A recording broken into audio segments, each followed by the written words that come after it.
lampu borum mati.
ini jadi mau dicoba. Yuk, satu doang. Udah, ini udah aman. Ini nggak mau di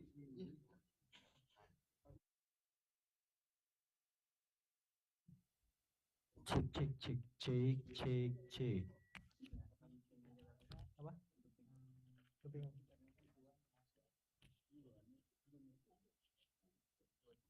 Cek cek cek. Cek cek cek. Karena gue di sini ya, feedback jadinya ya. Mas klik on sama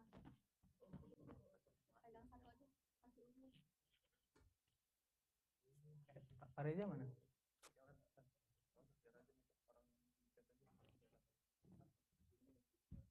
Pak Reza, ini udah bisa ya?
terbaru di Buletin Pagi. Saudara, konflik agraria yang menewaskan satu warga di Desa Bangkal, Kabupaten Seruyan, Kalimantan Tengah, Sabtu 7 Oktober, bukan satu-satunya kasus terkait aturan pemberian hak plasma bagi masyarakat sekitar perkebunan. Kasus serupa juga terjadi di areal perkebunan sawit di Kabupaten Belitung, Bangka Belitung. Bahkan DPRD Babel sempat membentuk panitia khusus guna menuntaskan konflik itu. Soal hak lahan plasma bagi masyarakat sebetulnya jelas diatur dalam Peraturan Menteri Pertanian. Aturan itu mewajibkan perusahaan perkebunan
gentlemen, welcome to the ISEW 2023. For those of you who are still outside, we would like to invite you to come into the meeting hall because we will begin in 5 minutes. Again, those of you who are still outside of the meeting hall, we would like to welcome you to take a seat inside. And for those of you who are inside, we will begin in 5 minutes.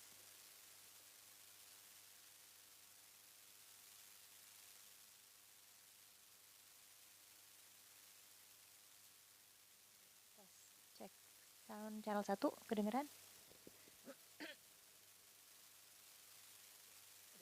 Oke.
Good morning. Welcome to those of you who have joined us in the ISEW 2023.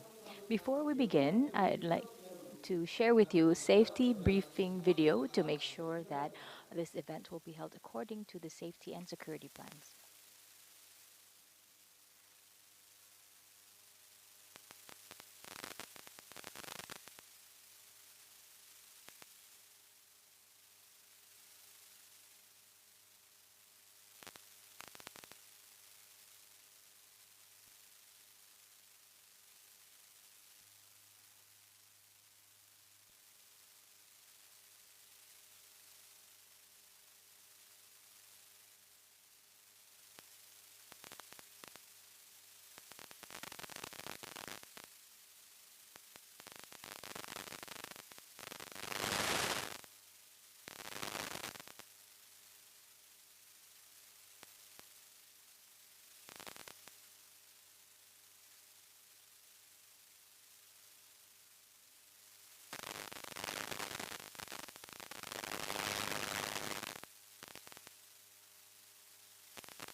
Ladies and gentlemen, would like to remind you to please maintain the cleanliness throughout this event. In addition, please take note of the event today, because in addition to having a productive discussion, there'll be interesting discussions and games that will be held through Mentimeter that we have prepared for you at the end of the sessions. So we would like to welcome you to prepare to connect with the Mentimeters through the link provided. In addition, we will share with you the certificate after the event through your emails. So do not forget to complete the attendance for online and offline participants. Please make sure that you complete your information correctly because the certificate will be based on the information that you send us. So participants of Indonesia Sustainable Energy Week 2023, we will have great talents here today. Let's welcome our MC today, Indah Novita Heriani.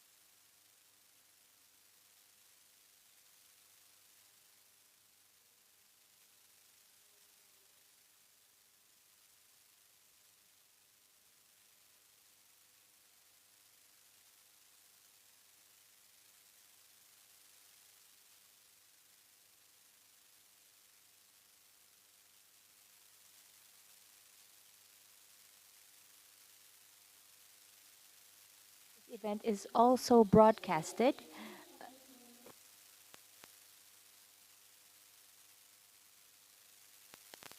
And also, we'd like to welcome all the participants who are here, our speakers and moderators of today's event. Ladies and gentlemen, distinguished guests, energy transition is a main agenda in the Indonesian Development Plan to reach the net zero emission target 2060, or even before that. Indonesia Sustainable Energy Week 2023 is a national platform for decision makers, businesses, experts, and community groups. It is also an opportunity for us to network, to share information, and to achieve a common understanding about energy transition in Indonesia to feed into the medium-term and long-term development plans. Ladies and gentlemen, this event is brought to you by the Ministry of Energy and Mineral Resources, Bappenas, and supported by international partners such as GIZ Indonesia, ASEAN, with the initiative of holding today's event, ISEW 2023. United towards decarbonized supported by CASE, or Clean, Affordable and Secure Energy for Southeast Asia. Again, can we hear a round of applause for them?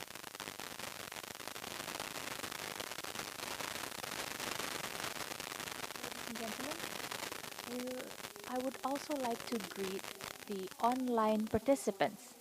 And without further ado, let us begin with the first session this morning, which is the Path to Power, which is our way towards change, which is a collective effort to create a sustainable future, a just future for all.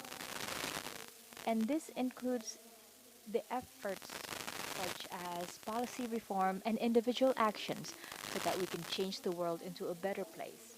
This is a call to action inspire people to work together and push for positive transformation in all aspects of life, from energy, environment, social, and economic development. And this morning, before we begin, we will hear the welcoming speech from Mr. Yuliandra.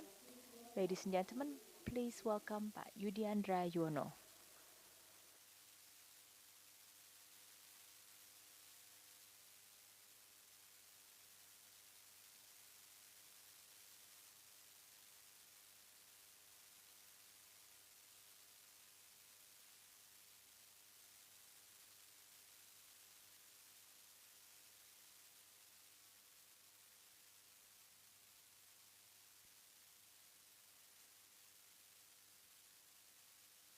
Assalamualaikum, greetings and may peace be upon us. My name is Juandra and I'm from GIZ. Distinguished speakers, guests, welcome, and all participants who are joining us online and offline. Can you please show my slides? Okay, so to begin today's session, as we've heard from today's MC, I will open today's event and also bridge from our yesterday session so that we can continue with today's discussions.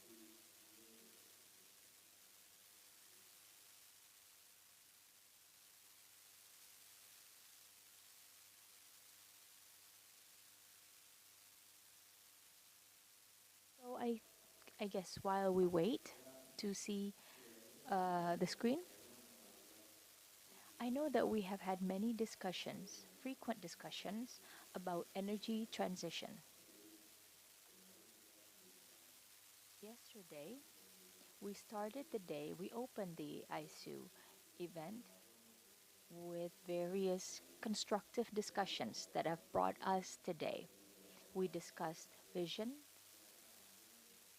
long-term targets, and main ideas that Indonesia wants to achieve. We will begin with strong key takeaways from yesterday's session. Okay, now we can see it on the screen.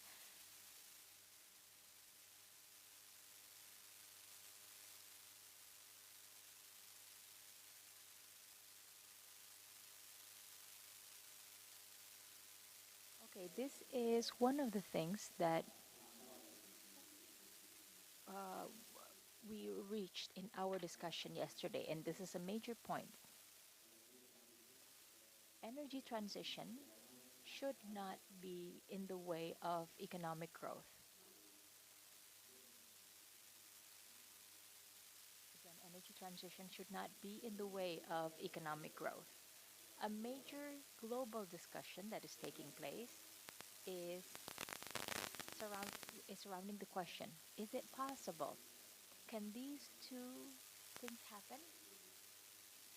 Can we create a situation where we live in a livable planet while at the same time we continue to grow as a civilization? Before we get there, we have to start from here. In 2021, in IPCC's discussion, we concluded that we have 400 gigatons of CO2, which is our global budget or global limit. And if we exceed that limit,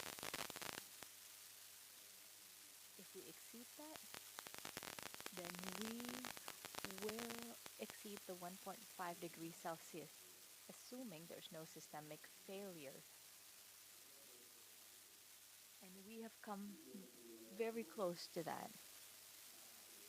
In 2021, we were at 400. In 2023, we passed about 50 or maybe more. And after 2025, we'll be pushing another 100 gigatons. So globally, our position is that we have less than 10 years left before we exceed the 1.5 degrees. And we've experienced everything that we've been through this year. Scientists did not expect to see this level of, of the impacts, massive floods, massive droughts, and will be forced to deal with food scarcity in the near future. This is not something that's going to happen far off in the future. This is not imaginary, but it's here already. And Indonesia has its net zero emission target for 2060. Even though this is a global figure, this doesn't mean that we are exempt from this target because we share the same planet, the same atmosphere. Now let's take a look where the net zero target is going to bring us. This is the annual emission graph. So here you can see we're about 40 gigatons of CO2 annually, and we want to reach zero by 2060. Are we going to reach that through negative emission technology or what? What we know is that we want to achieve zero by 2060 in Indonesia. So this is a graphic that was made globally. We can get to 2060 through many paths. We can go through A or B, and that's the major difference. If we want to go through the path of B, the total emission that we'll get by 2060 is 920. But if we go through the pathway of A, the numbers are much smaller than that. The question is when? And the total emission that we have to reduce. And this is the answer. It's not about when we reach zero, but it is about the total global emission that we have to focus on. And we have quite a simple conclusion. We need to act fast, and we need actionable pathways. And once we talk about vision and major targets yesterday on the first day, today we will transition or we will discuss about how do we translate these targets. What are the challenges that we're facing? What are the barriers? What are the risks that we have to deal with for us to produce systematic steps to achieve these major targets? Of course, with the understanding that we have quite a short time to reach that target, as suggested by the previous curve. We need to move and we need to move fast.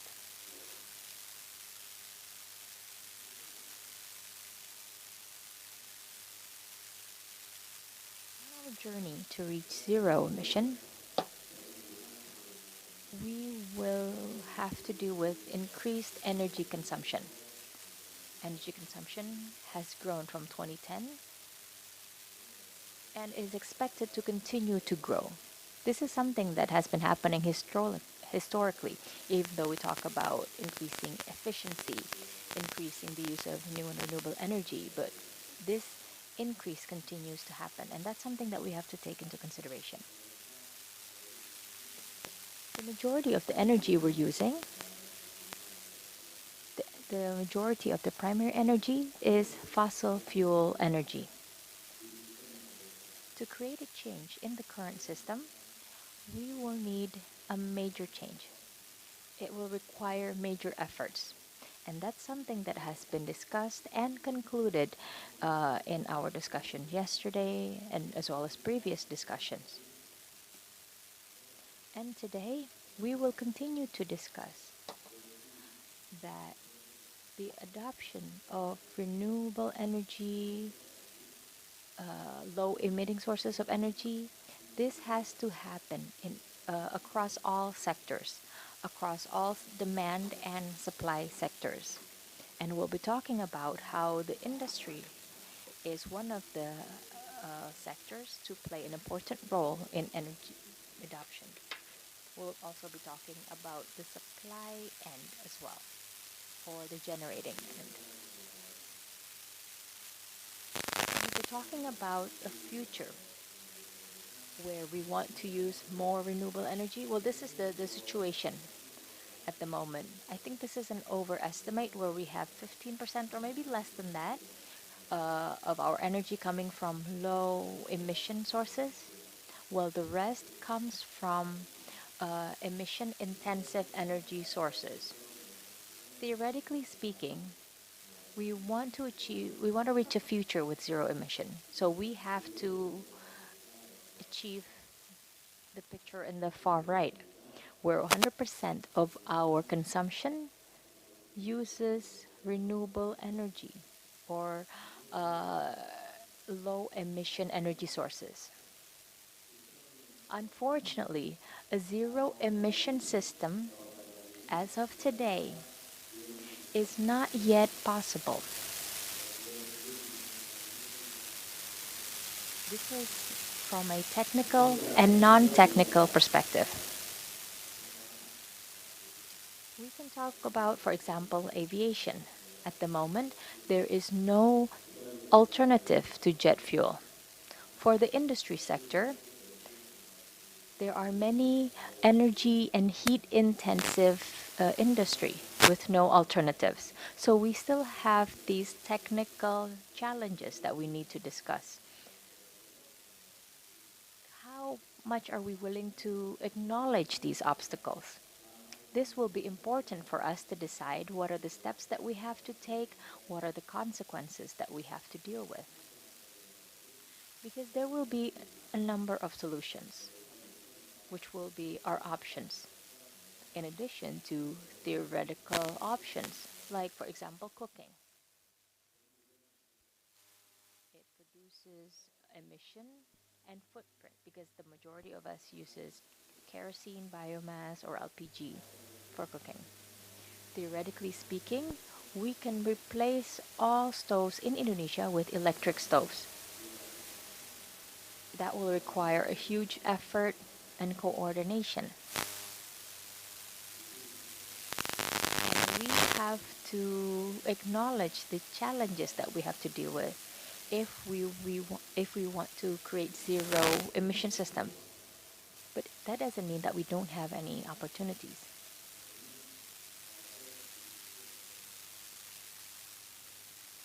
This is one of the frequently raised questions. Is zero emission power sector possible? We'll hear the outlook from the National Energy Council, from the Ministry of Energy and Mineral Resources about a better, cleaner energy mix. Can we reach zero emission power sector? But before we get to zero, or to create a transformation in the power sector, we will be faced with the decision of phasing out emitters in the current system. And this will also be one of the points discussed today. Everything that we can model, that we can implement theoretically, practically, of course, there will be many, many challenges. Today's session, this is going to be one of the points discussed in today's section. Can we eliminate emitters in the power sector or power generating sector? We'll also talk about adjustments in the system or modifications or other systematic approach, whether it's from the infrastructure or from the institutional aspect?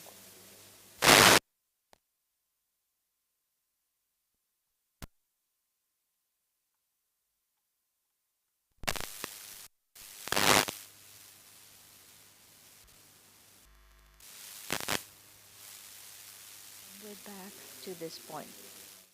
Even though not all of the discussions that will take place today or throughout ISU will bring us to these 2 points.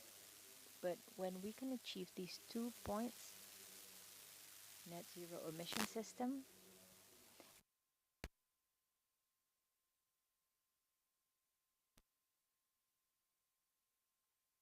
we will be dealing with constraints that our nature, our planet cannot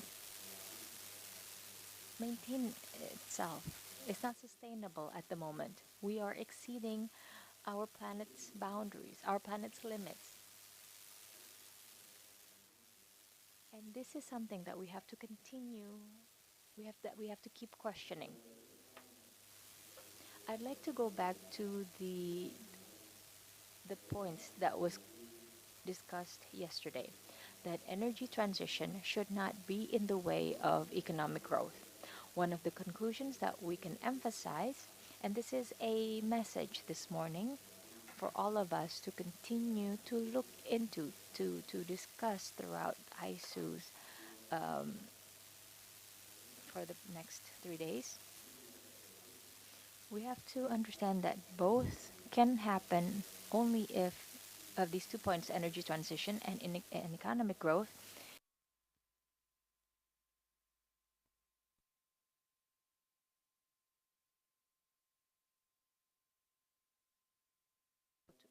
to close my introduction, if we change, if we use renewable energy to replace all of our production and consumption system, and we're able to create greater production, and for example, if I am building a vehicle factory, we will be growing economically. And through that electric vehicle factory will also be doing energy transition. It's all electric, it will all use renewable energy. But is this EV, is it the only thing that the community needs? No. Even if we're talking about economic growth, if we're building something that may not fully ensure well-being, but it can be defined by economic growth matrix. Similarly with energy transition, if we substitute our energy sources with a cleaner energy, but if we use all of that for charging electric vehicles in Jakarta, is that going to create the same effect compared to if we are increasing access of hospitals or schools throughout Indonesia? Of course, those two things will be different. And we wouldn't have to choose. We would not have to choose if energy transition and economic growth and we need to engage everyone, all stakeholders in these discussions, because will be an opportunity for us to raise these questions, to question, to make sure that everything that we are doing aims to ensure the well-being of all. So I've come to the end of my opening remarks, and please remember that participation, open participation, is key here. We want to be able to ask these important questions and to discuss them. So thank you very much for your kind attention.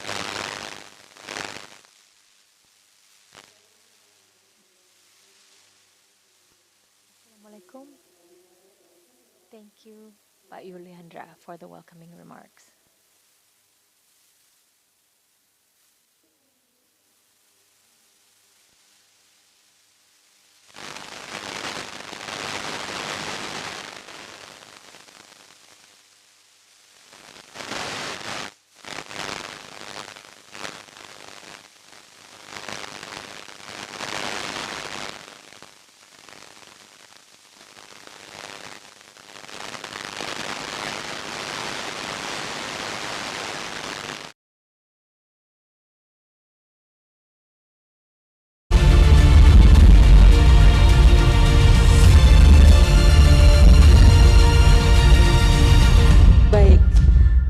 Dan berikutnya kami juga akan memperkenalkan para speakers ataupun narasumber kami di panel discussion yang pertama ini. Ladies and gentlemen, please welcome Mr. Rahmat Mardiana, Director of Electricity, Telecommunication and Informatics.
Ladies and gentlemen, in this first panel discussion, we'd like to give you an opportunity to ask during the Q&A questions.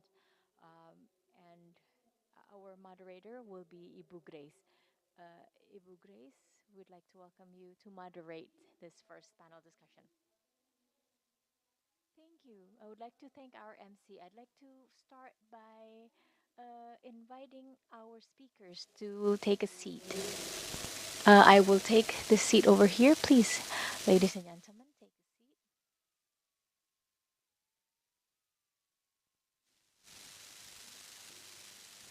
Thank you very much. I'm very happy to be here to open our discussion session this morning. And the theme for today's ISEW is decarbonizing the energy sector. So we have four speakers, four panelists here who will be speaking. And we will be talking about the planning and coordination of energy transition in Indonesia. So without further ado, I guess that we can start. I'd like to give an opportunity for the first speaker, our first panelist, Pak Rahmat Mardiana. Pak Rahmat, you have 10 minutes.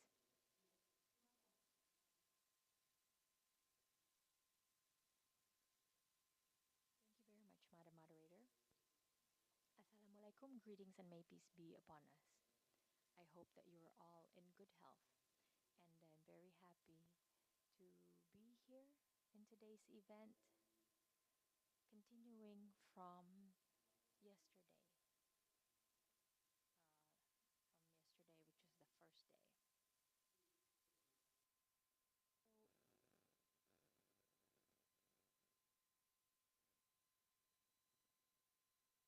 Sure.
renewable energy in the Greeks.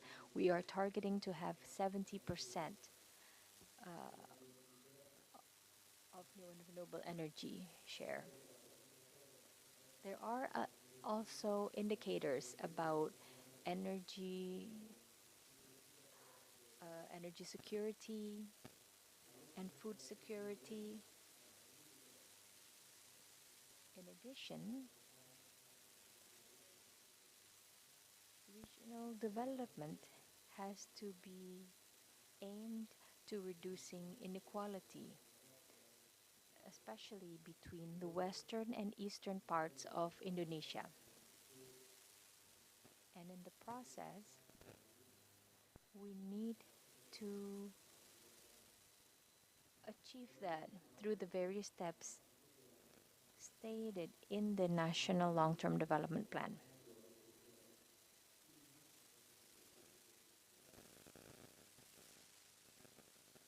Have in our current long-term development plan, we have several points about energy transition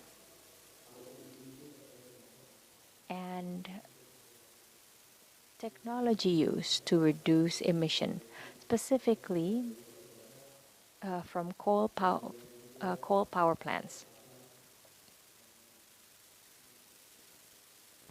We also want to accelerate the use of renewable energy, improve storage, and for the use of gas, developing interconnected and smart grids, and preparing organizations and construction of nuclear power plants, increasing electric vehicles and electric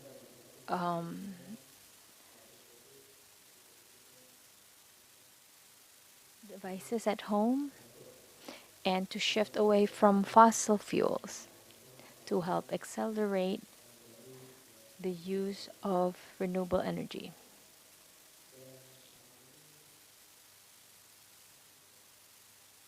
At the moment, we are in the early stages of developing the technocratic plan, and there are a number of facilities to support that, such as CASE and ADB, but I think we'll hear more in detail from Pa Iwan about that. Also, JICA and USAID, they're also there to help provide support and inputs from various viewpoints, from the viewpoints of various consultants. We hope that this can all help to enrich the substance from the technocratic plan that we are developing. And these activities will help to identify the current condition about the different challenges and causes before we can develop what is the strategic issue and determine the main targets of national development for 2025 to 2029. This will be a detailed form of the National Long-Term Development Plan. This technocratic document will be consolidated based on the various visions and missions and priority programs of the elected president. But you have 1 more minute.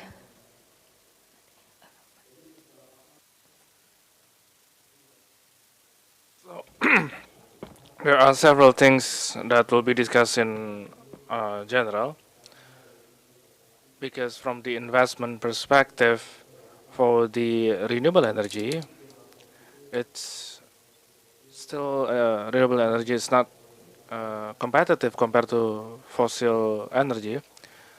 So we put efforts to reduce the business risk in renewable energy by giving government commitment, and also from the perspective of financing, we are trying to provide or to obtain financing with low cost, and this effort require collaboration from all stakeholders of the government, community, business actors, private sector, and also media,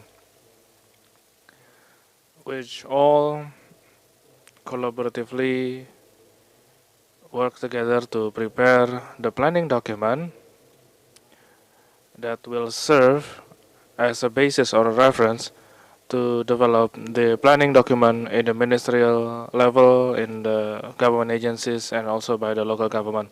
So I think that will be all, and greetings to all of us. Thank you so much, Mr. Rahmat Mardiana.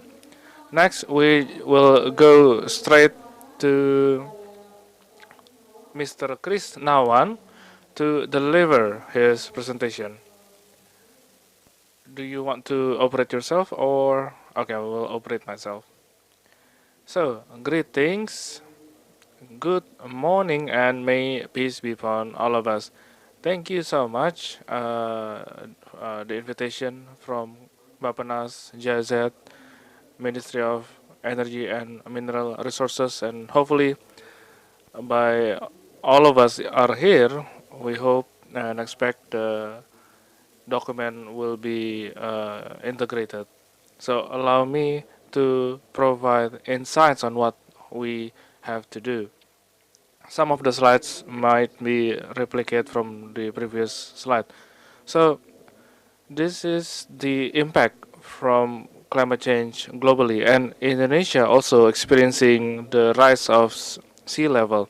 And recently, in the last 1 year, if I can say, the temperature is increasing, hotter.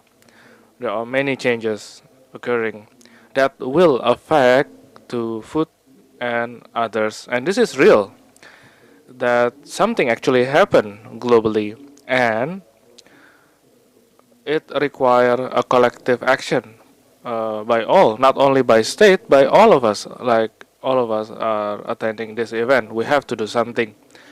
And if we go deeper, Indonesia still heavily rely to fossil. Is it wrong?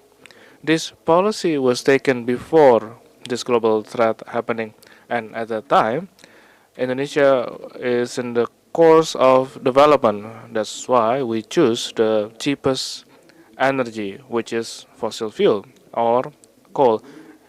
Even though our new renewable energy potential is huge and it's not yet optimum. So if we go to the new renewable energy potential that we have, it actually can fulfill the energy demand that we need and replace the fossil energy. However, there are several challenges to shifting fully to new renewable energy. We also committed, reflected by our enhanced NDC. In the beginning, from 314, it became 438 for countermeasure 1. So we are optimistic. Of course, it has to be achieved by 2030. And this also an important thing that we will include in our strategic plan. How to achieve 23% of new renewable energy portion by 2025, and how the Ministry of MEMR can achieve the NDC target by 2030. So we also have pathway to achieve these targets, and we try to achieve this gradually, not instantaneously. We hope to reduce 93% to only 126 million tons CO2, and it will not come from the generation side, but from industry side, like from the steel industry that cannot be replaced, that cannot replace their coal with new renewable energy until they can develop a more advanced hydrogen technology by those steel and other industry. Now this is the roadmap from the supply and demand. So our target by 2060 or even faster with the support of the international communities. So if we see the target is quite ambitious, but this already taken into account the potential that we have. So if you see on the top left chart, the yellow color is solar energy. As I mentioned, the solar energy potential is the biggest, and this is what we try to develop further in the future and try to address intermittency by using battery storage system that we will continue to develop. Second of all, so not phasing out, in MEMR we call it pacing down. We will do it gradually. So by 2030 there won't be any new development for coal power plant unless already included in RUPTL. And we just completed the early retirement roadmap, which is part of JET-P. So there are around 4.8 gigawatt to reduce 36 million ton CO2 emission. We are now submitting to Ministry of Finance and Bappenas for their review whether this early retirement can be implemented when it's come. And with regard to sharing resources and distribution, we actually plan to develop super grid. This is also included in the MEMR strategic plan. How energy infrastructure provide equal distribution accessibility to all community, not only about the electricity transmission infrastructure, but gas infrastructure will also be developed. For example, Chisholm, Cirebon Semarang phase 1 is completed, continue with phase 2, and there is also Dumai and Semangke in Sumatra to integrate the gas supply in Sumatra and Java to be integrated into one. And of course, fossil energy still play a role for until at least 2030 for coal. We also, even though we will use coal until 2030, but we try to apply clean coal technology or transform it into dimethyl ethyl. With regard to mineral mining, this is what we try to improve. We have huge potential, and also downstreaming effort continue to be implemented because the mineral that we own can support the energy transition in the future. Several challenges. One of the main challenges is economy and technology and funding. In order to achieve net zero emission by 2060, then we need to have open access of technology. There should be financing, sufficient financing. We are committed to achieve net zero emission by 2060 or even faster if we can address those challenges. And to achieve that, Ministry of MEMR try to provide a better investment climate. We prepare the supportive regulation. We also encourage the local government to involve through regulation about concurrent. And also there is also a bill. If the bill can be approved by the parliament, we at least we can have a basis to accelerate the new renewable energy development and to accelerate the energy transition if that bill is approved by the parliament. And recently the president just inaugurated the carbon exchange, so carbon trading system has started to be implemented. We from the Ministry of MEMR for coal power plant, we will apply the cap and trade system. So we will limit the emission, and if they exceed the emission limit, then they have to purchase they have to pay money to offset their exceeding carbon emission. So this cannot be done only by the Ministry of Energy and Mineral Resources. We have to work with other ministries like Ministry of National Development Planning, Ministry of Finance. So we need support all relevant stakeholders, and not only the ministries, but also state-owned enterprise, media, community, NGO. We need to align our perspective that understand energy transition is a must, but at the same time, it should not hinder the economic growth. That is why energy transition need to be done carefully, but the objective, again, to reach the final destination to become net zero emission by 2060 or even faster. That will be all from my side. Greetings to all of us. Thank you so much, Mr. Krishnawan, for your presentation. We all have listened the planning perspective, planning side from the Bapena side and from the Ministry of Energy and Mineral Resources side. Next, we will have presentation from Mr. Chuk Supriyadi from the Energy Conservation Division of the National Research and Innovation Agency. You have 10 minutes. Yes, greetings. And my name is Chuk Supriyadi from BRIN, or National Research and Innovation Agency. Mr. Rahmat already explained about what happened in the global level, and then we have listened what happened and done by Minister of Energy and Mineral Resources. Now us will be more detailed. We will explain about the researches that will support the energy transition effort. And we distribute research. So in research energy, there are several clusters. The first one is solid based research or biomass. Now the current coal power plant is 56% of the total generation from 85.6 gigawatt. The coal power plant is 47 point something gigawatt. So they need to be phased out according to energy transition. But this imposes a huge challenge. Now we conduct research. Now for a transition, by definition, it has to be done in stages.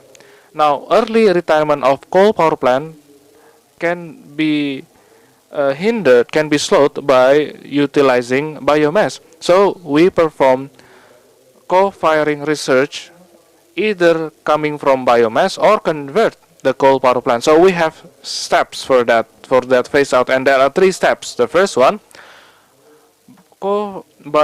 co-firing with low content of biomass. So we have conducted this kind of research with the PLN subsidiary company.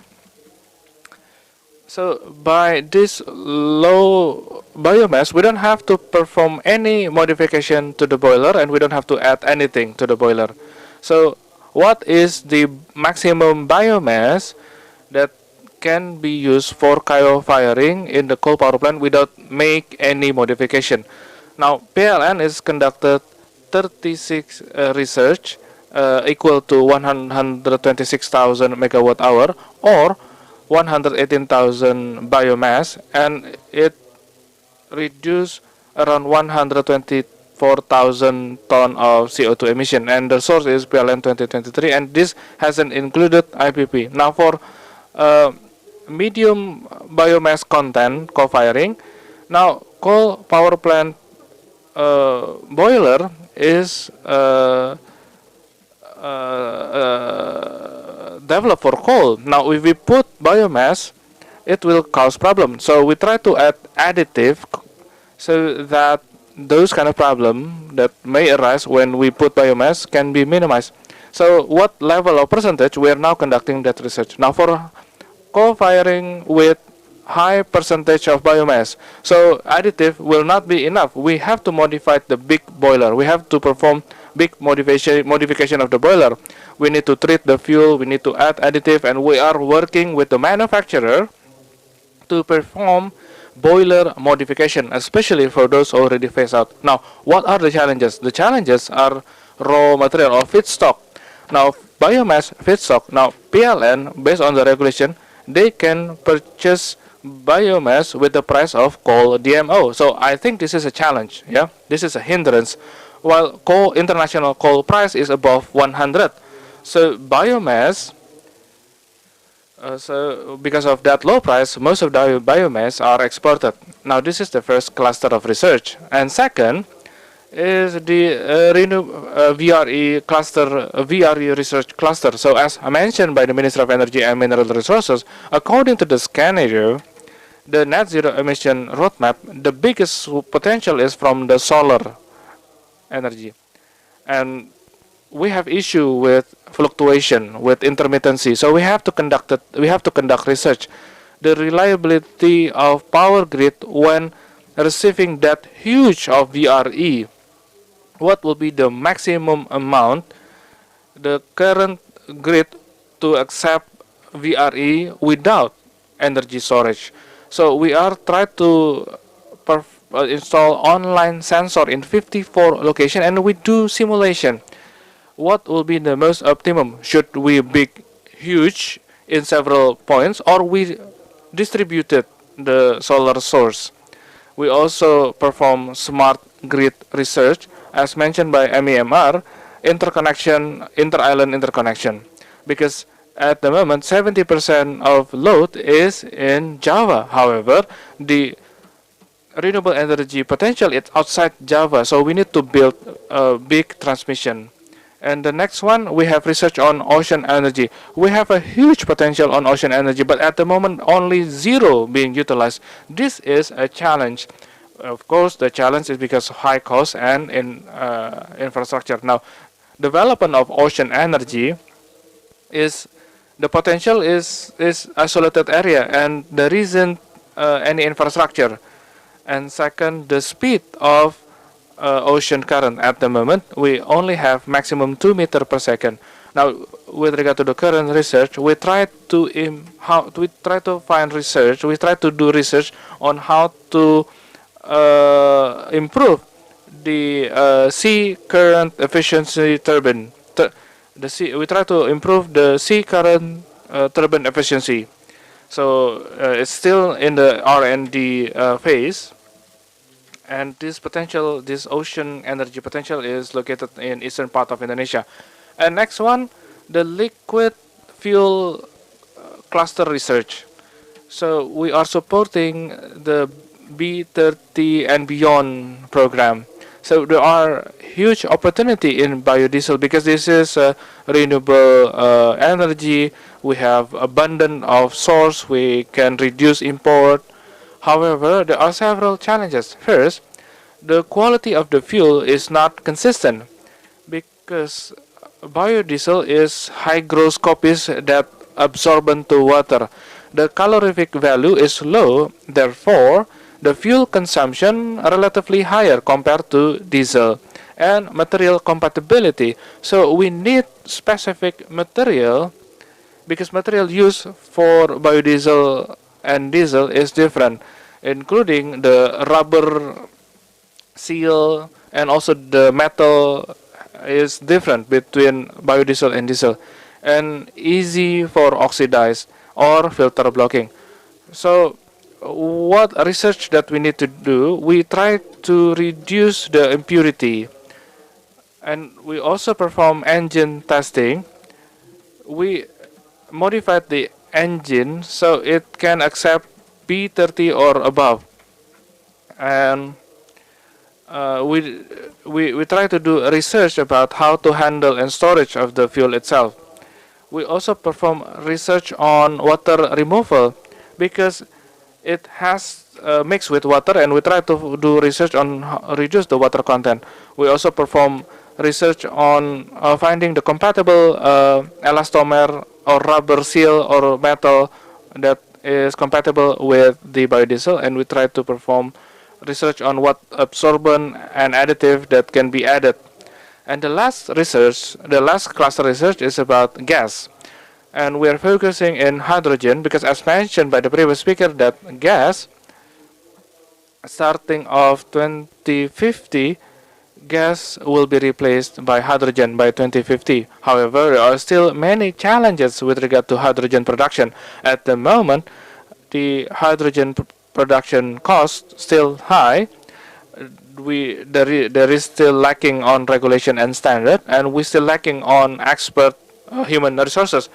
Now, the research that we are doing now is the hydrogen production technology using local potential, and applying fuel cells in microgrid system in isolated area. So for the second one, we work with the National Electricity Company or PLM. We also perform prototype, develop hydrogen. We also develop hydrogen vehicle prototype and hydrogen fuel station. We also perform research on local catalysts.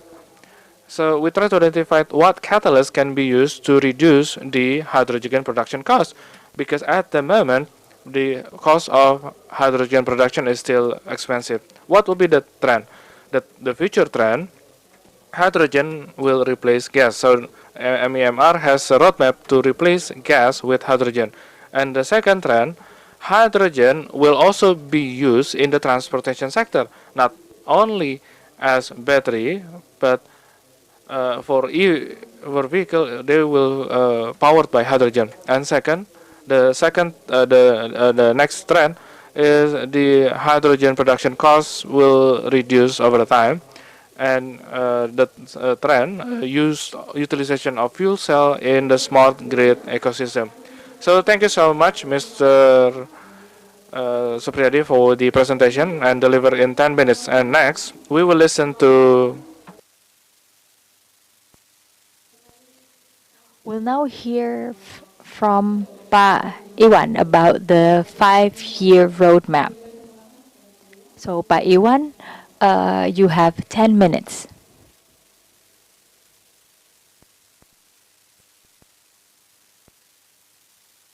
Apologies, interpreter cannot hear the speaker.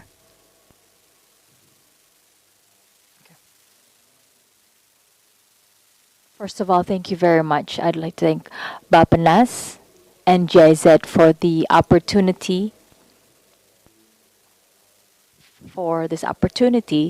to present about the work that we are currently doing at the moment.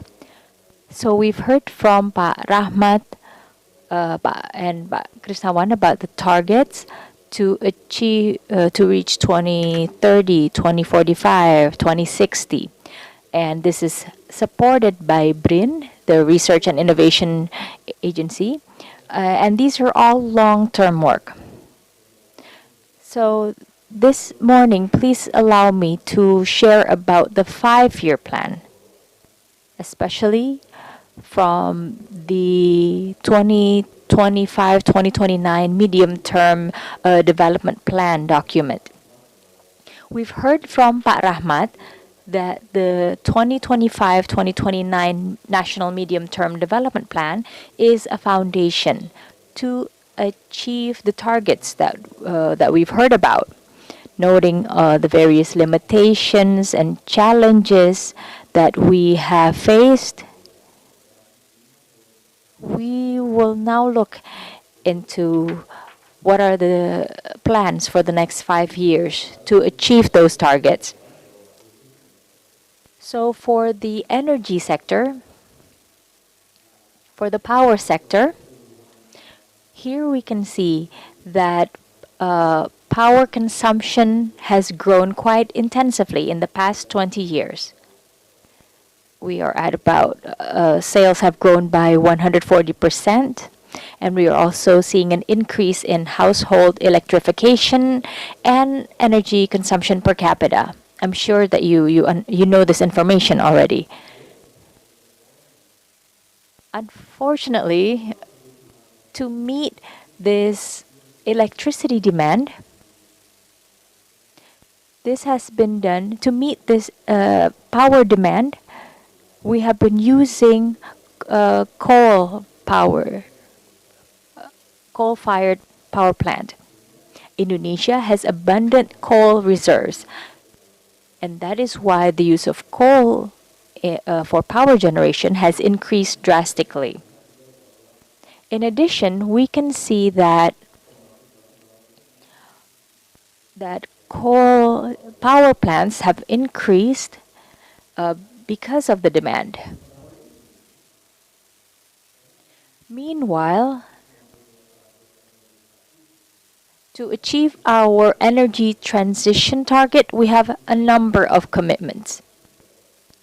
We have the National Energy Plan, National Energy Policy of 2014. in which we want to achieve 23% new and renewable energy share by 2025 and 31% by 2050. So the national energy policy was drafted in 2014, almost 10 years ago. And currently, we are in discussion of drafting a new national energy policy. And we already have a draft for the for the national energy policy in August. So the targets in the 2014 policy will be revised. And we want to achieve 80% renewable energy share. And energy consumption will reach much higher terawatt hours for 2030. In addition, we also have a long-term strategy for low carbon and climate resilience 2021. For the CFPP share is 38% by 2050.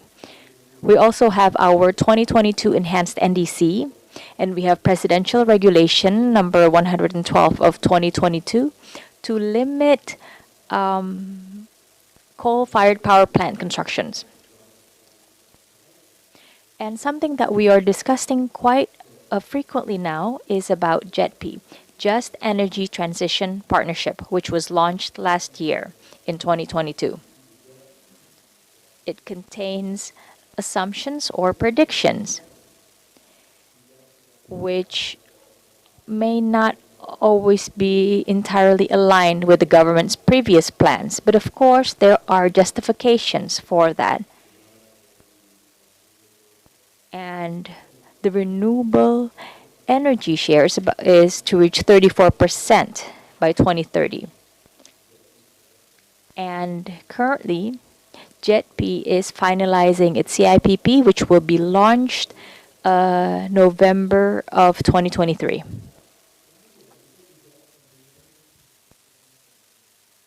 We also have a national long-term development plan document for 2025-2045. We already have the draft for that document. And the draft has been submitted to the Parliament. And of course, this is a way for us to welcome the Golden Indonesia 2045. And also, to support this, we have abundant renewable energy supply. Unfortunately, the majority are located outside of the demand centers.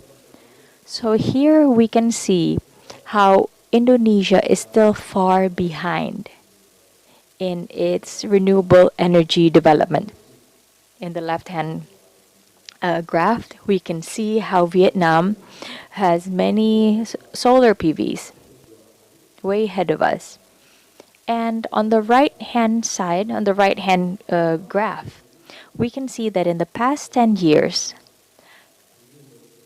renewable energy development has only been realized about 50% of what we've planned originally. So this is the total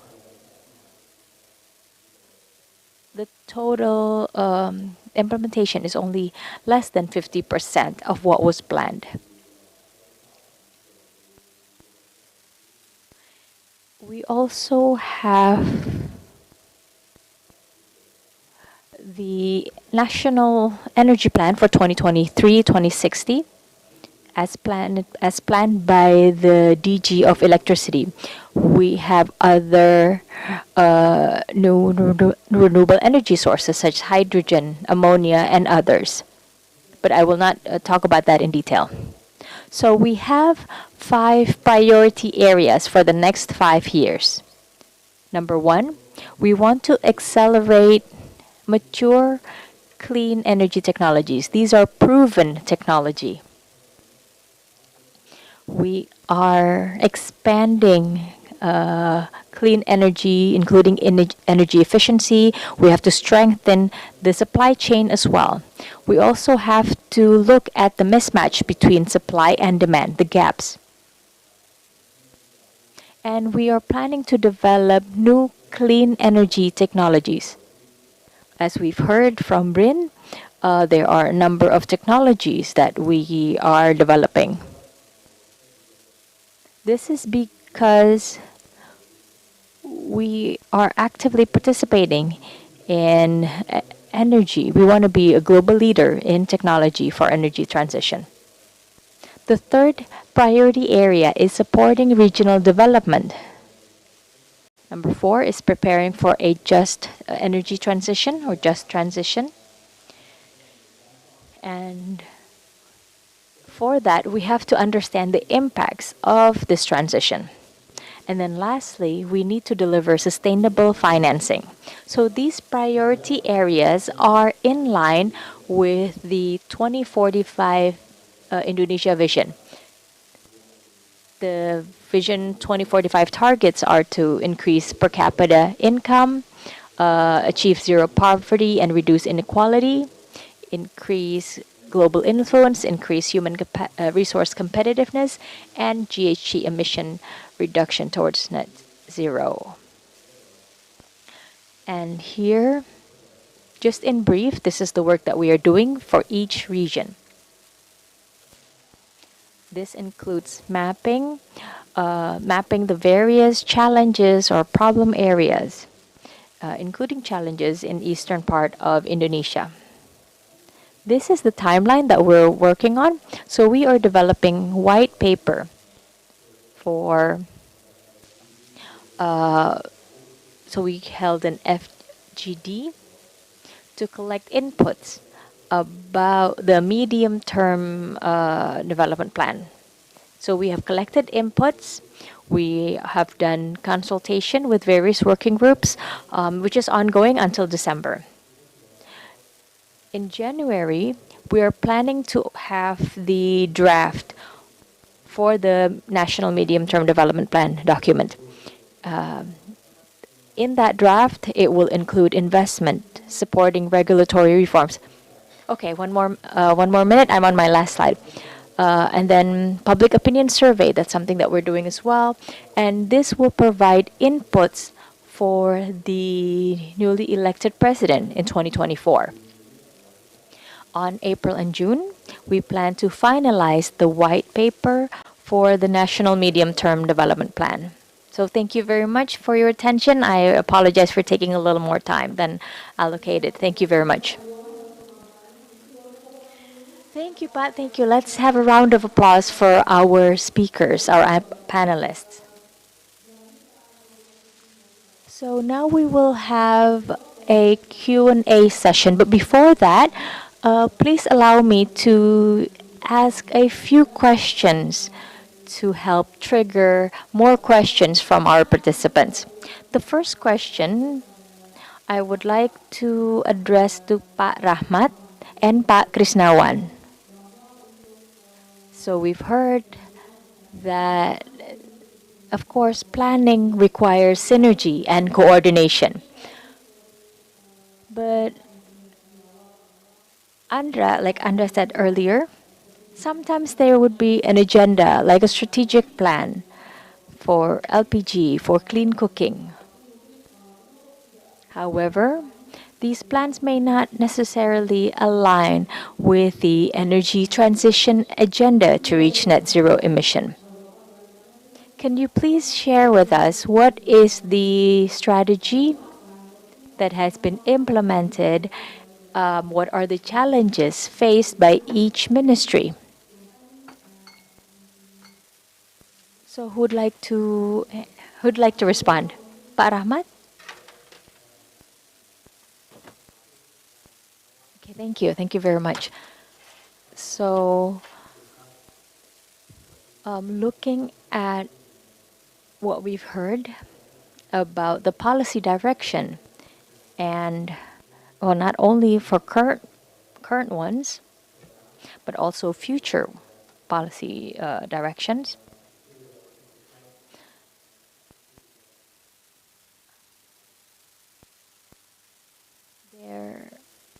In one of the slides, there's information about the various substance on how we can, what's the word? Provide complementary efforts. There are various sources of energy. We have electricity, gas, and others. From all these options, we have alternatives. We have choices. This will be determined by the technology, the economic scale, and of course, cost. And of course, we want something that is environmentally friendly. And then with regards to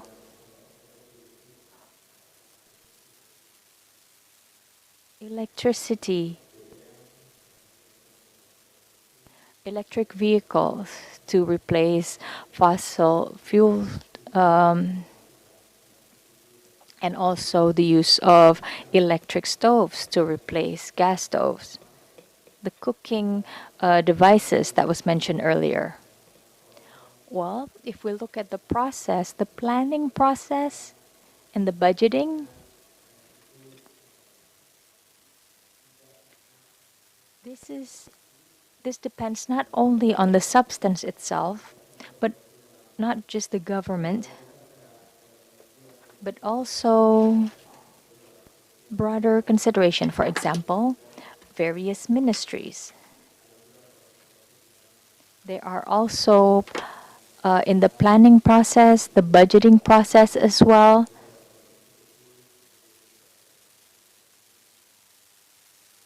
And legislative and judicative as well.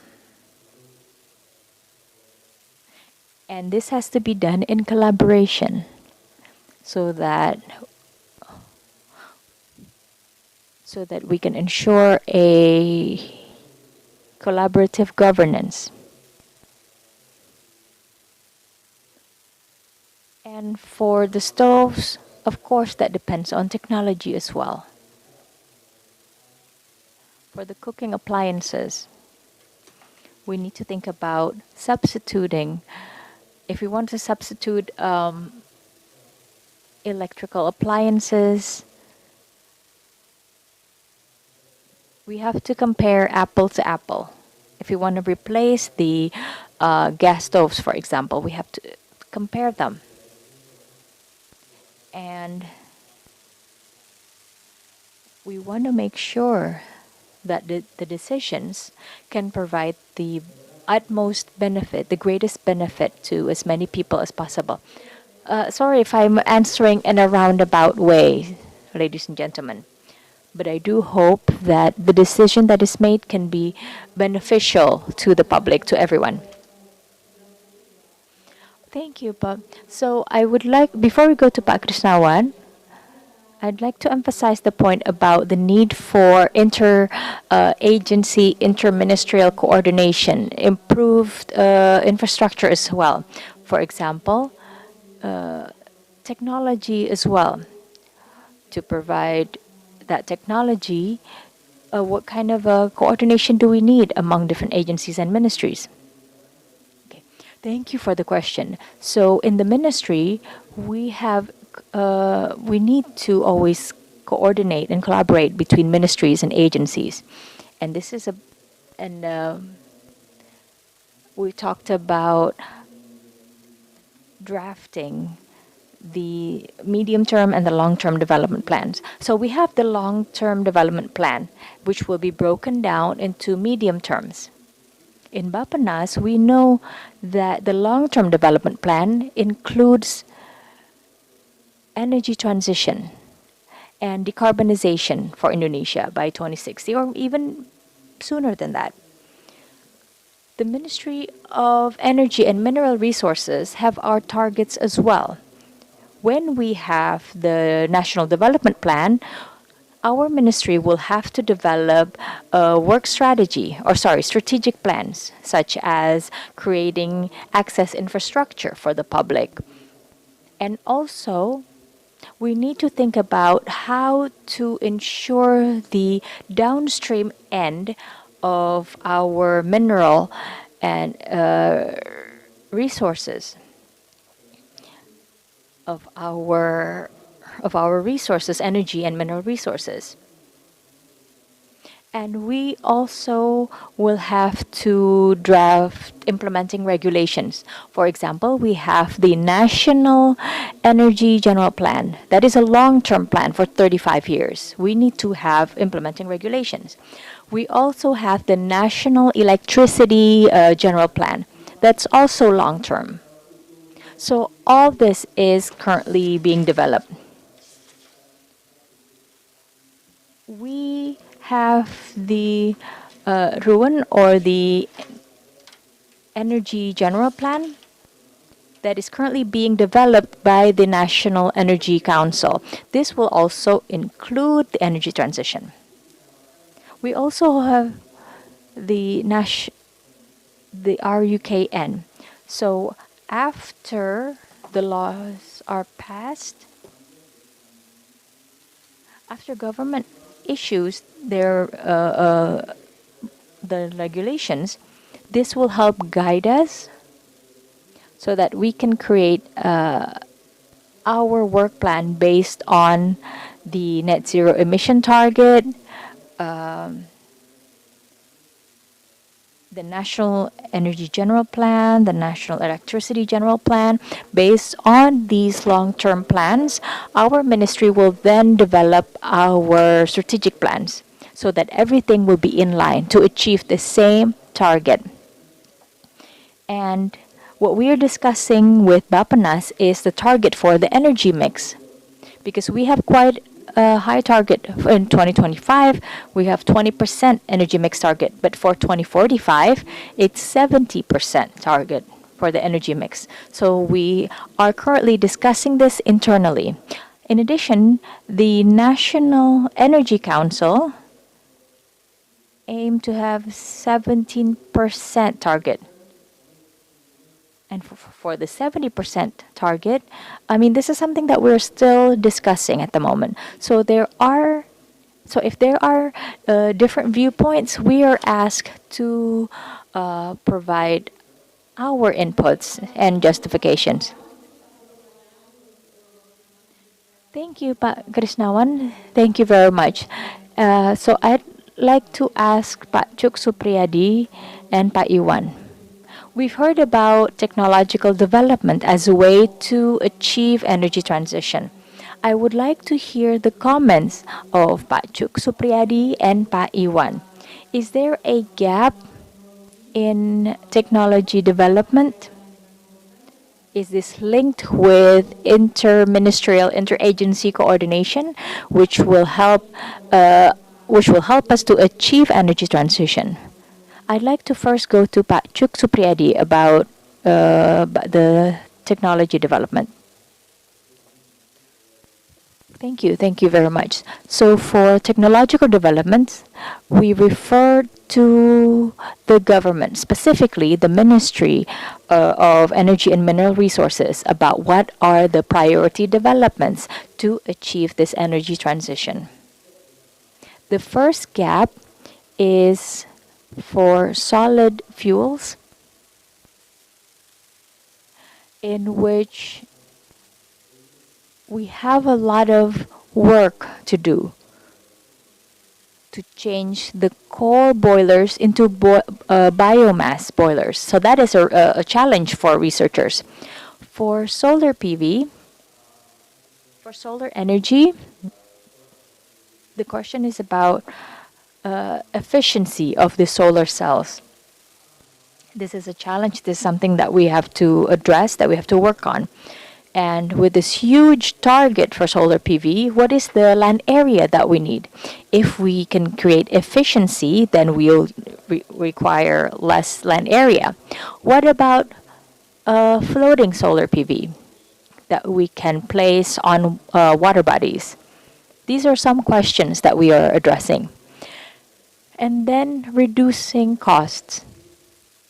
For solar power point, the cost is approaching economic scale at the moment. However, for other new and renewable energy, such as hydrogen, for example, that's still quite expensive. So we need to develop new technologies to help reduce these costs to reach a better economic scale. Thank you, Pak Chuk Supriyadi. I'd like to go to Pak Iwan. Can you share with us about what is the holistic collaboration among ministries, especially about the priority areas that you mentioned about earlier?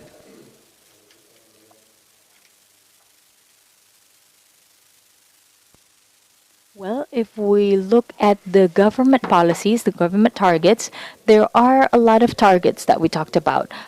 We have the National Energy Policy, the National Energy General Plan, Electricity General Plan, Long-Term Development Plan, and others. So we look at all the different documents and plans that we have to make sure that this can help us achieve the same target based on the same assumptions.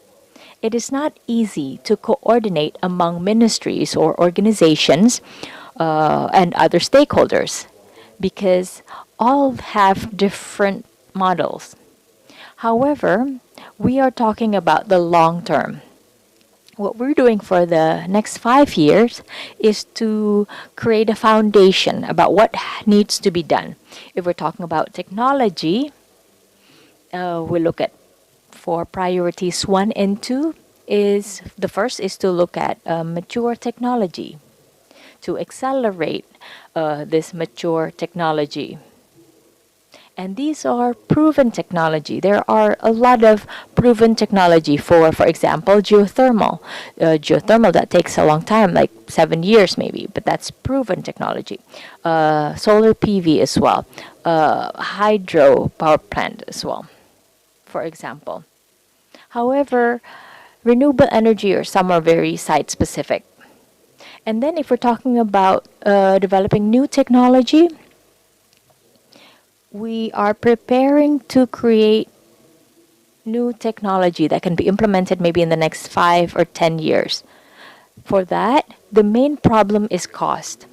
Many of this has not reached economic cost.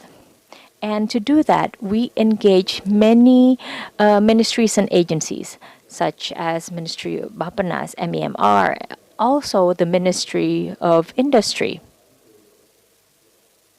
And then if we look at the third priority, which is regional development, to do that, we engage with subnational governments to socialize the national development plans so that they are better able to fit into the subnational medium-term development plan.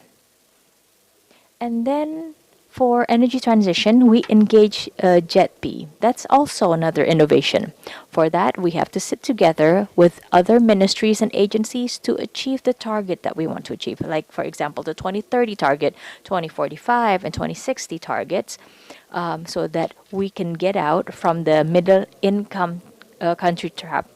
There is a lot of work for us to do, but I know that our colleagues, they are working hard to achieve this. So, I think coordination from each ministries are crucial in order to support the energy transition agenda in Indonesia. So, because of limitation of time, I'm just gonna take one questions from participant attending in the venue and one from online. So, one from the floor, the gentleman in the back. Don't forget to state your name, your institution, and to whom you're asked the question to. My name is Rio from Gajah Mada University, postgraduate student. My question, well, a few days ago, I read an article from a Guardian, if I'm not mistaken. There are green indication of greenwashing in the energy transition program in several countries, whereby 50% still really dependent to fossil fuel. For example, like hydrogen, that claim to become alternative energy, but it turns out the production of hydrogen is still dependent to natural gas. So one of the countries is Japan, and Japan have cooperation with Malaysia to develop hydrogen technology, but at the same time, Japan still requests coal and natural gas from Australia. Now, in back to Indonesia, in Indonesia, do we have any some kind of regulatory mechanism to prevent greenwashing, or greenwashing is not considered as an issue in Indonesia? Okay, who's your name? Okay, Rio. Okay, it seems the question is intended to Mr. Rahmat and Mr. Kisnawan. Please. Yes, thank you so much, Mr. Rio from Gajah Mada University. Thank you so much for your feedback. We actually pay attention to this issue. Energy transition comes with a condition. We will implement according to our capacity. We now have enhanced NDC from 29 becoming 32% and from 41 to 43%. 32% by our own capacity. So we are not dictated. We are without support, international support. But when we have international support, the target may increase. And the same apply to net zero emission achieved in 2060 or faster if we receive support. Now, JETP 20 billion US dollar that comes with several conditions, as mentioned by Mr. Iwan, like for generation sector, the 2050 must be net zero. As long as we can achieve that, we can access that fund. And we are waiting for the commitment. We are now discussing about the comprehensive plan. If we can do it, we will do it. If not, don't force us. With regard to Japan technology, we actually welcome cooperation to many parties on how to perform decarbonization. For example, for coal power plant, to decarbonize, one of the options is using biomass. Now, in Asian net zero community, we actually explore using ammonia. We will see the result. The test from Gresik, it actually increased the electricity tariff by 17 cents. So we will check the technology and we will see whether it is viable to be implemented now. If not, then we will find the right time. So the energy transition plan that we develop is really subject to the current condition.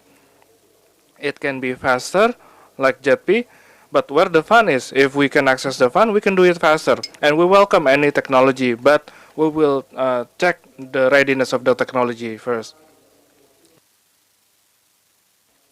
In Europe, they start to use fossil again because of the Ukraine-Russia war, and then also the tension that happened in the Middle East between Hamas and Israel. So we will see. The role of fossil will still be there, but how we decarbonize the fossil fuel, that's our approach. So does it answer that question? Okay, maybe we can go to the online question. My apologies because of limitation of time. In here we have a question from online, also headed to Mr. Kisnawan. Can we make a national transition scheme to integrate fossil fuel and renewable energy? And so the fossil fuel will be used for industry, petrochemical industry, and not for transportation, or for household use, because the density value of fossil fuel is higher compared to the density value of the renewable energy. So like I said, phasing down steam power plant. So again, it doesn't mean that coal will not be used at all. So that's something that we need to understand. Coal utilization will be limited or will be reduced to be used in a generation sector. So when the steam power plant is no longer operating, it doesn't mean that the coal industry will be stopped. No, it will be used for other thing. Uh, but regardless, it has to be decarbonized. Like cement industry, they have mixed coal with biomass, and there is also ammonia technology for co-firing. Or the simplest way is industry installed rooftop solar panel to reduce their carbon footprint. That also one of combination that can be done between fossil fuel and renewable energy. And I agree. In the roadmap in MEMR, the coal roadmap, we will use coal demethyl ether to support the fertilizer and petrochemical industry.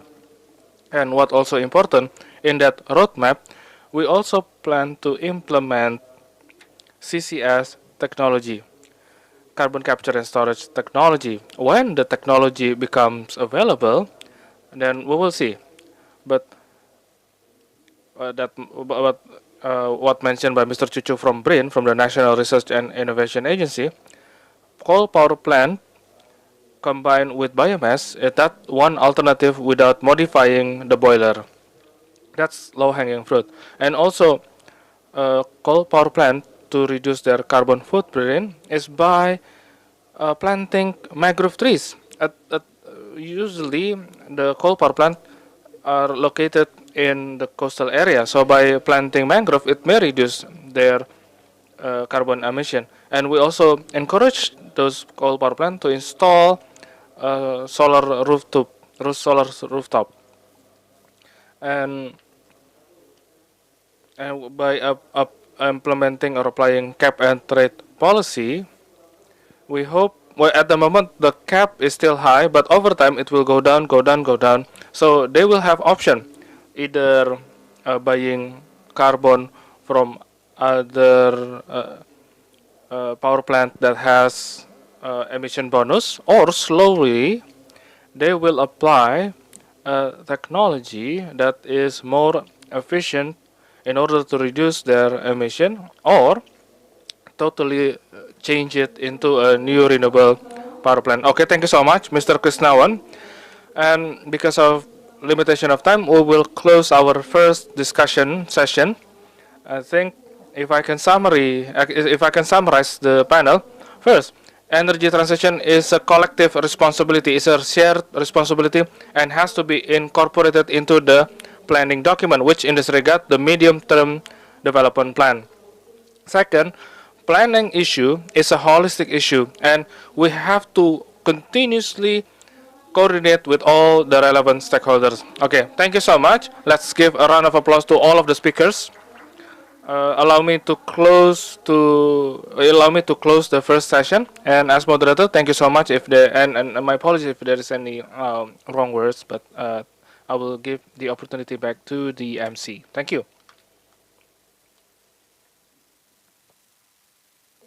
Okay, thank you so much. Let's give another round of applause to all of us, ladies and gentlemen. Perhaps we can have a group photo first, Madam Moderator, with all the resource persons. Maybe you can stay standing, maybe moving a little bit closer in front of the table so we can have a group photo. Okay, thank you so much. Please face the camera. So I will count starting from 3, 2, 1. 3, 2, 1. Thank you so much. So give another round of applause, ladies and gentlemen. Okay, thank you so much. So, ladies and gentlemen, before we continue with the second panel discussion, we're going to have a short break. We have prepared coffee break that is available in the function hall, and please enjoy the coffee break, and please return in 15 minutes so we can resume with the next session. But now, please enjoy the coffee break.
and gentlemen, let's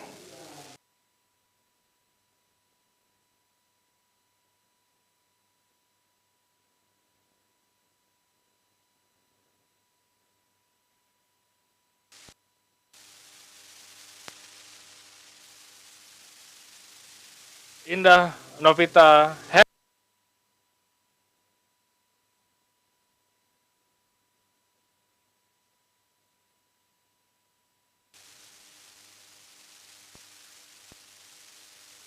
Okay.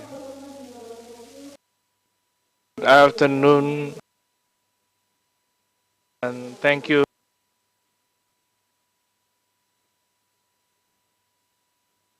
again to Indonesia Sustainable Energy Week 2023.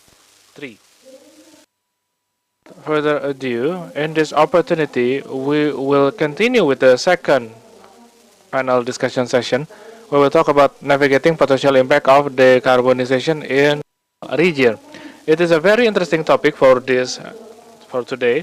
We will discuss about the strategic and proactive approach that is used to address the consequences of transitioning from region that really highly dependent to coal sources, and it requires a comprehensive plan and community engagement to mitigate the social and environmental impact and to find the sustainable alternative and clean solution. And this process to ensure a just transition to the affected area in order to achieve a low carbon community. And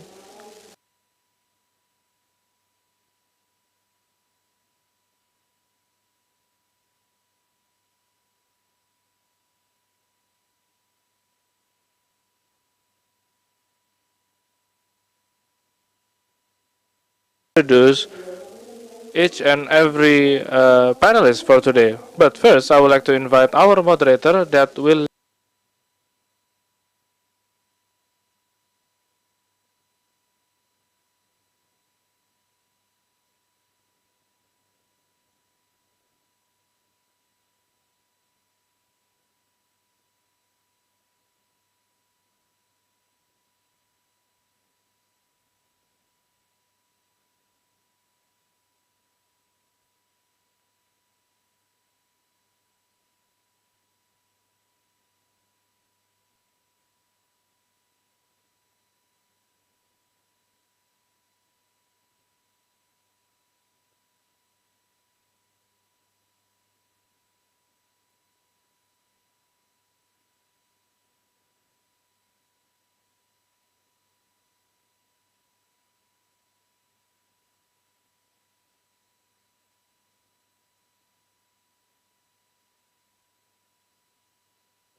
Thank you, ladies and gentlemen, and I hope everyone in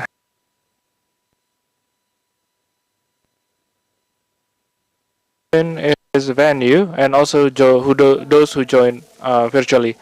So I believe I will just go straight. So again, ladies and gentlemen, Wuppertal Institute is currently developing a study about challenges, however, also about opportunities of coal transition into in South Sumatra and East Kalimantan. So to hear from you what are the main and how can the policymaker develop the strategy to support just transition in coal dependent area.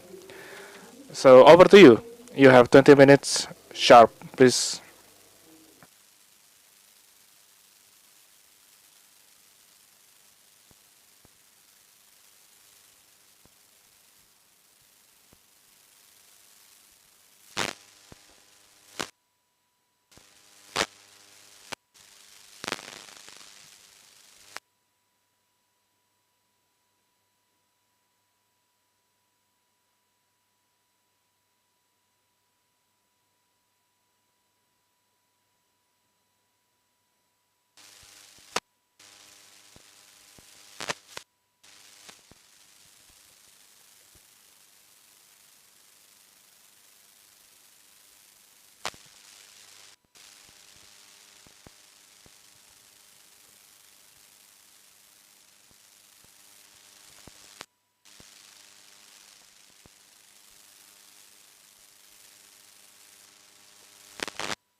job loss.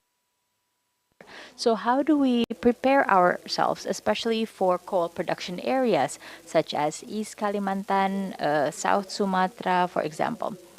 And I also would like to know, what do you think is our preparedness to leave, to phase out fossil fuel and shift towards new and renewable energy? Can you share that with us? And what do we need to prepare from the policy and infrastructure as well? So please go ahead, you have 6 to 8 minutes.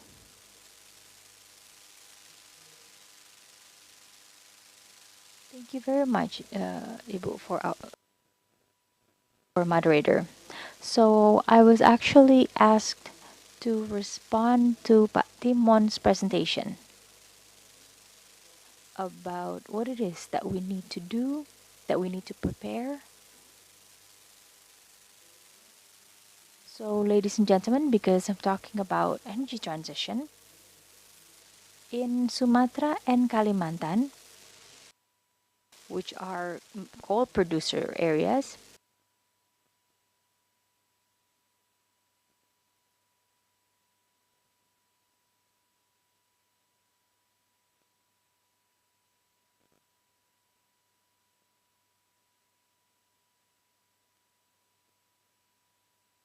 statistics for energy mix, we have to look at the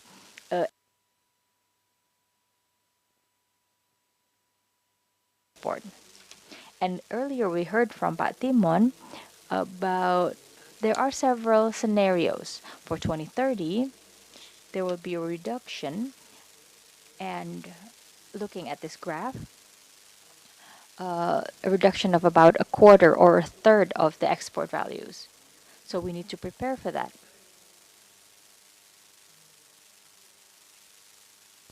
As for the preparedness for transition, before we look at the economy, we have to look at the technical component, the technology.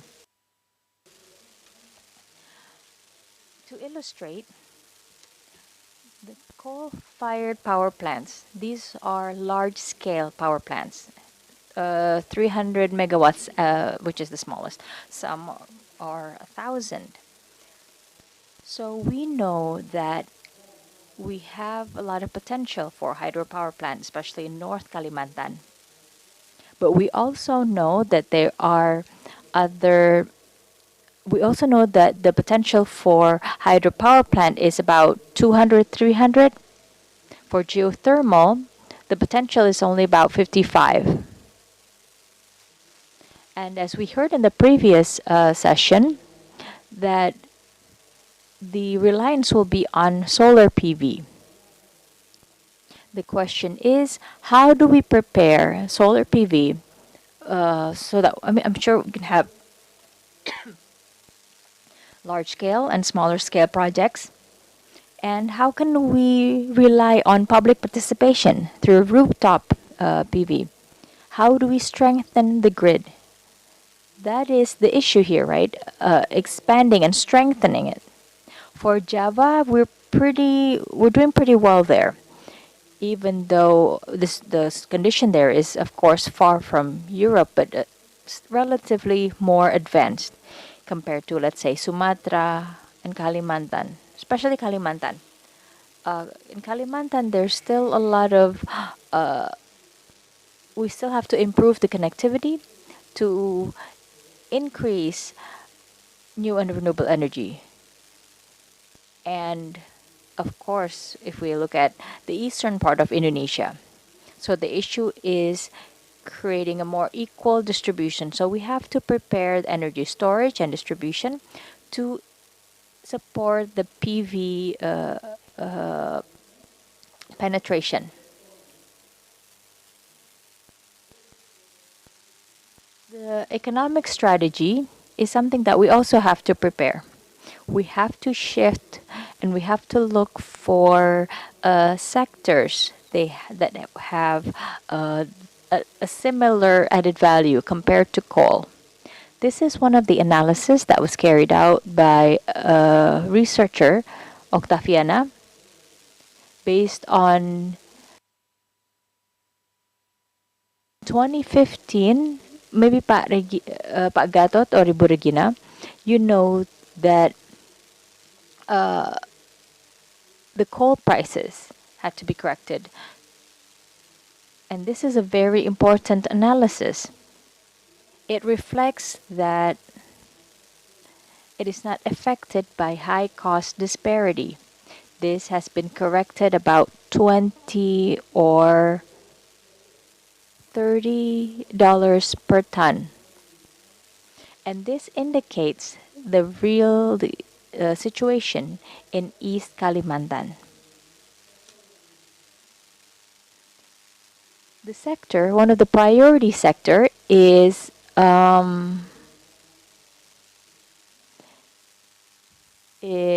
electricity and gas and water supply. So we need to look into this. What is it that we need to develop further? Is it the electricity and gas or water supply?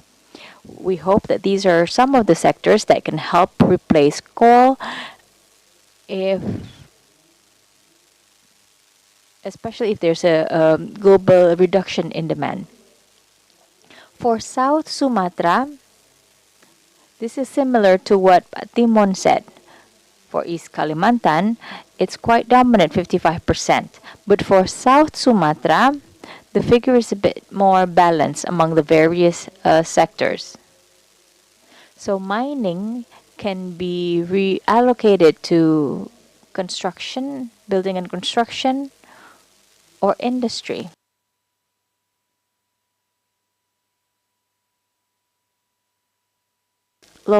Is lower, but we do have the time to shift. And this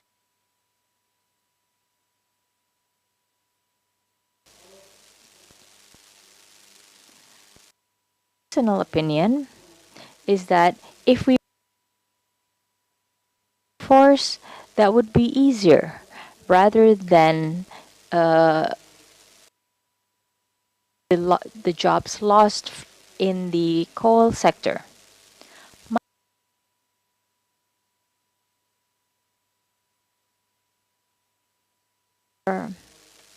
What's the word? It's difficult to get them to adapt to new types of jobs. One way is to shift them towards other similar sector, for example, from mining to construction. So there are some similarities between those two sectors. For oil and gas, maybe they can be shifted to geothermal. These are sectors, again, that are similar. So that is why the workers, if they are shifted to a different sector, they would not need to adapt as much. This is the slide. We actually got this information from Timon.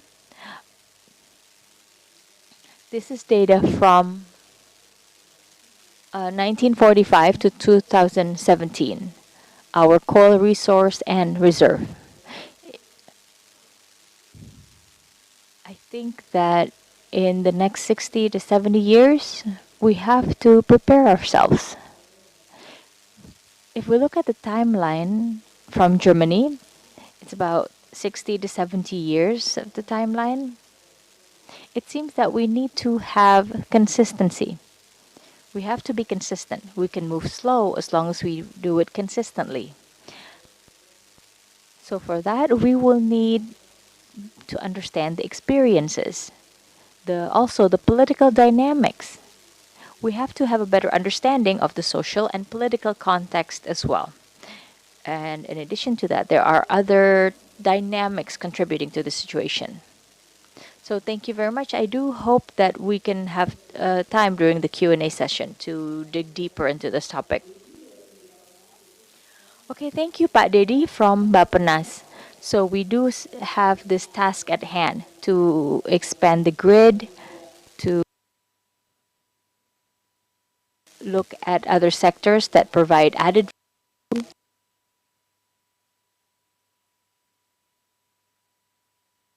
session. The comments or the inputs from two provinces are South Sumatra and East I'd like to first Ibu Regina, who is the head of the South Sumatra Provincial Development Agency.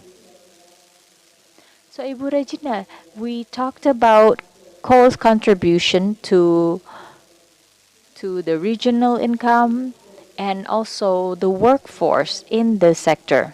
We would like to know what is the role of coal in South Sumatra and what is the government strategy for coal.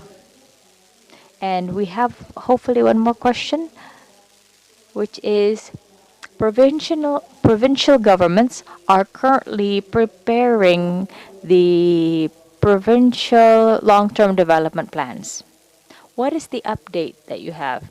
Is energy issue listed in that document? Thank you. Thank you, Buwada. Thank you. Good morning. Greetings and may peace be upon us, for all of us. I'm very happy to be here. So, the question is about the impact of energy transition in South Sumatra. So, as we know, coal plays a major role in the South Sumatra province. We talked about the major role, but in South Sumatra, the situation is not as much as in East Kalimantan. The contribution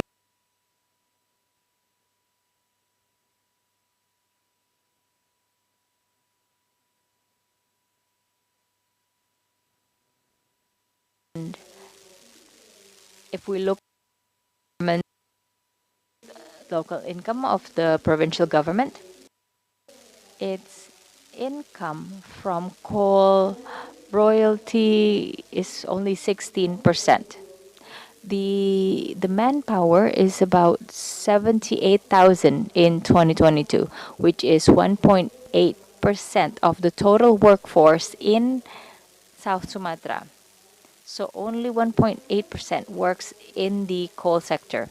And this is found only in 3 districts that where its people are predominantly working in the sector, such as in Oku, Lahat, Musi Banyuasin as well. So if we look at the workforce in coal only makes up 1.8% of all the workforce in. So our province has been in the past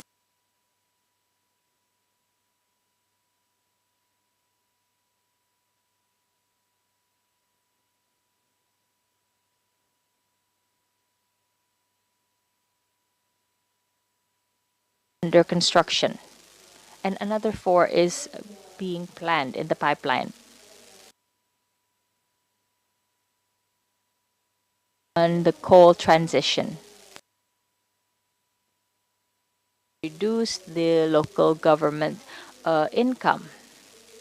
This is because we haven't seen from new and renewable energy resources what would be the effect on the local income if we replace coal-fired power plants with other new and renewable energy. We don't know yet.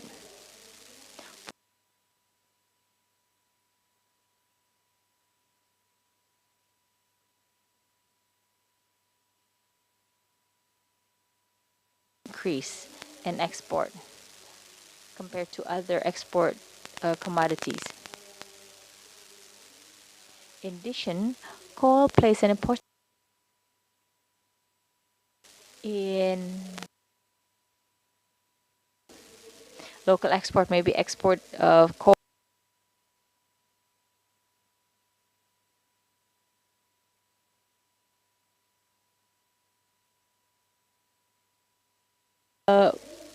People who come from other parts of the country.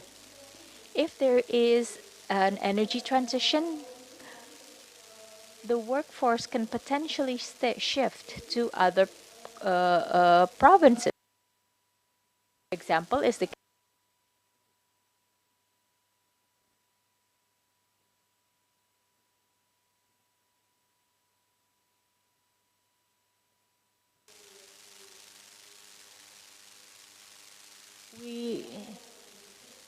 In South Sumatra, there is an estimate that the population will decrease 0.07% in the next several years. So this is something that we have to take into consideration if we are shifting away from coal. Looking at the strategies in our province, clearly we are going to optimize the various resources that we have in the province. This is quite a significant potential, as you can see here, 21,000 megawatts. Meanwhile, the current installed capacity is only at 4.423%. This includes from geothermal, hydropower plant. So we do have a huge potential for renewable energy. In our subnational energy general plan, we aim to have 21% of new and renewable energy mix. And meanwhile, at the moment, we have almost reached 23%, which exceeds the local energy general plan. However, as we've heard, the national energy general plan is going to be reviewed, so there can be potential changes in South Sumatra. And then these are the work of the local government. We have set these targets. We have to allocate budgets, and we are also thinking about increasing this energy mix, especially for the districts impacted by coal mining. Now, if we look at the workforce and how they transition, this is something that's important. If we compare the income from the workforce in South Sumatra, the figure is about twice as high as workers in other sectors.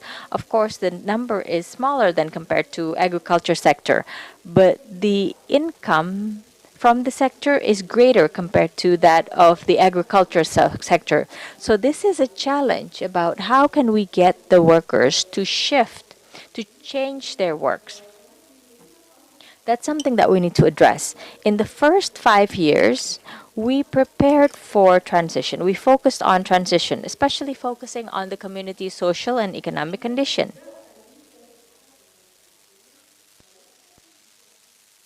And I agree with what Timon said. We need economic diversification. We need to look for other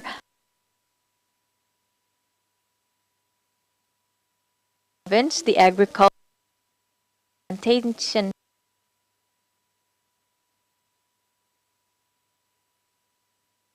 of that sector. We need to shift and also focus on the downstream sector. And then post-mining rehabilitation. In South Sumatra, we had one of the biggest mining companies. That is something that we have to be able to mitigate. Now, how do we mainstream the provincial long-term development plan? Well, we are currently developing a roadmap from the provincial long-term development plan. We have done a number of FGDs. We work with also with other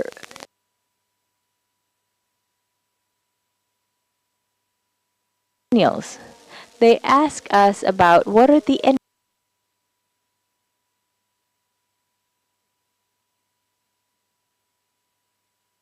new and renewable energy.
to East Kalimantan specifically.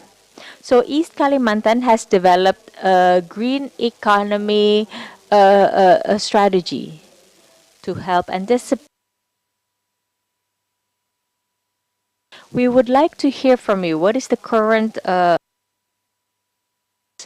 what is the share with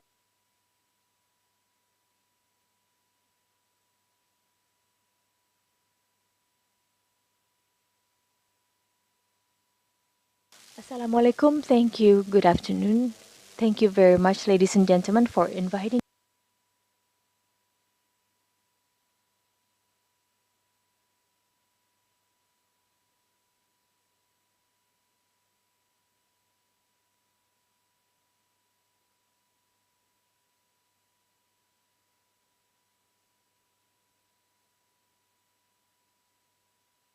of our subnational income coming from coal. So we are a very fragile structure because we are highly influenced by trade, especially foreign trade.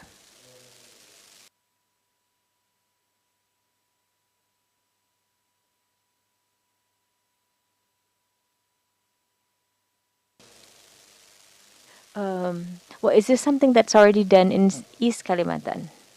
If we talk about economic transition for East Kalimantan, I'd have to tell you about the development, the economic development in East Kalimantan in the past 50 years. So I think that's from the 70s.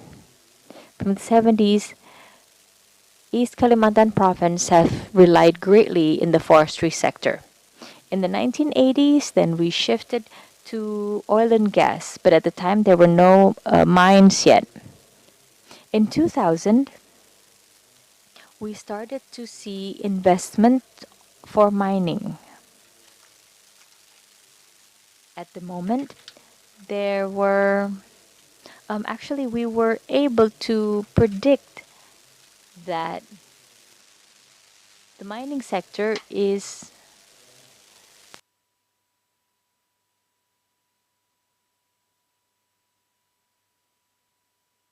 though we have options. So in 2005, we began to focus on palm oil plantation.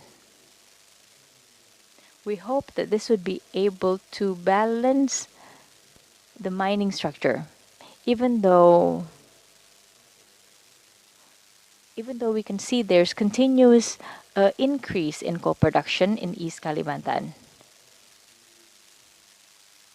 With regards to the economic transformation in East Kalimantan, we are starting to see, starting from 2030, there were plans for Green East Kalimantan.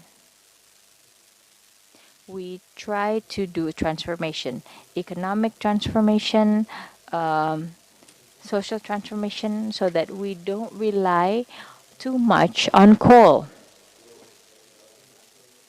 But this has been a challenge because we're seeing a continued increase in coal. And so as you can probably see, the challenges, the global demand to reduce emission. We talked about that earlier. And Indonesia is aiming to achieve that, to reach that transition. Economic transformation, I mean. For East Kalimantan, we're also working on carbon financing. We can get carbon trade in the land sector. So we would like to know if there's going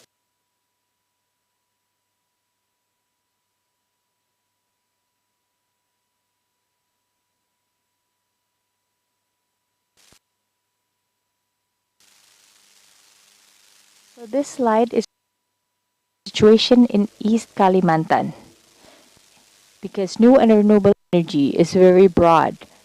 It includes the solar PV, hydro power plant,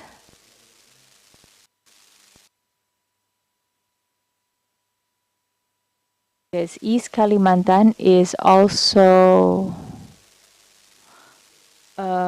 for infrastructure. We are still lacking. So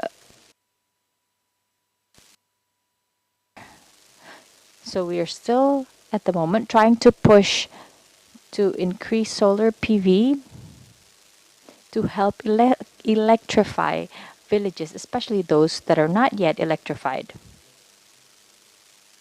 This is data from the Sub-National General Plan in 2016.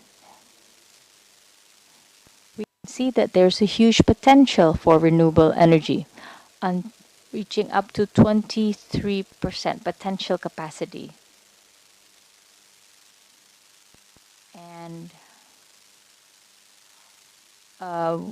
we are not there yet. We haven't reached that potential. So again, East Kalimantan is highly dependent on mining. Because of that, we have to be very cautious. We have to be careful because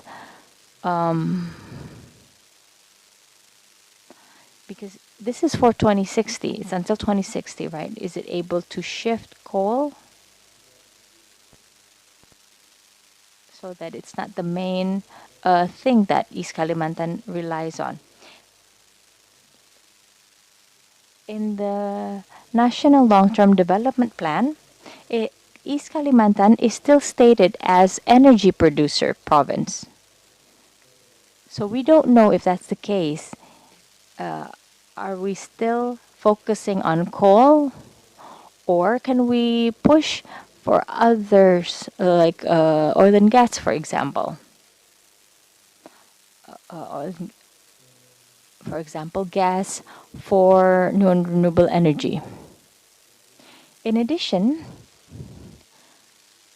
we are also, in addition to creating economic transformation,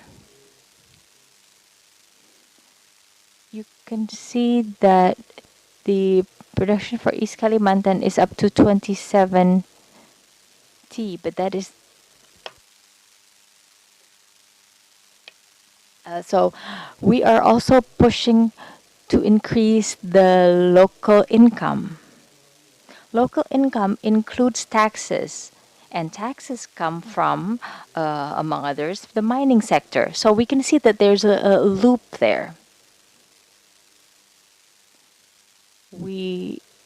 So if we're talking about shifting away from coal, we have to be very, very cautious. Okay, let's continue. So this is related to the question earlier about the work this year. We have concluded the 2 years or 3-year local province development plan. This is a short-term document until we get the new governor. This includes increasing the energy mix in that document. So for the long-term provincial development plan, we were supported by colleagues from IKJET. It includes economic transformation linked to energy transition. Because we haven't started talking about economic transformation in this sense, because it's very broad. So if we're looking at, for example, the workforce, the manpower, are they going to shift to other jobs? Or like what Bu Regina said earlier, the majority of workforce, especially in for mining, the majority are from outside of the area. So if we shift, are they also going to move away? Or are they going to find other jobs? So I think that's all that I can share with you about the province. Thank you very much.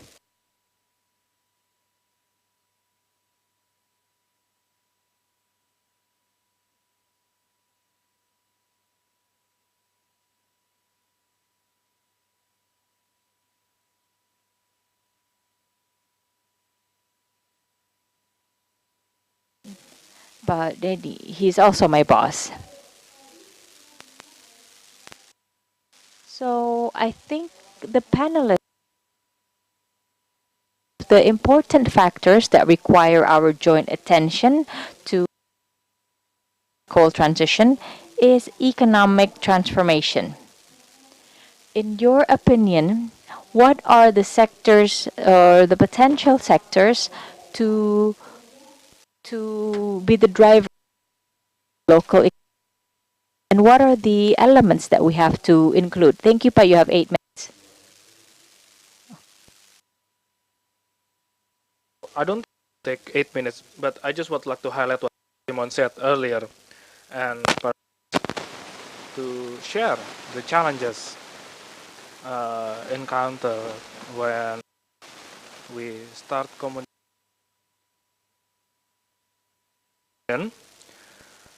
to anticipate coal phase out transition. I think the important point from what Timon said, we have to start very soon. We have to start early. We have to start fast. This is important, but it receives challenges. What is the urgency? Will the coal transition happen? If yes, then when? Coal demand will decline. I think the debate will never stop because we are talking about projection, and we will never know. I don't think only God knows what actually happen in the future. But as human, we can only do the best that we can to create projection. Timon said that he's ready to place a bet after this meeting.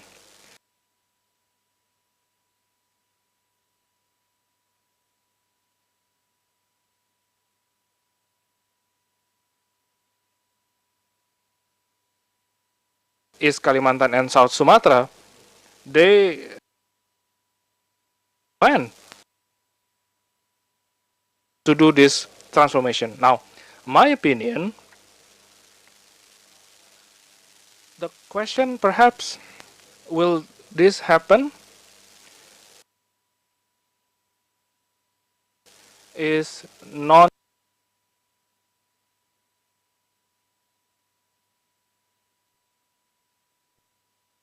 about when it will no longer available. And the message that we need to start fast, I think that's very important. So sooner or later, in terms of coal production decline or coal demand decline, better to anticipate as soon as possible, because the change of economic structure is not something simple about employment, about government revenue, about export, that also related to monetary issue. So there are several elements that is really systemic and has to be planned as soon as possible, that we can really be prepared. So back again to Ms. Warda's question, what will be the plan or how the economic transformation will look like? And I'm totally agree to what Mr. Rahmat said when Mr. Rahmat showed the slide about the long-term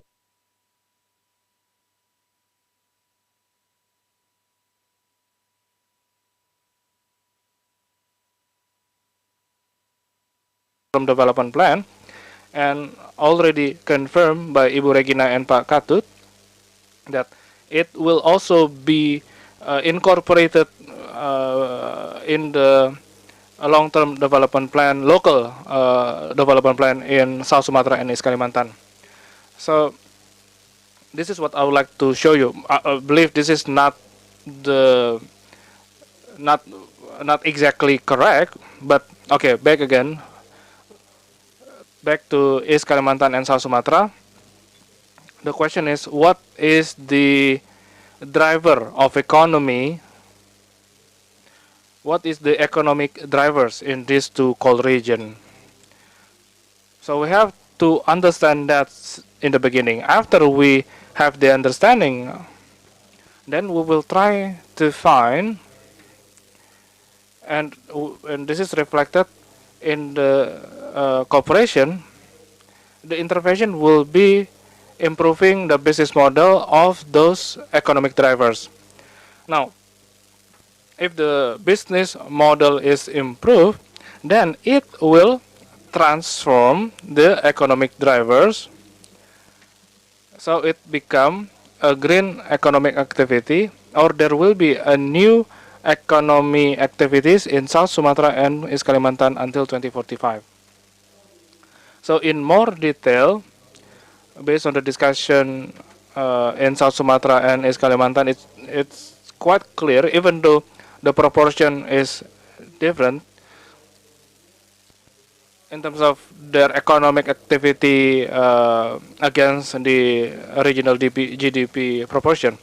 Let's say if we broken down into food, agriculture, industry, plantation, those sectors are very important in East Kalimantan and South Sumatra. Tourism also important, forestry, fishery. Bapenas also supporting blue economy as one of the new economic pillar in the future. But Mr. Gatot also mentioned that oil and gas and coal is really dominant in East Kalimantan economy, but also in South Sumatra economy. And industry or refinery also start to develop, even though it's still not yet dominant, and they have started with new renewable energy. So it is very interesting to get the feedback from the audience. So what we meant with transformation. First, it's about productivity, meaning we want the new economic activity will become more productive. So it should be more sustainable in terms of environment and social. Second, from the commercial viability, it will be better, especially for the non-fossil activity, so that the non-fossil activity can be scaled up. And at the end, we will have a new economic activity mix in South Sulawesi, South Sumatra, and East Kalimantan. But the question is, in 2045, will fossil be there with this new scenario for both South Sumatra and East Kalimantan? I think that will become a political and social discussion in both coal regions, and we will compare. Maybe we will compare three scenarios, yeah?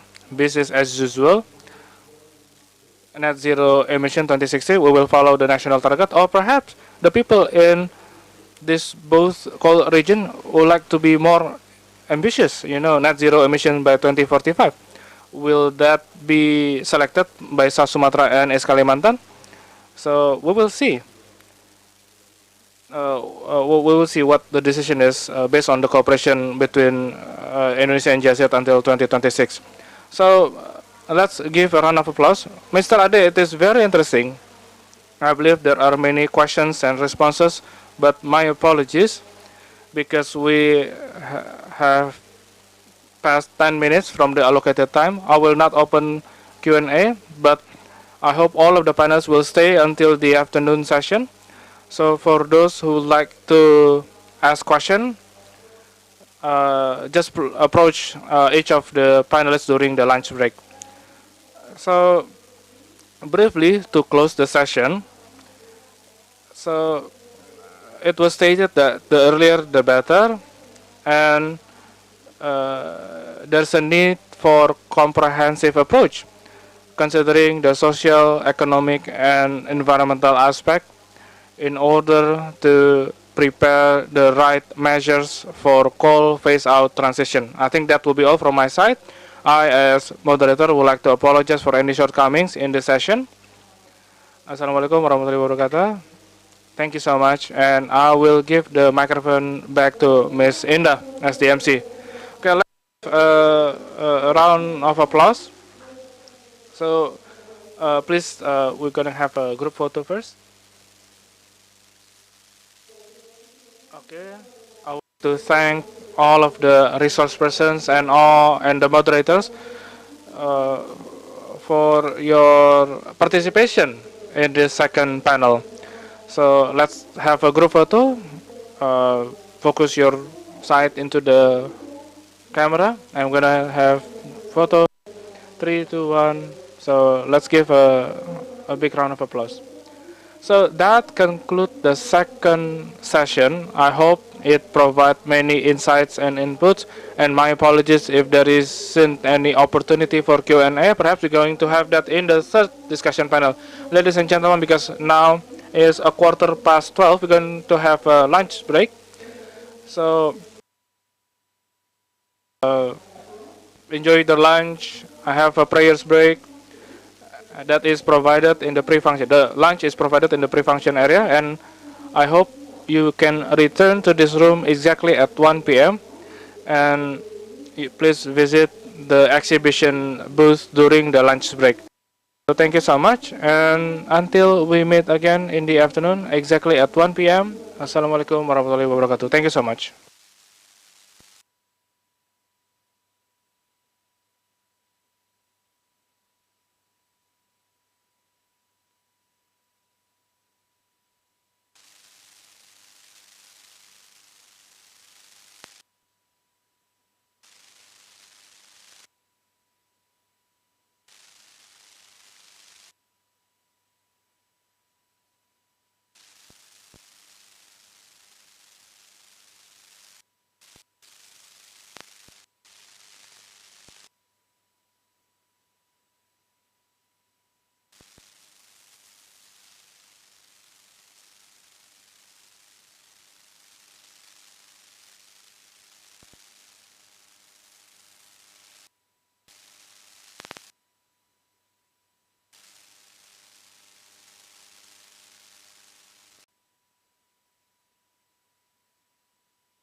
Dapat kami informasikan bahwa acara akan segera kembali kami mulai dalam waktu 5 menit lagi.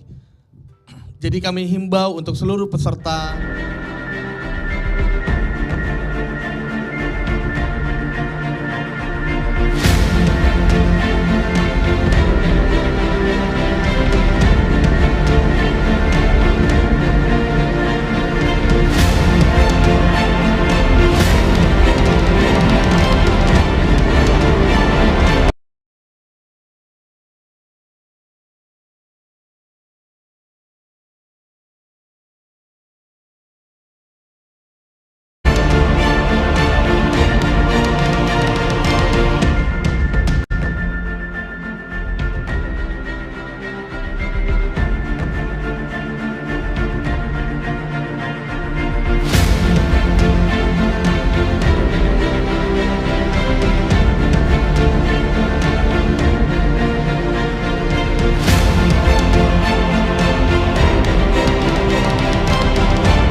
Afternoon, ladies and gentlemen.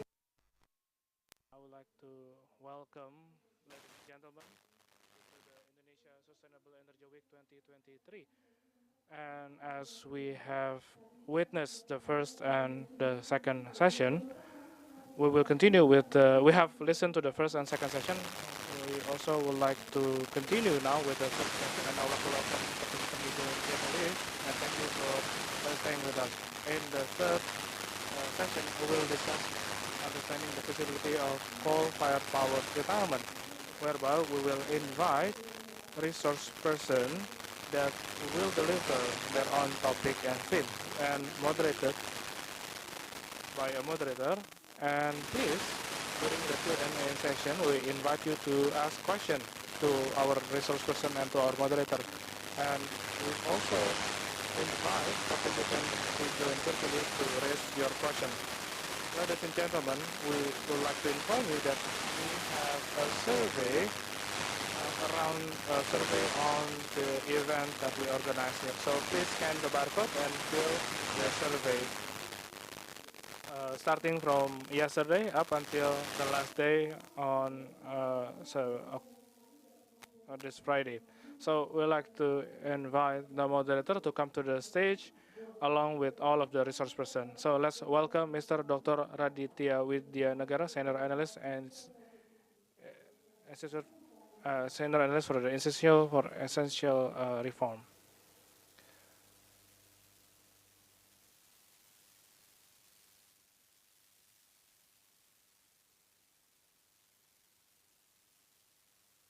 Yes, thank you so much, Ms. MC. Good afternoon, everyone. My name is Radit. I am from ISR, and this time I will be the moderator to lead the third session in this second day of 2023 ISEW.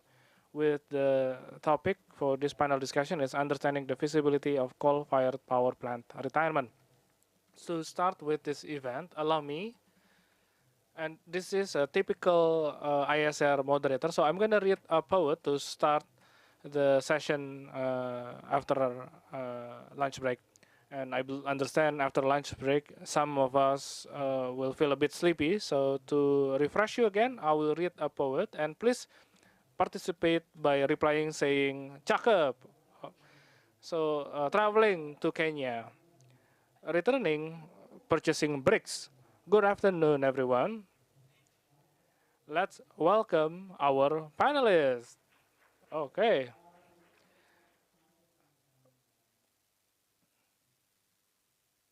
So for the panelists in this session, I will call one by one. First, Mr. Fadil. Can you come to the stage? Now, Mr. Fadil is Program Officer for Case Project from ISR. Before joining ISR, Fadil holds a master degree in sustainable technology from Delft University of Technology. And before joining ISR, Mr. Fadil was the expert staff of one of the parliament member. And for the second one, we have Mr. Aang. Please, sir, maybe you can come to the stage. So Mr. Aang is country project manager from Energy Transition Partnership. He has extensive experience for the last 20 years, focus in the research and analysis in the energy system. Before joining ETP NOPS, he is clean energy finance and investment mobilization team and program and energy analyst from International Energy Agency. He has 11 years experience working in Ministry of Energy and Mineral Resources. Maybe you can share what was your role in the Energy and Mineral Resources Ministry? I was the energy analyst, and Mr. Aang has hold master degree for energy economics from the Curtin University, Australia. The next one we have Yanti. Please come to the stage. So it's a bit unique from Yanti because in the same event last year, Yanti was the moderator for a similar topic, and I at the time was the speaker and Yanti was the moderator. But in this same event this year, Yanti become the member of the panelists and I am the moderator. So how are you, Yanti? I'm very well, thank you. So Yanti is energy system modeling analyst from Transition Zero. Now Transition Zero is a non-profit organization that focuses in providing data and modeling energy system that is publicly accessible and based in UK. And in Transition Zero, he has the responsibility to analyze the pathways modeling. Before joining Transition Zero, she was my boss in ISR research team. So she was the manager of the research team in ISR, and she hold a doctorate degree in renewable energy. So to all panelists, you may be seated.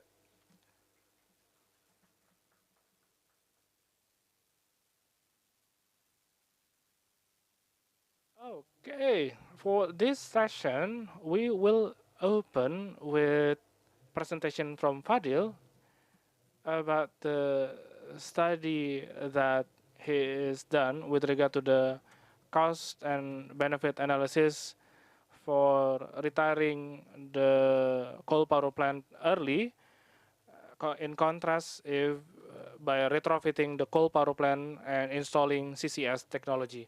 So, Mr. Fadil, over to you to deliver the presentation. So, good afternoon, distinguished ladies and gentlemen, participants of ISEW 2023. I am very happy in this afternoon. I have the opportunity to start the discussion, the third session of the second day for 2023 ISEW. Now, the theme is understanding the feasibility of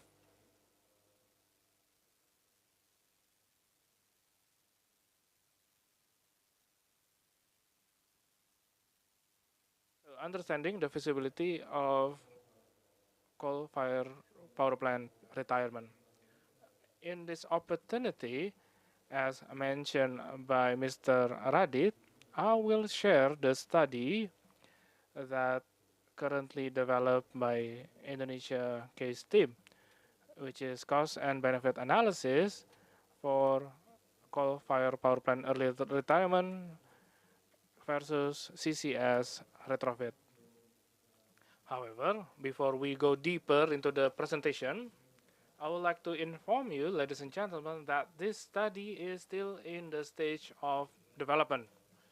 Therefore, we seek your understanding not to distribute first my presentation and not citing of what I will deliver in my presentation. Not to cite and not to quote. So, just start. So it is a general understanding to all of us that the electricity sector in Indonesia still heavily rely to fossil fuel-based power plant, especially dependent to coal through steam power plant. So the background of conducting this study, in one side, it requires, that become the main reason, that exactly the reason why we perform decarbonization in the Indonesia's power sector. In the other side, to perform decarbonization in the electricity sector will require a huge cost, and we have limited resources. And from those two backgrounds, in this study, we from the case Indonesia team, we try to understand the cost that may emerge in the future when the coal power plant is operating up until the power purchase agreement period is over, or when it goes into natural retirement, and comparing if there is an intervention. Now, intervention in this regard is early retirement or retrofit the plant or installing CCS for the coal power plant. And the method that we use in performing this analysis, we use discounted cash flow. So all of the future cash flow, we present value the projected cash flow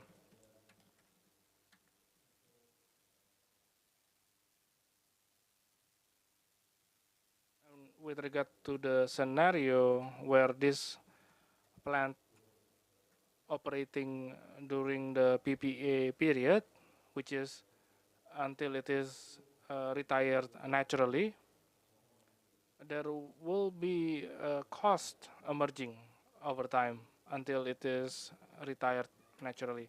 First is the operating cost of the power plant itself.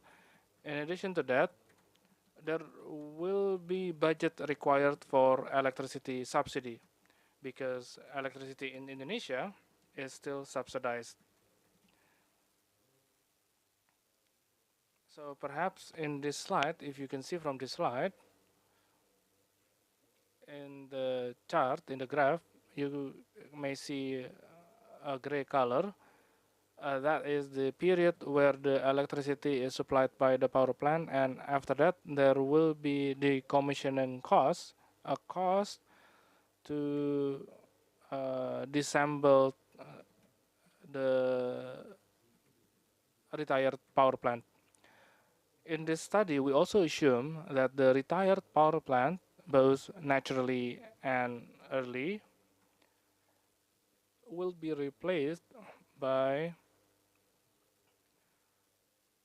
renewable fire or renewable power plant or renewable energy power plant. So that we assume that will be the scenario. So we assume the coal power plant will be replaced by a solar power plant that equipped with battery. And based on the presidential regulation, that the operation of coal power plant will be limited until 2050. So when this coal power plant will be retired, it will be replaced by renewable energy. So in the picture, in the gray color, when the power plant is retired, then it will be replaced by the yellow bar showing that the electricity will be supplied by a solar power plant.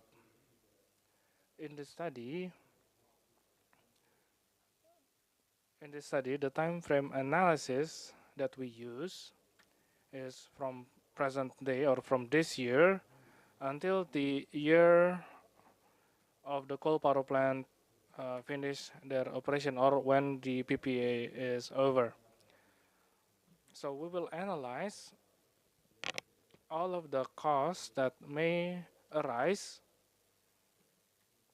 during that time frame. And one of the costs that may arise during that time frame is the investment cost or capital expenditure for the solar power plant installation along with the battery storage system when the coal power plant is retired or stop operating. So when the coal power plant is retired early, so there will be shifting. In this study, it is also assumed the early retirement that we refer to, that the coal power plant will be retired 10 years early or sooner. So when the coal power plant is retired, then the electricity supply will be replaced by a solar power plant. And several additional costs that may arise when the solar power plant start operating, then there will be operating expenditure of the solar plant itself, and not only the power plant, but also not only the solar power plant, but also the battery storage system. And in addition to that, there will be additional costs that may arise that come from retiring the coal power plant. And one of them is stranded asset cost, or the cost to compensate the power plant residual value that is unutilized. And the rehiring package, that is the cost or fiscal assistance that provided to the coal power plant workers that their working contract terminated early. In addition to that, there is also the income loss cost, which is the loss of income of the coal power plant workers, and also the loss of income of the workers in the upstream.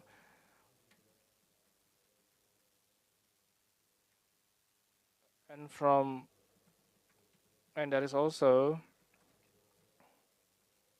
the decline of the state royalty revenue because of the decrease of coal selling.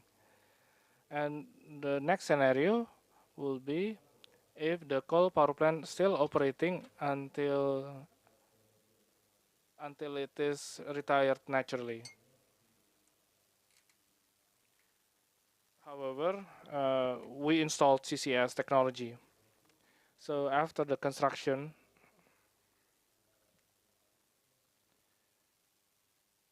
so we assume CCS will be able to absorb 90% of the carbon emitted, and the cost that may arise first,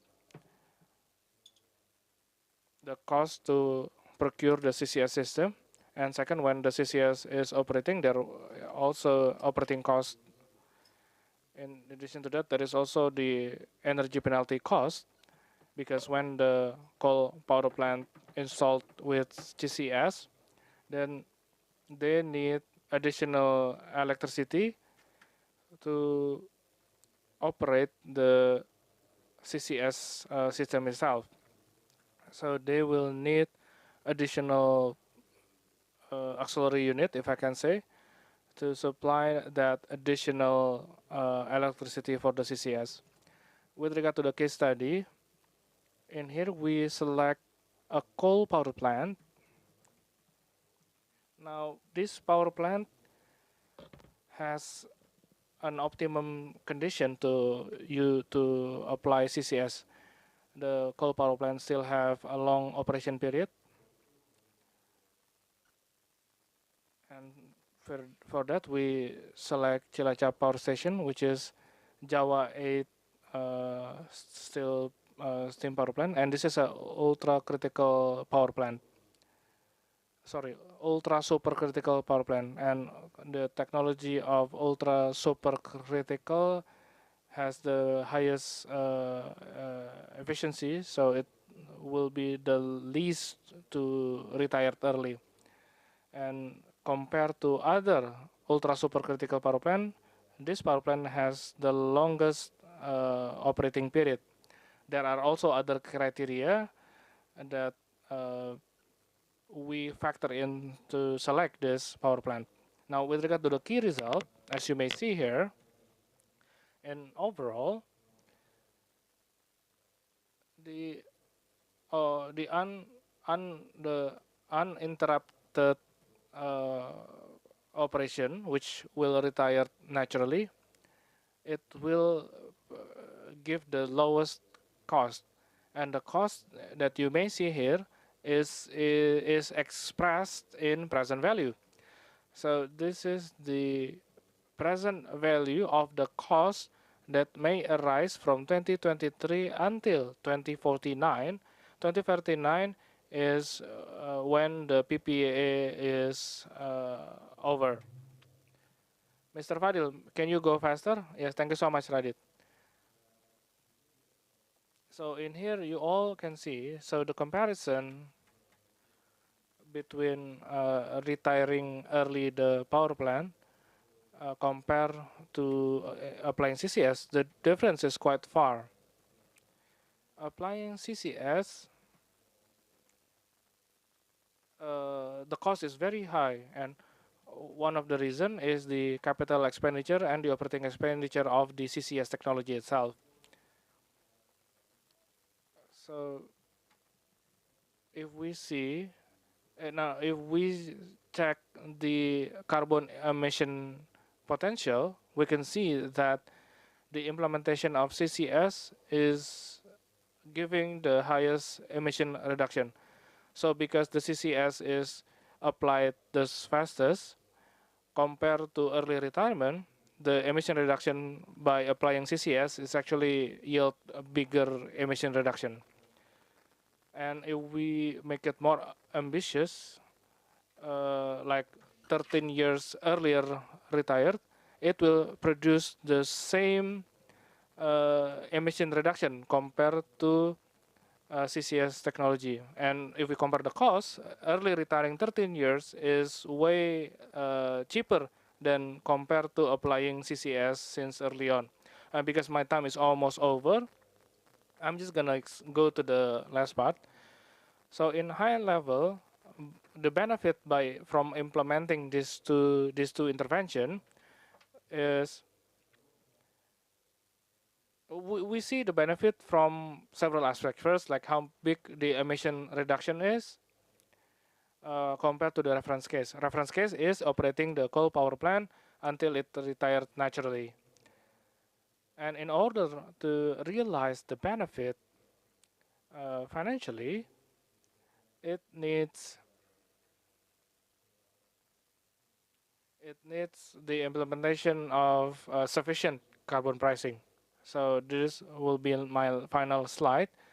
I will share several recommendations that may come from this study. First, coal-fired power plant early retirement, both naturally or earlier, it has to be complemented with the planning, which at the moment is being revised and developed, and carbon emission reduction that may come from the early retirement should be measurable, and the cost to perform this intervention will be identified. So, as I mentioned earlier, carbon pricing become the major component in order to realize the economic benefit that may come from implementing this intervention.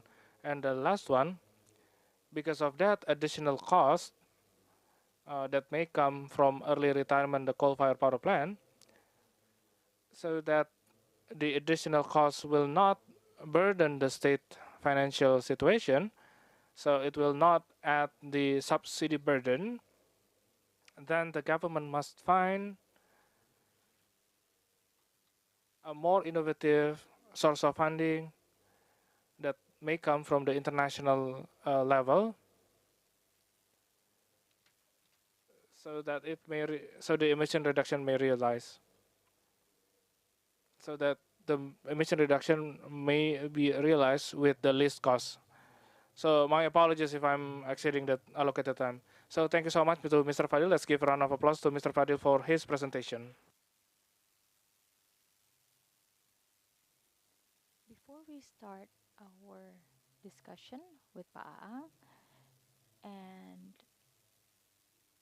Ibu Yanti, I'd like to ask about the study about CCS. The question is there an example of CCS application in coal-fired power plants, maybe globally, if any? And also, what is the rate of the carbon emission capture from the existing projects? Is there maybe like 90% capture, as you mentioned in the study? So far, there are 2 CCS units in coal-fired power plants that are used in Canada, and both claim to be able to reduce emission by 90%. When the CCS units operate,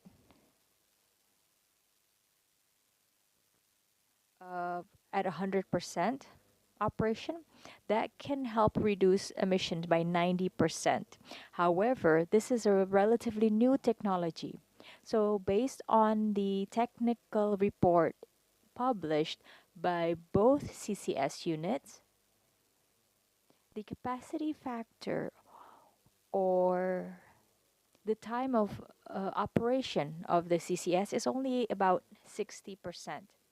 So when we aggregate the total emissions reduced from the CCS operation in these two units, they're no more than 60%. Thank you, Pak Fadil. I think we can start with the discussion sessions with the panelists.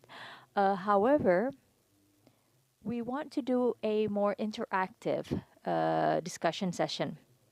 So you can take part in a poll, and the questions will be discussed along with our panelists. Can we show the link? The link for the poll? Okay, ladies and gentlemen, you can access the link provided on the screen. Or you can scan the QR code provided here. So you can take part or address questions. Now, while we wait for the results of the polls, I would like to ask Pak Aang and Ibu Yanti. What is your response to the study that we've heard from Fadil? Maybe we can start with Yanti. Go ahead, ladies first. Thank you. Thank you very much. I think this is a very interesting study. Fadil, thank you very much. Because we need more comparative studies such as this one, because CCS is a relatively new technology. And if we want to implement this on the ground, we need many comparative studies, not only from the technical aspect, but also the financial side, the feasibility of its implementation. I think what we need to add to this study is if this is to be implemented on the ground, is it feasible or not? Social and economically feasible or not? Because as we've heard earlier about the technical aspect and the financial aspect as well. And if, let's say the example is in Cilacap, if we want to add the CCS in the Cilacap power plant, we also have to look at the social and a financial aspect as well. Thank you very much. So Fadil mentioned about the technical aspect, right? The technical aspect in the study.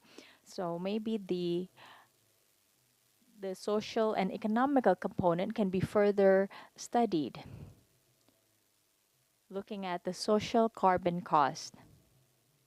Pa Aang, what about you? Comments from your end? Thank you, Mas Fadil. This is an interesting study, as we've heard from Yanti. So at the moment, Indonesia is at a strategic point to mainstream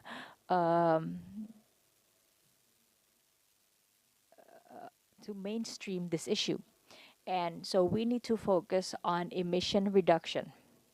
And one way is by retiring coal power plants. These studies will help enrich the government's options in creating the roadmap that they can create, that the government can create. So I think it wasn't clearly stated about the scope, right? And also Yanti mentioned about the importance of having non-technical components into included in the study, the social and economic aspect, as well as regulatory, supporting regulations. In addition, we need to share these studies with relevant government agencies, those responsible to develop roadmaps such as the National Energy Council, the ministries of energy and mineral resources, of environment and forestry, for example. So we can look at these facilities, compare it to retrofitting, and we would so that we would be able to understand what would be the cost, what would be the and how can we pay for these costs? Would it involve government financing or from international support, for example? That's my comment. Thank you, Paang. Thank you very much. So this is quite new, right? This study, and it would be very good input, like as we've heard from the other panelists, to improve, to enrich the study, which is to include the social and economic aspect. So let's look at the Mentimeter. We have 57 people who have already logged into the Mentimeter. So for the first question, the first is electricity supply and stability, and second, okay, we're still getting more polls, more polling results. So let's look at the social economic impacts. I think that's the option with the most choices. So, Paang, what do you think? This is important, an important component, right? If we want to retire coal power plants. So, what are some socioeconomic aspects that we need to take into consideration? Paang, can you share with us? And what would be the implications, the socio-economic implications, if we are to retire coal-fired power plants? Thank you very much. Can you please show one of my slides? Sure, sure. Can the organizers help? It is the slide with an upside down funnel image.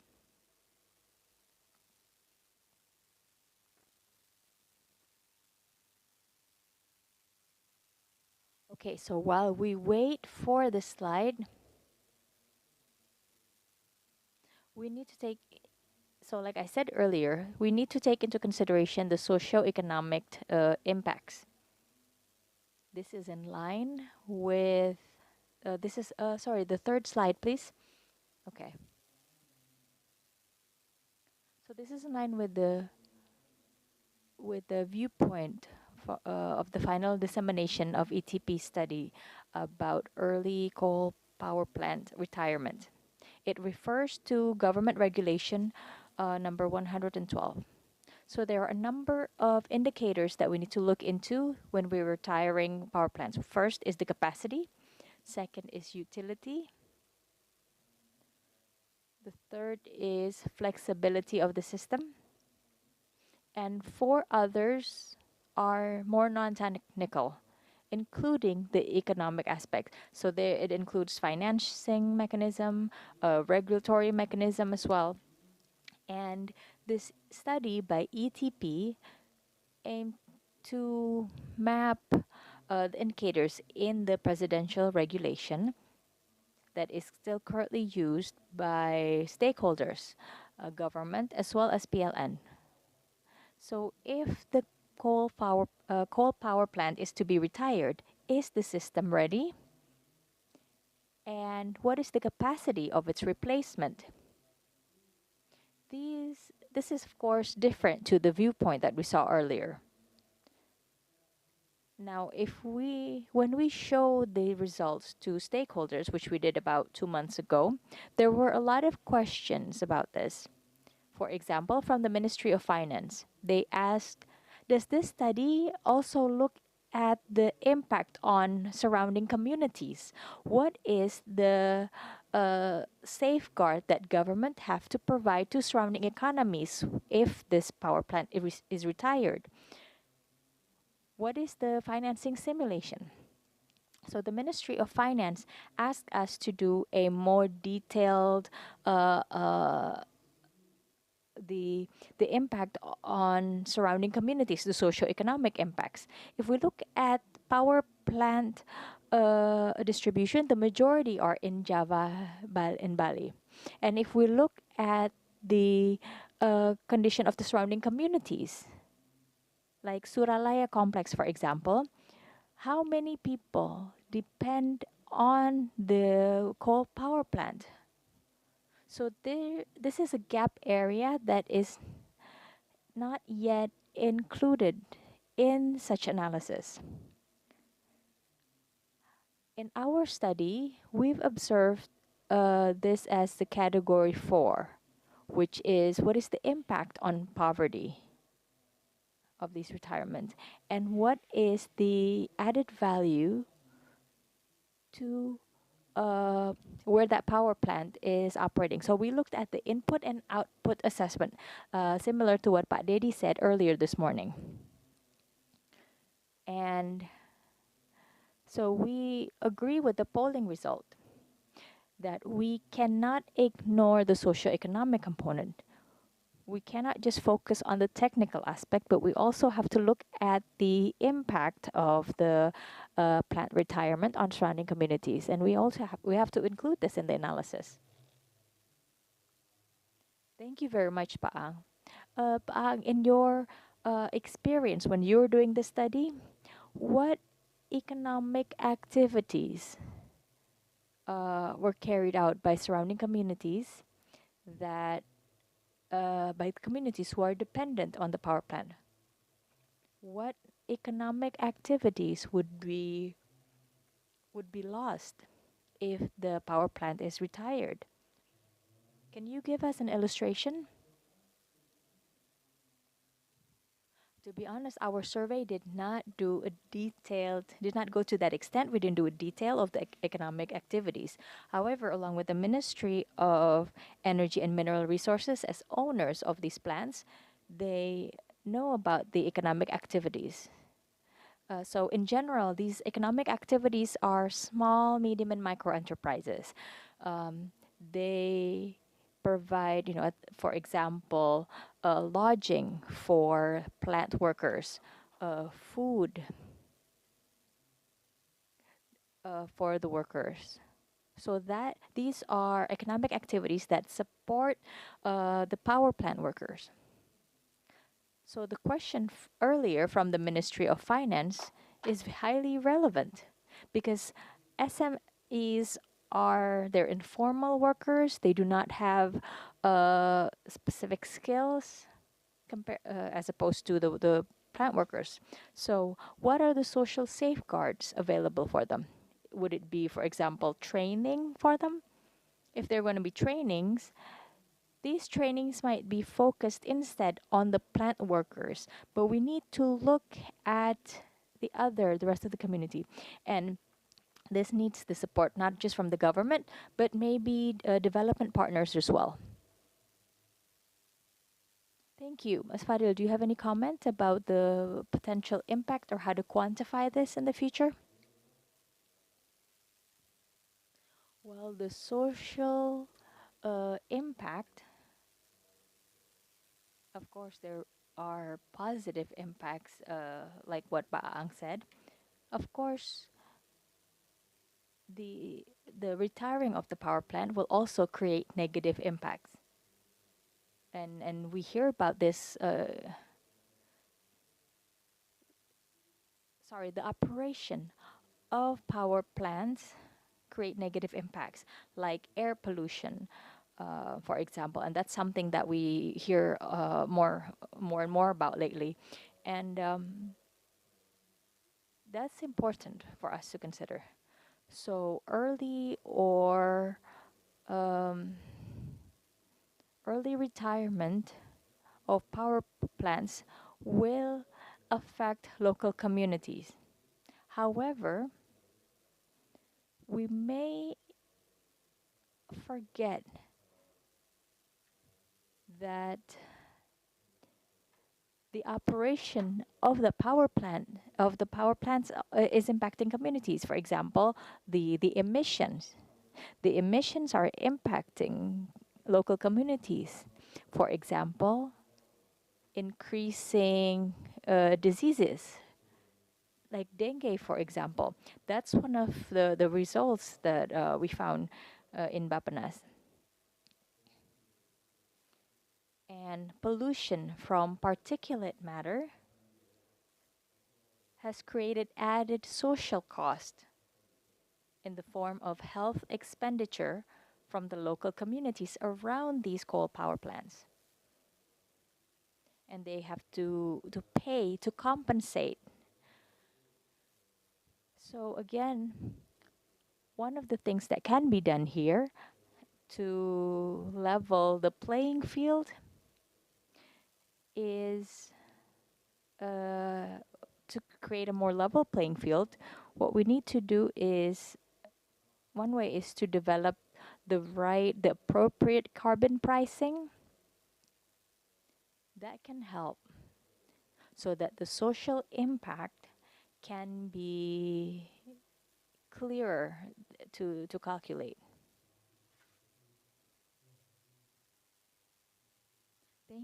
Thank you very much, Fadil. So you mentioned about pollution. If we're talking about pollution, it reminds me of this news that went viral some time ago about lack of data, lack of pollutant inventory data from the various power plants operating in and around Jakarta, the greater Jakarta area. This is something that is difficult for us to access because there's limited access. So if we're talking about data, I would like to ask Ibu Yanti, who is working in Transition to Zero, who focuses on data and energy modeling system. From the tools developed by Transition Zero, do you have any information that would support early retirement? Because from what I know, Transition Zero has developed a coal asset transition tool, if I'm not mistaken. Can you please explain about its application and how can that help policymakers to make its decision for power plant retirement in Indonesia? Thank you very much. So in Transition Zero, we have two primary tools, which is coal asset transition, in which the results provides one of the primary inputs for the second tool, which is future energy outlook.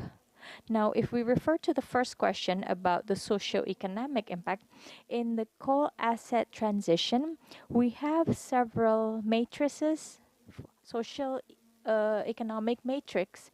Can we show the slide, please?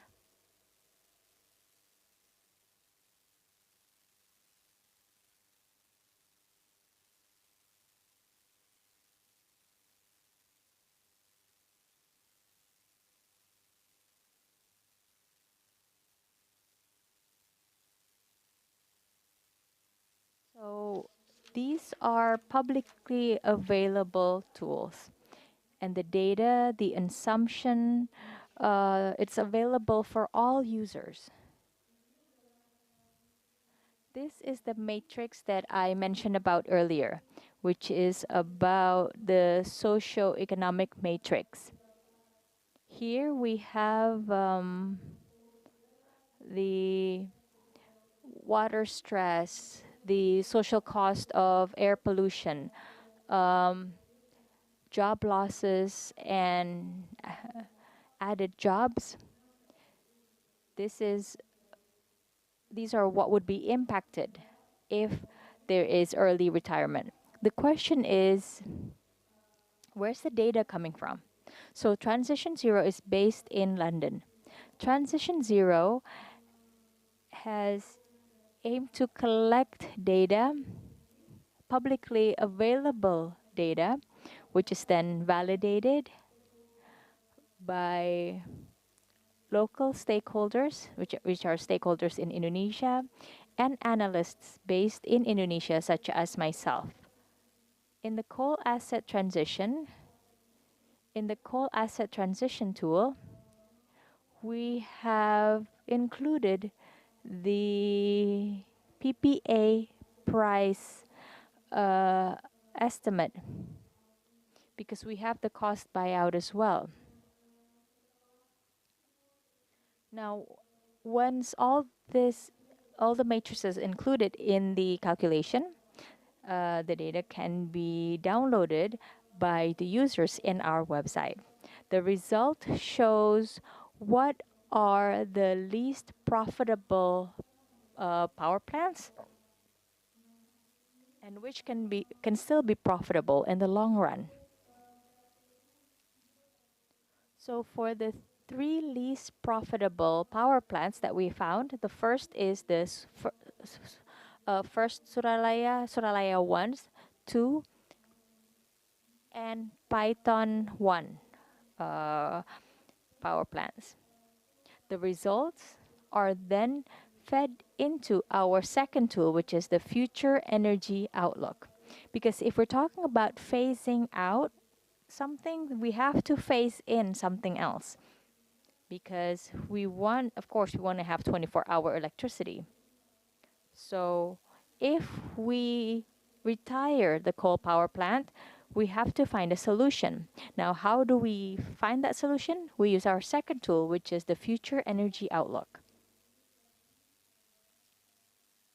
So this is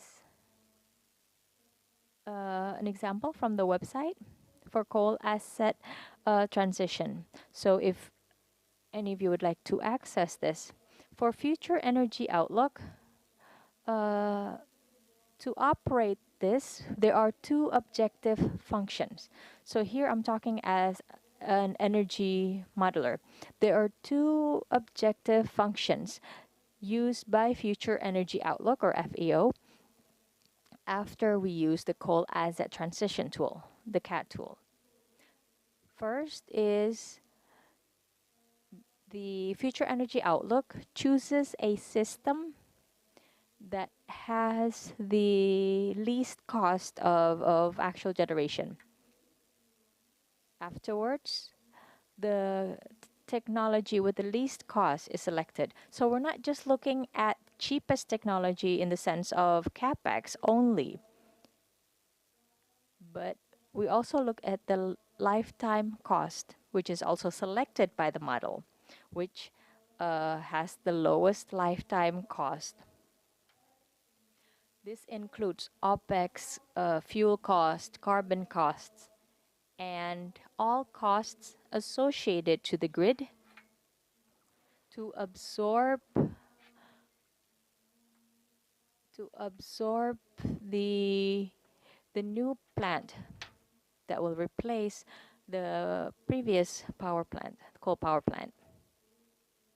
These are 2 tools from Transition Zero that can be utilized to support or to provide reference for early coal power plant retirement in Indonesia.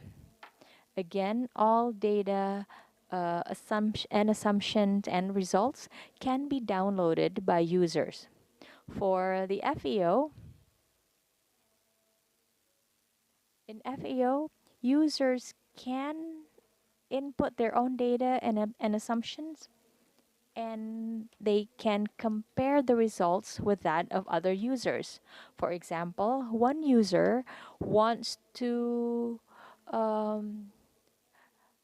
retire a power plant, maybe just 30% of the total capacity. So what would the solution be?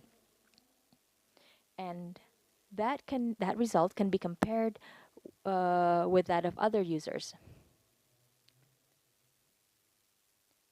Thank you very much, Mayanti. That's very interesting. So you had a list of the power plants. Some are familiar to me, especially the ones on the left-hand side.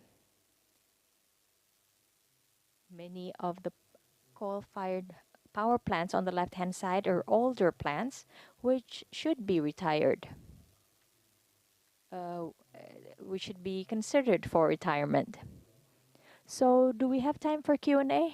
No? Okay. Well then, apologies to the audience. Unfortunately, we do not have time for Q&A for this session. So to end today, this session, I would like to summarize the key takeaways.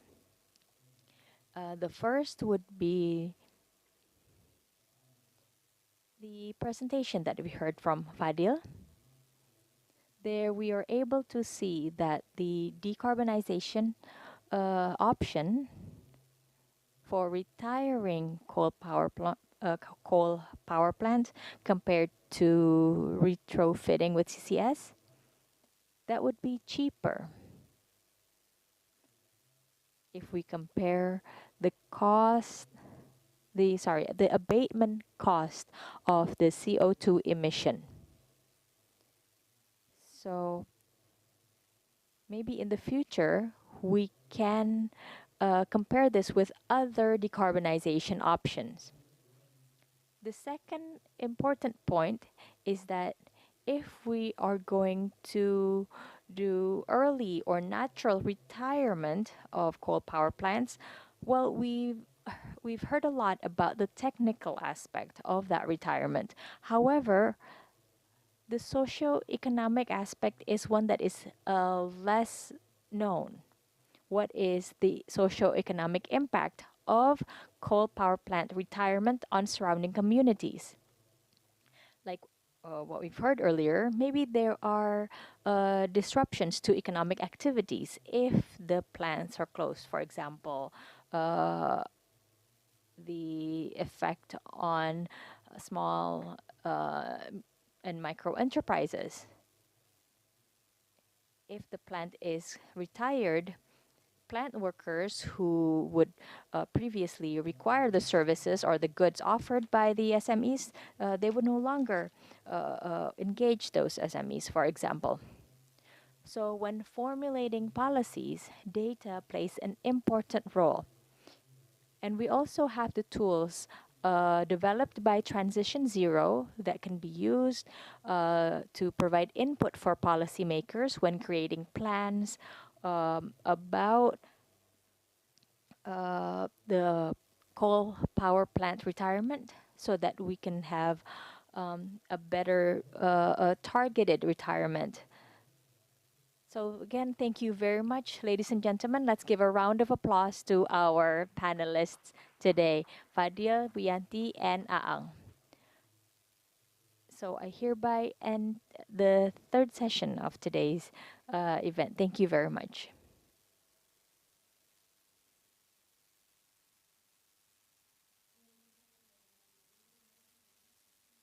Thank you very much. Before you leave the stage, we'd like to ask you to remain on stage for a group photo, please.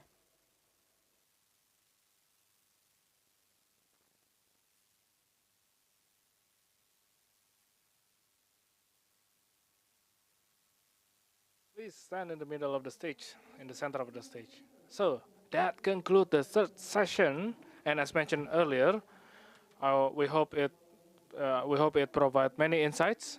So let's take a photo. 3, 2, 1. Thank you so much. Let's give another round of applause, ladies and gentlemen. So you may return to your seat.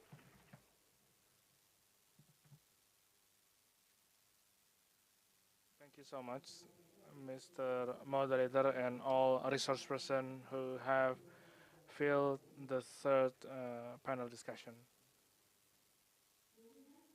Moving on, ladies and gentlemen, to the next agenda. Our next panel will be delivered in English.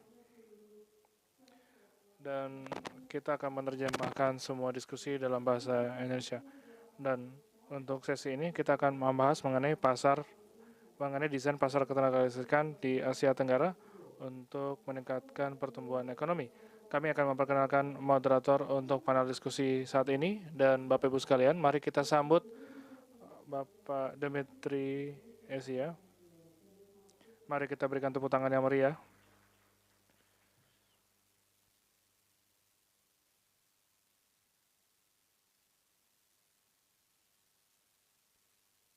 Untuk sesi ini akan ada sesi tanya jawab bagi seluruh peserta. Mari kita berikan tepuk tangan yang meriah, Bapak Ibu sekalian.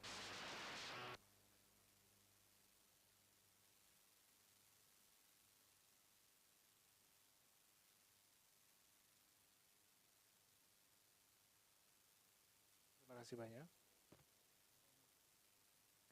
Merupakan kehormatan bagi saya untuk menjadi moderator untuk sesi saat ini. Kita akan membicarakan mengenai desain pasar ketenaga listrikan dan bagaimana meningkatkan transisi energi di Indonesia. Bagaimana menggunakan untuk meningkatkan energi terbarukan. Nama saya adalah Dimitri Peshan. Saya bekerja untuk think tank di Jerman. Kita punya beberapa proyek di Asia Tenggara. Dan saya sangat senang untuk bisa diundang untuk menjadi moderator untuk panel ini dan mengucapkan terima kasih kepada GIZ dan kami bekerja sama dengan GIZ untuk mengimplementasikan sebuah proyek bernama CASE.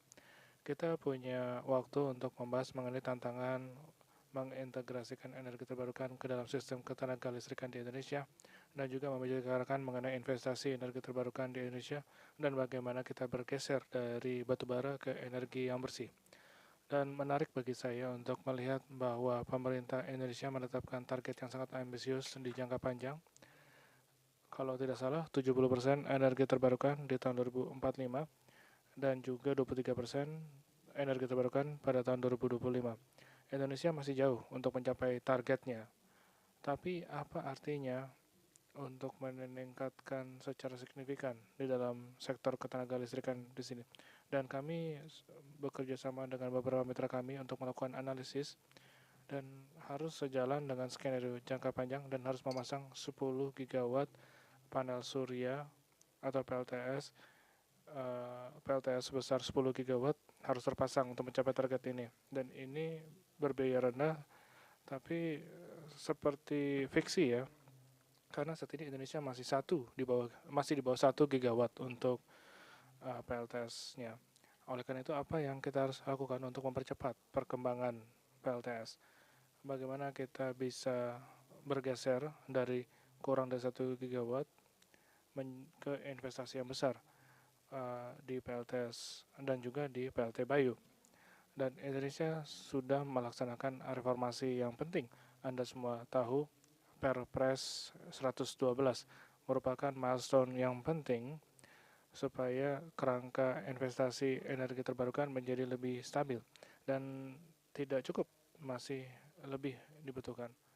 Sebelum kita melakukan diskusi dengan para panel, saya ingin meminta kolega-kolega saya and Power Market Design Expert memberikan latar belakang. Apa sih maksudnya kerangka kerja pasar dan bagaimana itu bisa membantu untuk sistem seperti di Indonesia untuk meningkatkan skala energi terbarukan. N adalah expert dalam bidang desain pasar. Dia akan menyampaikan presentasi selama 10 menit sebelum kita lanjut dengan diskusi dengan para panelis. N, waktu dan tempat dipersilakan. Baik, terima kasih banyak Dimitri dan selamat siang seluruh peserta bagi yang hadir online dan yang hadir di ruangan ini. Dan terima kasih GIZ untuk mengundang kami ke dalam konferensi yang sangat baik hari ini. Seperti yang kolega saya Dimitri sampaikan, saya akan mulai dengan pengantar singkat mengenai desain pasar ketenaga listrikan. Apakah itu dan apa unsur-unsur yang perlu dipertimbangkan pada saat kita memikirkan transformasi sistem untuk pertumbuhan energi terbarukan? Pada dasarnya, pada saat kita membahas mengenai desain pasar ketenaga listrikan, kita memikirkan seluruh peraturan, regulasi, kebijakan, insentif, dan mekanisme untuk mengadakan, untuk mengelolakan, dan untuk menyeimbangkan supply dan demand. Pada saat kita membahas desain pasar, kita membahas mengenai sistem ketenaga listrikan secara utuh dan apa yang dibutuhkan untuk mencapai tujuan sektoral yang sudah ditetapkan sebelumnya. Nah, setelah misalkan ada perubahan dalam hal tujuan, misalkan dekarbonasi, maka desain pasar yang menopang sistem juga harus berubah. Dan itu yang kita lakukan pada saat kita melakukan desain pasar ketenaga listrikan. Dan serang dengan waktu, kita melihat munculnya beberapa sistem, baik sistem yang tradisional, hybrid, competitive variance. Intinya, desain pasar ketenaga listrikan bukan hanya sekedar liberalisasi pasar. Jalur liberalisasi hanyalah satu akar dari desain pasar ketenaga listrikan, tapi sebenarnya lebih daripada sekedar liberalisasi pasar ketenaga listrikan. Kalau kita lihat kawasan Asia Tenggara, sebenarnya kawasan ini memiliki model pasar yang berbeda-beda. Ada pasar kompetitif di Singapura dan Filipina, ada sistem tradisional di Brunei yang monopoli, dan juga ada berbagai single buyer model, varian-varian single buyer system yang berbeda-beda, di mana utility memainkan peranan kunci di rantai pasok, transmisi, dan distribusi, tapi juga mengadakan energi besar dari pembangkit listrik tenaga swasta. Dan itu adalah berbagai macam sistem ketenaga listrikan di kawasan Asia Tenggara. Tapi intinya, semua sistem ketenaga listrikan ini didesain untuk mencapai tujuan tertentu, tujuan sektoral tertentu, di mana ketenaga listrikan harus andal tanpa gangguan, harus ada pasokan tenaga listrik yang cukup dalam jangka panjang untuk memenuhi kebutuhan besar. Dan ini harus dilakukan sedemikian rupa supaya kita pelanggan bisa membayarnya, harus terjangkau. Pada saat kita membahas mengenai zero carbon power dan pergeseran besar-besaran ke energi terbarukan, ada beberapa tujuan tambahan yang perlu dipikirkan dan perlu dipertimbangkan. Dan ini adalah, jadi semakin besar porsi energi terbarukan, maka semakin penting untuk melihat seberapa fleksibel sistemnya, bagaimana kita bisa mengakomodasi pasokan energi terbarukan varian atau VRI. Dan juga energi terbarukan itu marginal cost-nya 0. Tapi kita juga harus melihat bagaimana desain pasar mengakomodasi model-model bisnis baru, bagaimana kita bisa menggunakan sumber energi terdistribusi lokal, bagaimana kita menginvestasikan sistem baterai, dan bagaimana kita bisa membuat sistem yang ada saat ini juga menjangkau atau memberikan masukan kepada sektor industri, dan itu harus memberikan jalur yang kredibel untuk aset-aset yang padat karbon. Dan inilah desain-desain yang perlu dipertimbangkan. Terkait untungnya untuk kawasan Asia Tenggara, itu tidak perlu semuanya terjadi, maka lebih penting untuk melihat prioritas jangka pendeknya. Dan prioritas-prioritas ini bergantung kepada tingkat berapa besar energi terbarukan yang masuk.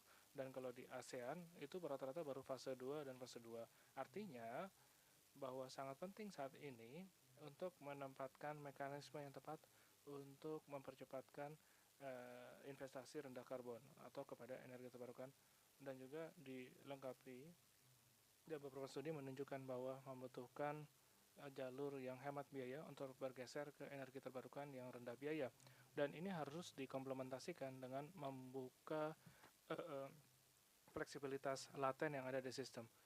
Jadi apa pengaturan fleksibilitas yang ada saat ini yang juga menghambat fleksibilitas. Jadi assessment itu menjadi sangat penting di saat energi terbarukan semakin besar masuk ke dalam jaringan. Dan terkait dengan investasi dari sudut pandang desain pasar, saya tidak akan menjelaskan semuanya, tapi pada dasarnya ada 3 hal yang harus kita ingat. Satu, kita harus memberikan dukungan kebijakan yang predictable supaya bisa menggunakan teknologi yang tinggi biaya di awal. Dan kita butuh kita harus ada equal level playing field, atau dalam artian harus dalam posisi yang sama, dan harus melakukan transformasi sistem. Dan itu kemudian membawa kita kepada isu fleksibilitas. Jadi kami benar-benar melihat fleksibilitas sistem ketenaga listrikan menjadi inti dari transisi energi dan merupakan prioritas inti selain daripada investasi ke energi terbarukan. Sampai ke tingkat ini menjadi paradigma baru untuk membuat pendekatan baseload itu tidak lagi berlaku. Dan dalam dua grafik ini adalah data dari Jerman, situasi di mana hari tertentu di mana energi terbarukan bisa memenuhi semua beban. Jadi sampai di titik terdapat kelebihan dibandingkan beban yang ada. Jadi ada kelebihan pasokan. Untungnya di Jerman dia punya jaringan terintegrasi dengan negara tetangga, jadi kelebihan ini bisa diekspor ke negara tetangga. Jadi yang kita lihat di sana, jaringan menjadi faktor pemungkin supaya surplus bisa ditransfer. Dan di sisi kanan kita melihat fluktuasi dari pasokan baik secara harian dan mingguan dan juga di hari-hari tertentu. Di hari tertentu PLT Bayu itu sangat besar kapasitasnya. Oleh karena itu kita harus memikirkan cara baru untuk supply, demand, dan jejaring yang ada. Harus dibuat sedemikian rupa supaya bisa mengakomodasi energi terbarukan. Dan kalau bisa dilakukan secara efektif, maka transisi ini bisa dilakukan dengan cara yang hemat biaya. Jadi pada dasarnya terdapat 5 sumber fleksibilitas yang negara dan sistem ketenaga listrikan bisa manfaatkan. Pertama adalah pembangkit listrik konvensional, manajemen sisi permintaan, teknologi penyimpanan, dan mengkapel sektor-sektor dan grid jaringan. Nah, sebenarnya sistem ketenaga listrikan sudah punya potensi fleksibilitas yang laten. Pertanyaannya adalah bagaimana kita bisa membuka potensi tersebut, dan itu bagaimana bisa dijawab oleh desain pasar yang baik. Kalau kita lihat di Eropa, di mana energi terbarukan meningkat dengan tingkatan atau kecepatan yang stabil, kan fleksibilitas itu datang dari pembangkit listrik konvensional. Di Indonesia memiliki potensi pembangkit listrik konvensional untuk dioperasikan secara fleksibel, tapi selama kontraknya mengizinkan. Jadi yang benar-benar kita lihat salah satu prioritas tertinggi untuk transisi sektor ketenaga listrikan di Indonesia dan juga daerah lain di ASEAN adalah untuk memberikan penghargaan kepada fleksibilitas sistem, untuk memberikan insentif di dalam layanan-layanan yang memberikan fleksibilitas. Dengan cara demikian memberikan insentif untuk berinvestasi untuk membuat sistem ketenaga listrikan itu fleksibel sehingga memberikan manfaat kepada sistemnya secara keseluruhan. Jadi hal kuncinya di sini dengan energi terbarukan,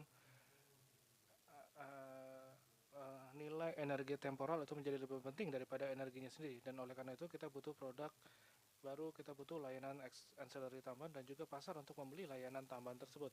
Dan ini adalah sesuatu yang kita lihat diskusi desain pasar kedepannya akan seperti ini. Dan kembali kepada sistem pembeli tunggal, pada dasarnya yang kita lihat sistem ini kinerjanya cukup baik di dalam tujuan sektoral. Bahkan di beberapa sisi terlalu baik kalau kita lihat kecukupan sumber daya dan memberikan fokus yang kuat kepada keterjangkauan dan juga trade off dalam hal subsidi dan cost recovery untuk utilitas yang besar. Jadi sistem ini kinerjanya baik, tapi tetap masih ada ruang untuk perbaikan. Tapi secara umum, yang penting kedepannya adalah fokus yang kuat ke tujuan-tujuan tambahan tradisional ini, seperti fleksibilitas sistem, kepastian pendapatan untuk BRI, bisnis model yang baru, dan exit pathways untuk aset-aset yang padat karbon. Jadi apa artinya ini semua bagi Indonesia? Terdapat beberapa area prioritas yang kami telah identifikasi di sisi investasi, yaitu bisnis model utility harus ada berubah untuk benar-benar memastikan energi terbarukan itu memberikan manfaat bagi semua orang. Kita juga harus melihat level the playing field atau memberikan perlakuan yang sama, dan juga memastikan regulasi pasar itu akomodatif. Dan di sisi pasar penting juga untuk membahas topik-topik sensitif, yaitu struktur kontrak. Bagaimana kita bisa memastikan produksi dari EIPB bisa digunakan lebih fleksibel untuk mengakomodasi variable renewable energy ketika energi terbarukan semakin tinggi porsinya, dan ini berurusan dengan arrangement dispatch-nya dan juga memberikan insentif untuk fleksibilitas. Jadi saya akan berhenti di sini supaya kita bisa punya cukup waktu untuk mendiskusi dengan para panelis lainnya. Dan kalau Anda ingin tahu mengenai cara kerja desain pasar, silakan menghubungi saya. Saya juga akan ada di sini dan saya akan siap bila ada yang ingin bertanya dan bercakap-cakap. Baik, terima kasih banyak Ernst, dan saya harap presentasi framing ini bermanfaat bagi Anda dan bermanfaat bagi diskusi kita. Dan saya minta para panitia untuk membawa mikrofon tambahan pada saat saya memanggil para panelis yang lain. Panelis pertama yang saya minta datang ke panggung adalah Sonal Agaval, adalah associate partner di tim INY dan Seman, itu berkantor di Singapura. Dia memberikan konsultasi berbagai macam klien untuk strategi energi terbarukan, tapi juga akuisisi besar dan pembiayaan proyek untuk proyek-proyek di kawasan Asia Tenggara. Dan kami sangat senang Anda bisa ada di sini. Dan panelis kedua adalah Bapak Warsono. Bapak Warsono adalah Presiden Eksekutif untuk perencanaan sistem ketenagalistrikan di PLN. Dan Pak Warsono adalah sebelumnya adalah GM Sistem Transmisi Jawa, sehingga memiliki pemahaman terhadap sistem ketenagalistrikan di Indonesia. Dan terima kasih Pak Warsono untuk sudah bergabung dengan kami. Dan terakhirnya saya akan minta Ivan Sutanto untuk bergabung. Ivan sudah bersama dengan Adaro Power selama lebih dari 5 tahun dan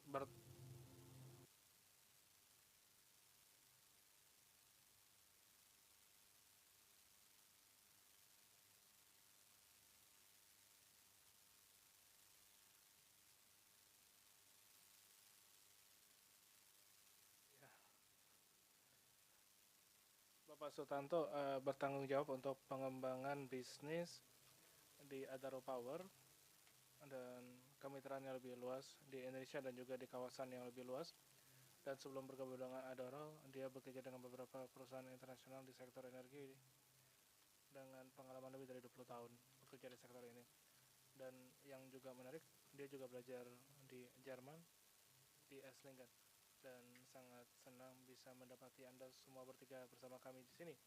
Jadi kita akan mendiskusikan mengenai 3 dimensi ini, mengenai scaling up energi di Indonesia dari sudut pandang investasi, dari sudut pandang integrasi di dalam sistem ketenagalistrikan, dan juga dari sudut pandang bagaimana kita bisa menggeser bisnis model bisnis. Dan pertanyaan pertama saya adalah kepada Anda, Senal, terkait dengan landscape investasi energi terbarukan. Anda memiliki pemahaman yang mendalam di sektor ini dalam kawasan. Bagaimana Anda menilai kerangka investasi di Indonesia dalam hal integrasi energi terbarukan dan investasi energi terbarukan, dan apa kemajuan yang sudah ada? Apa penghalang-penghalang yang masih ada yang harusnya dibongkar? Baik, terima kasih banyak Dimitri. Apakah saya bisa didengar? Belum, saya rasa ya.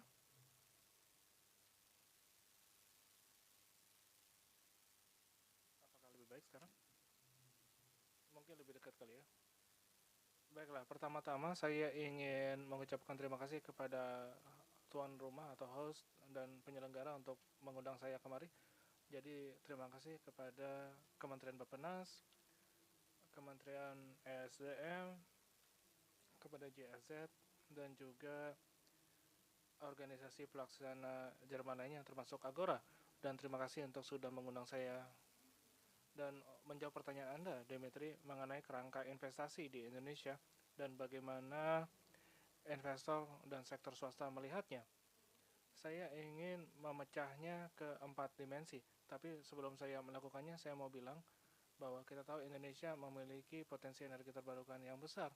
Jadi ada potensi yang besar untuk surya, untuk PLT air, dan panas bumi. Juga untuk potensi bayu di Indonesia.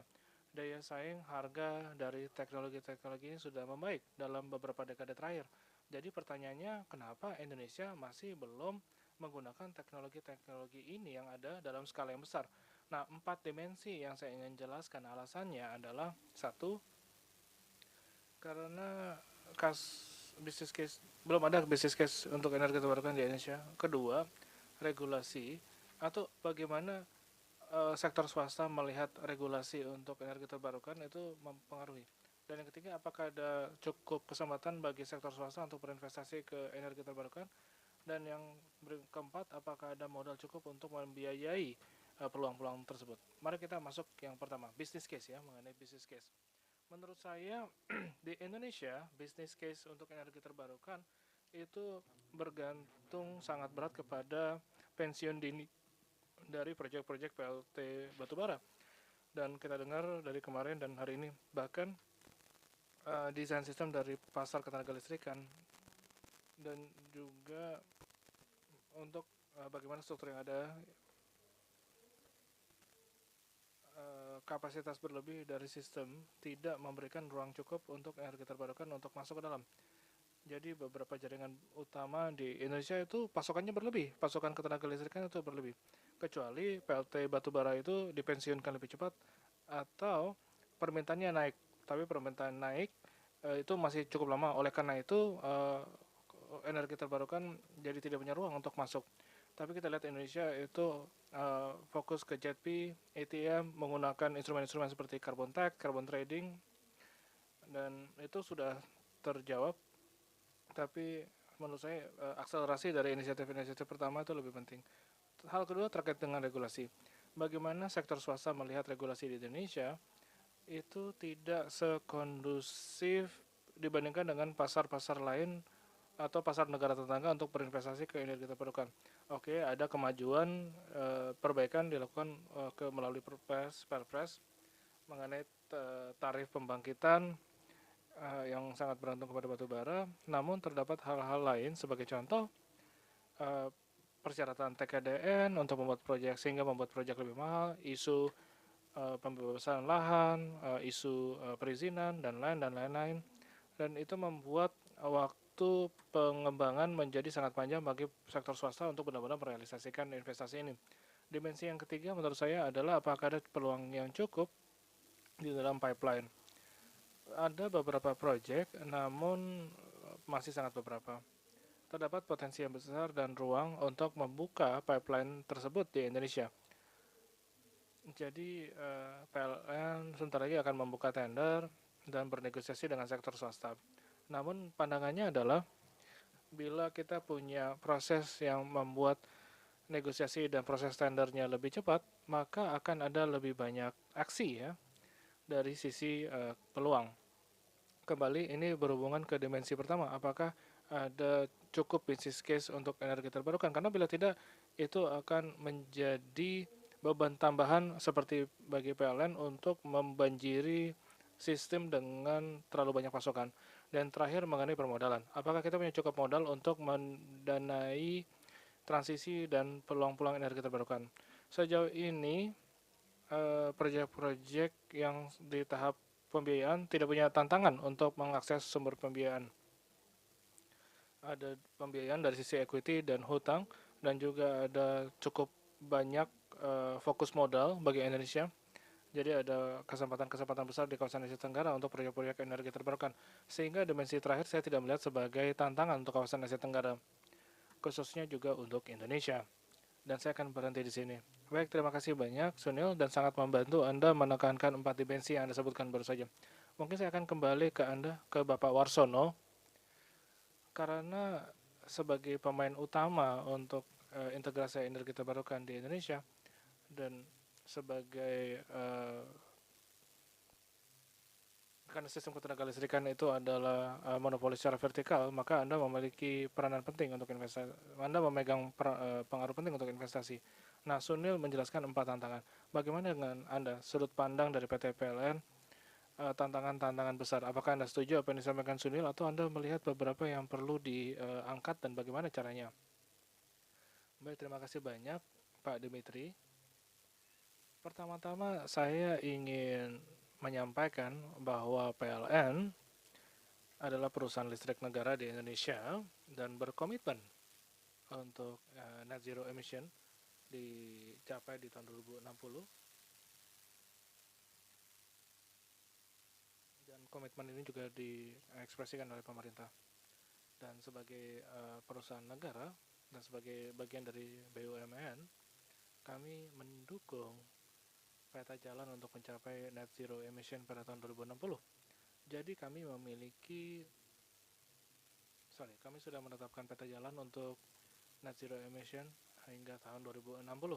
Artinya PLN akan mengekspansi lebih banyak energi terbarukan ke depannya dan juga menurunkan PLT atau pembangkit listrik pembangkit listrik yang mengeluarkan banyak emisi. Dan di Indonesia ada banyak tantangan. Dan struktur pasar kami itu berbeda dengan struktur pasar yang sudah disebutkan oleh Hans. Dan terkait dengan pasar Indonesia pasar di Indonesia itu masih pasar yang diatur. Oleh karena itu dikendalikan secara penuh oleh pemerintah untuk pasar ketenagalistrikan di Indonesia. Dan banyak aspek lainnya yang diatur oleh pemerintah, termasuk tarifnya, termasuk dari sisi sumber dayanya, dan seterusnya. Dan itu adalah bagaimana kondisi peraturan dari sisi pemerintah Indonesia. Nah, terkait dengan tantangan untuk mengintegrasikan dan untuk mempercepat energi terbarukan di Indonesia, kita bisa melihatnya dari beberapa aspek. Yang pertama adalah dari aspek strategi untuk memperbaiki kebijakan, ekonomi, teknologi, dan juga memastikan transisi energi terjadi secara adil. Nah, terkait dengan ekonomi, yaitu mengenai harga, karena di Indonesia tenaga listrik itu merupakan kebutuhan dasar bagi masyarakat. Oleh karena itu harus diatur oleh pemerintah, dan saat ini juga tersubsidi oleh pemerintah. Jadi harga sangat sensitif di Indonesia. Jadi ada harga-harga yang terjangkau, artinya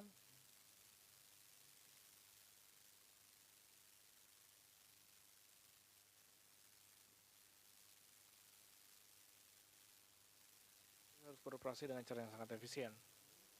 Jadi harga merupakan salah satu faktor penting yang mengenai keterjangkauannya, dan yang kedua adalah mengenai pembiayaan. Dan seperti Anda perhatikan, percepatan energi terbarukan atau percepatan apapun di bidang infrastruktur tenaga listrikan itu membutuhkan modal yang besar. Dan kita sudah menghitung, jadi untuk PT Jalan Net Zero Emission kita membutuhkan lebih dari 70.000 miliar Amerika Serikat hingga tahun 2060. Dan pertanyaannya, bagaimana kita bisa mengakses pendanaan ini untuk memperbaiki infrastruktur kami dari sisi pembangkitan, transmisi, dan distribusi. Maka itu menjadi sangat penting. Dan yang ketiga adalah mengenai teknologi. Kedepannya kita membutuhkan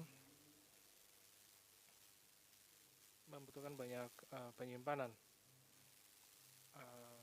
seperti penyimpanan untuk baterai, penyimpanan untuk hidrogen, dan juga CCUS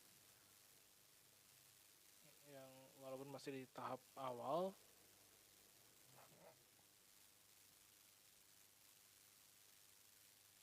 tapi untuk sistem penyimpanan baterai sebenarnya sudah cukup matang, tapi walaupun demikian harganya masih tetap tinggi karena teknologinya. Dan kebijakan yang keempat juga sangat penting adalah bagaimana mendukung kebijakan pasar karbon, atau bagaimana memberikan prioritas kepada biomasa dan seterusnya. Dan terkait dengan transisi energi yang adil yang disebutkan atau dibahas dalam sesi sebelumnya, terdapat isu mengenai pensiun PLT batubara. Jadi bagaimana mengurangi dampak negatif dan sosial bagi masyarakat. Jadi sebagai contoh, itu merupakan salah satu tantangannya. Dan itu adalah tantangan-tantangan yang berkaitan dengan aspek strategis. Namun, kita juga ada tantangan terkait dengan aspek teknisnya. Tentu saja, hal ini berbeda dengan sistem berbeda satu ke lainnya. Dan Anda ketahui Indonesia memiliki lebih dari 18.000 pulau. Oleh karena itu lokasi-lokasinya memiliki tantangan yang berbeda.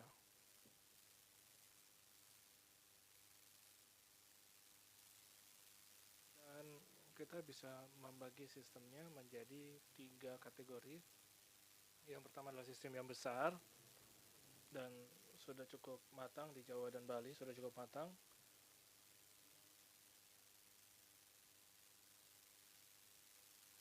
Dan juga kapasitas dan permintaan juga tinggi.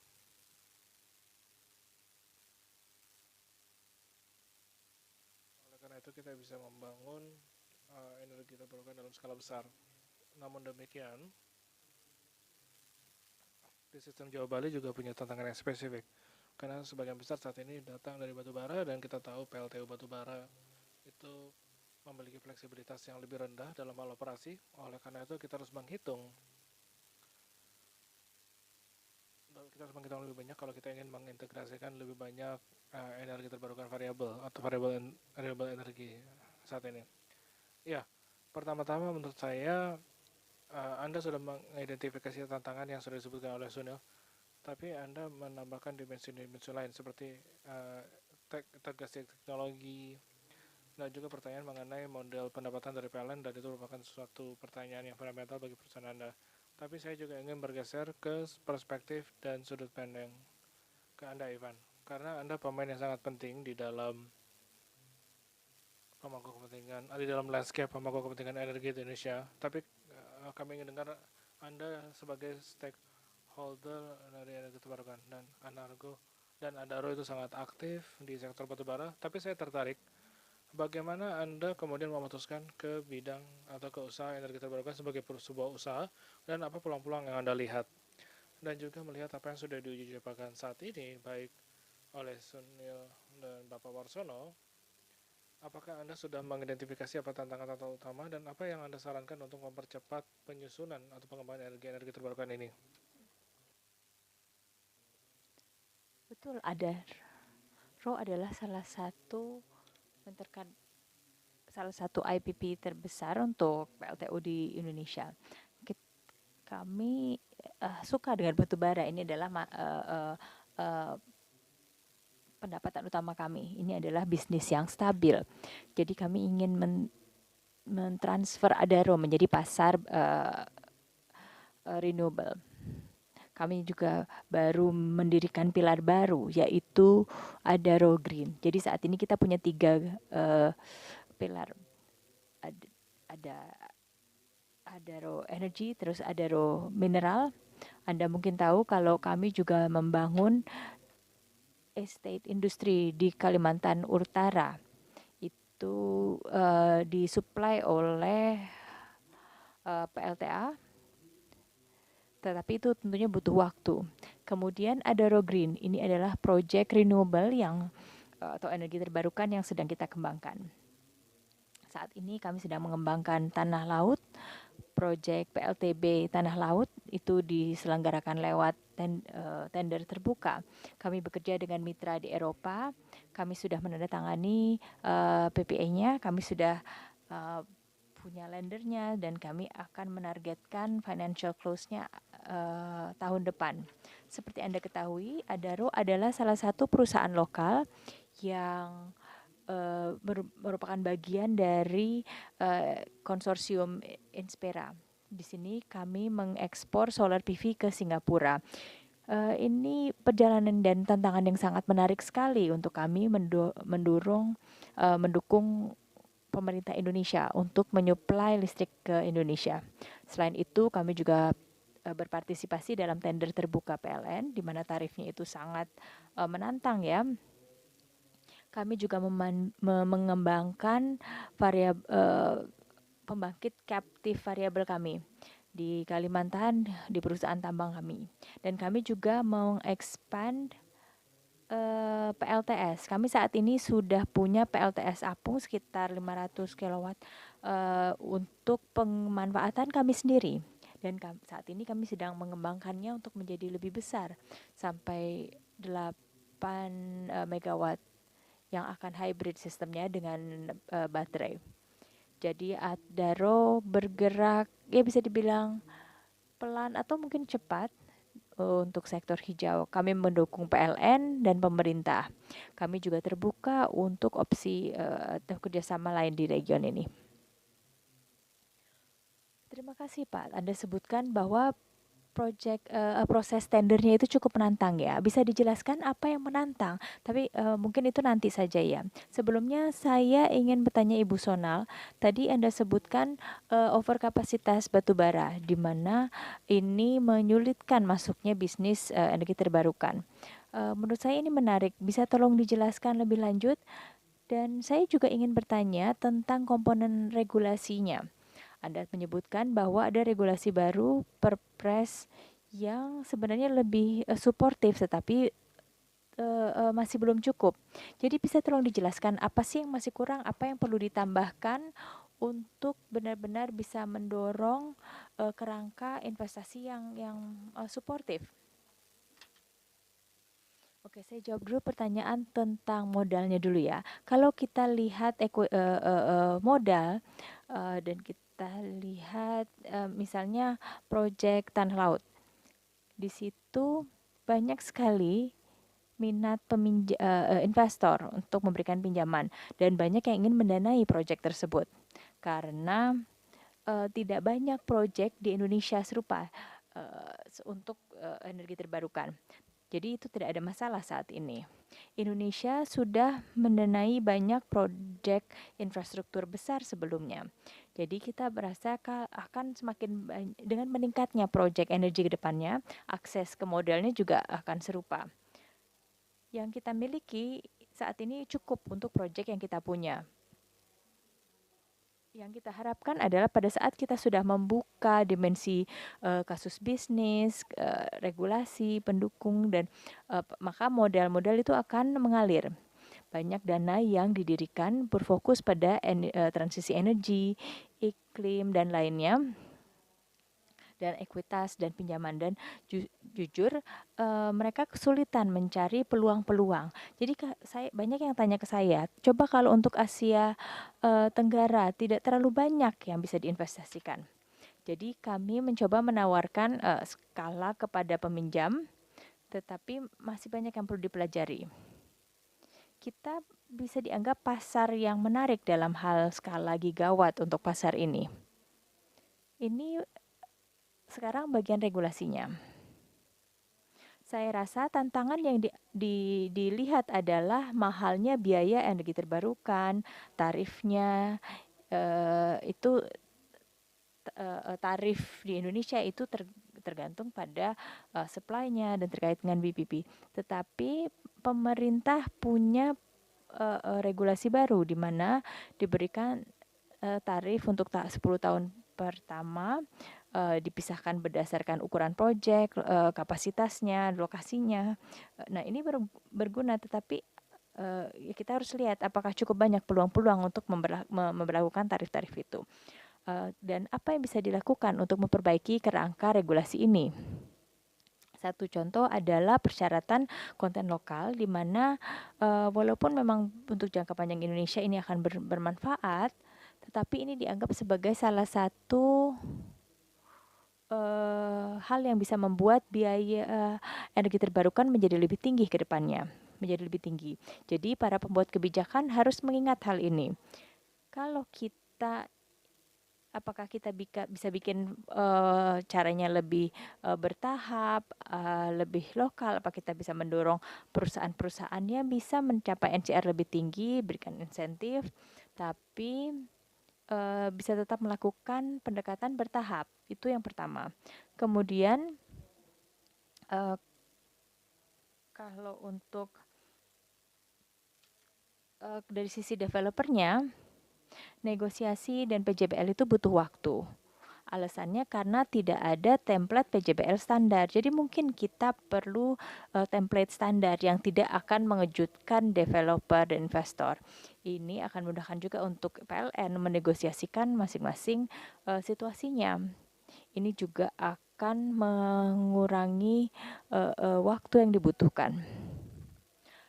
Selain itu, kebijakan yang bisa membantu perluasan yang lebih cepat adalah kita perlu melihat apakah pasar bisa mengubah sistem listrik ini, dan kalau bisa kita perlu mengevaluasinya berdasarkan pertumbuhan ekonomi.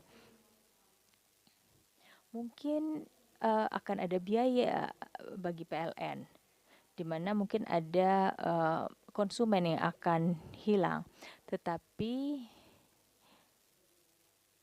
kalau kita mungkinkan kerangka ini, ya tentunya ada kehilangan pendapatan dari PLN. Tetapi mengingat agenda hijau yang ada, mungkin ke depannya ini akan membantu Indonesia menarik investasi langsung modal asing langsung lebih besar. Jadi ini perlu kita pertimbangkan saat memikirkan tentang kebijakan. Terima kasih Ibu Sonal. Sekarang Pak Ivan, apa tantangan dalam mengembangkan proyek ini? Bisa tolong dijelaskan?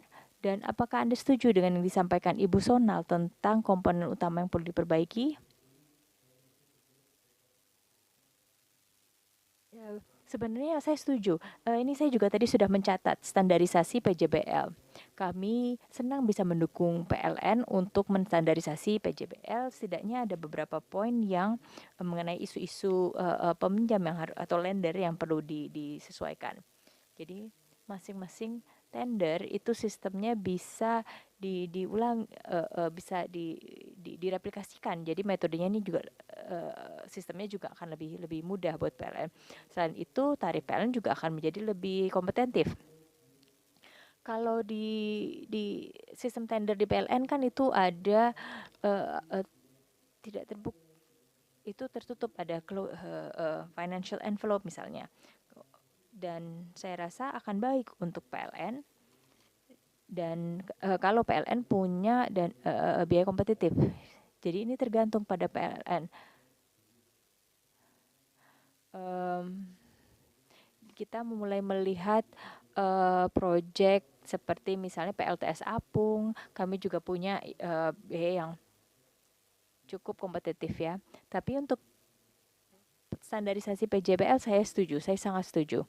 Untuk regulasi kita berada di tahap itu untuk mendapatkan approval, dan kalau itu bisa disederhanakan, bisa dilakukan proses tender, itu akan membantu investasi energi berkelanjutan. Terima kasih. Saya rasa ada proposal yang menarik ya, di mana mungkin kita bisa mengembangkan sistem tender yang lebih transparan. Saya sekarang mau tanya ke Pak Warsono, karena Anda yang bukan Anda pribadi, tetapi perusahaan Anda bisa membahas, Anda lah yang akan membahas detail standarisasi ini. Jadi saya mau tahu mungkin Anda bisa menjawab permintaan dari para panelis ini. Dan juga apakah menurut Anda struktur PLN itu sudah siap untuk merangkul, menerima perubahan-perubahan ini? Apakah Anda punya kapasitas yang memadai? Dan saya rasa Anda juga masih perlu mempertimbangkan ya bagaimana menanggapi permintaan-permintaan ini. Terima kasih. Saya tahu bahwa proses procurement ini merupakan salah satu proses yang perlu didelegasikan. Ini melibatkan berbagai pihak dan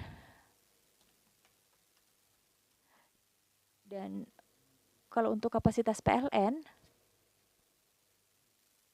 kita punya proyek cukup besar dalam pengalaman kami, termasuk energi terbarukan, dan kita punya kapasitas untuk melakukan proses yang streamline. Kemudian untuk peningkatan pembangkitannya misalnya, kami fokus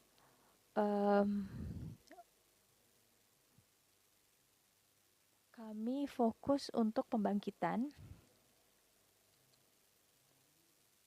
Dan jadi kami ada subholding yang fokus ke pembangkitan, ada yang fokus ke energi primer, dan saya harap dengan adanya subholding ini maka proses procurement akan lebih cepat. agar bisa mempercepat pengembangan energi terbarukan ke depannya. Jadi selain tim yang ada saat ini, kita juga mengembangkan subholding pembangkitan baru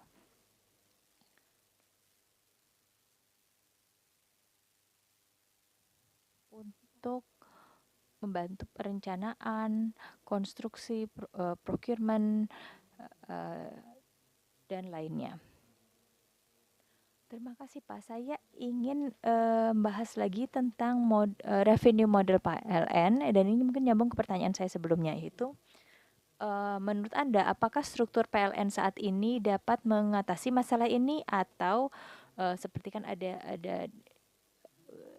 disampaikan tentang restrukturisasi ulang PLN, apakah itu akan mendukung membuat playing field yang lebih adil, membantu dengan masalahan seperti misalnya penetapan pricing dan lainnya, dan pada ujungnya mendukung peningkatan energi terbarukan. Saya rasa itu salah satu tantangannya ya, model revenue model PLN itu diatur cukup ketat, dan saya rasa salah satu bagian penting adalah memastikan proses yang efisien dalam hal CAPEX dan OPEX-nya. Saya rasa itu menjadi tujuan dalam proses pengadaan di PLN. Jadi mengingat dengan regulasi dan struktur, dan juga berdasarkan situasi yang ada saat ini, contohnya untuk energi terbarukan, pengembangan energi terbarukan, harganya itu menurun. Ini kabar baik untuk kami. Contohnya, sebagai contoh PLTB itu 11 sen per kilowatt hour. Tapi untuk harga terbarunya itu saat ini 5,5 sen. Jadi saya rasa ini kabar yang sangat menjanjikan.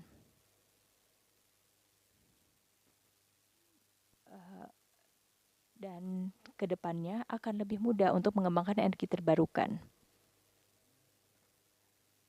Dan juga harganya juga menjadi semakin efisien. Terima kasih. Sekarang saya memberikan waktu dan kesempatan untuk tanya jawab dari audiens. Tetapi sebelumnya saya mau tanya dengan Pak Ivan. Pak Ivan sebelumnya sudah pernah studi di Jerman, dan di Jerman kami memiliki kerangka yang cukup baik untuk fleksibilitas sistem. Saya tahu bahwa ada RO dan Adaro mungkin belum fokus ke situ, tapi Anda menyebutkan ada isu teknis untuk mengintegrasikan energi terbarukan, misalnya kurangnya reliability, deviasi dari sistem yang justru menyebabkan masalah pada sistem. Saya ingin mendengarkan dari Pak Ivan, menurut Anda apakah ada peluang dari misalnya yang bisa digunakan untuk insentif untuk menurunkan harga, untuk mendorong uptake. Saya rasa untuk mengintegrasikan power system ini nyambung dengan yang disampaikan Pak Warsono. Dalam proyek Tanah Laut kami akan menginstal baterai 10 megawatt hour untuk mengantisipasi intermitensi.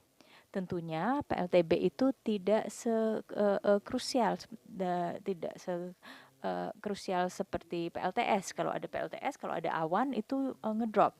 Saya rasa ini adalah proyek energi terbarukan pertama yang akan hybrid dengan baterai. Kita lihat bagaimana nanti, saya harap ini akan lancar, tapi kita bisa tunjukkan ke PLN, ke pihak lainnya bahwa energi terbarukan ini bisa sejalan dengan geothermal, dengan gas, dan storage. Kami juga akan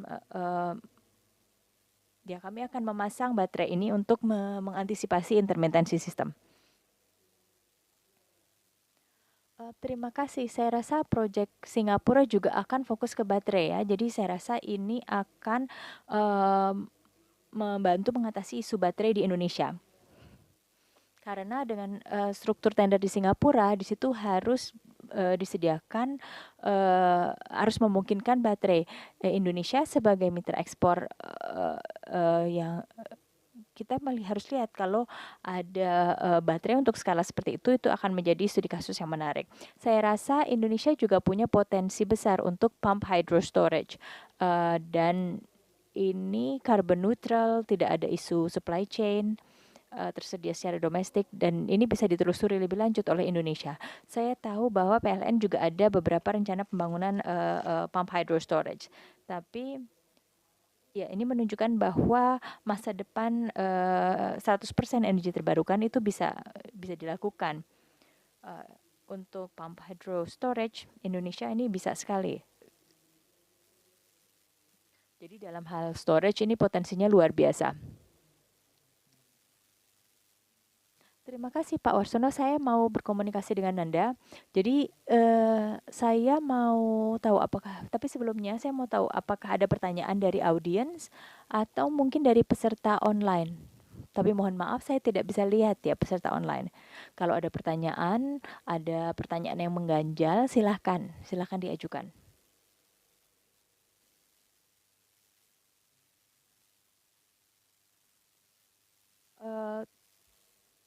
Oke, terima kasih. Kalau begitu Pak Warsono, menurut Anda fleksibilitas, tadi Anda sudah menyebutkan fleksibilitas dari pembangkit listrik tenaga geotermal. Kalau untuk PLTS karena intermitensinya itu menjadi kerugian ya untuk PLN. Mungkin kita bisa mengembangkan alur revenue lainnya ya untuk mendukung hal-hal ini. Jadi fleksibilitas itu bisa diinsentifkan ya. Kira-kira bagaimana kok dari PLN? Untuk PLN, untuk meningkatkan fleksibilitas jaringan, kami harus melihat ini sebagai sistem end-to-end. Kami harus melakukan pembangkitan yang secara cerdas dan juga melihat networknya secara keseluruhan. Contohnya,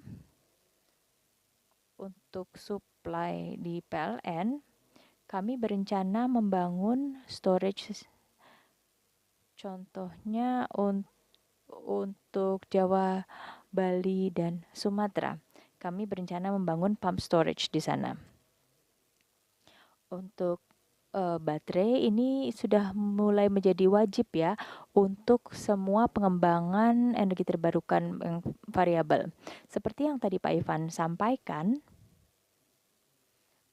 untuk kedepannya kita perlu membangun pembangkitan yang lebih fleksibel juga.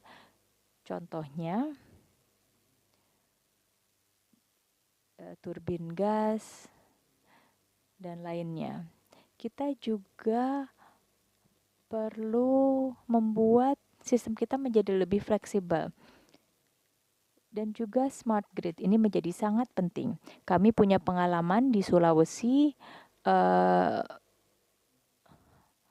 di mana kita ada smart control center untuk mengantisipasi fluktuasi tenaga angin di sana. Kita punya kalau untuk Sulawesi PLTB itu menjadi sangat penting. Jadi karena itu kita punya smart control center. Saya rasa semua aspek-aspek ini bisa menjadi solusi untuk pembangkitan, transmisi, dan distribusi. Oke, terima kasih Pak. Jadi solusi teknis itu ada ya. Kita belum bahas tentang remunerasinya. Dan kita waktunya tinggal 2-3 menit saja. Saya mau cek lagi apakah ada pertanyaan. Silahkan kalau ada pertanyaan. Tapi sepertinya tidak ada pertanyaan lain ya. Oh, maaf, ada satu pertanyaan. Ada mikrofon?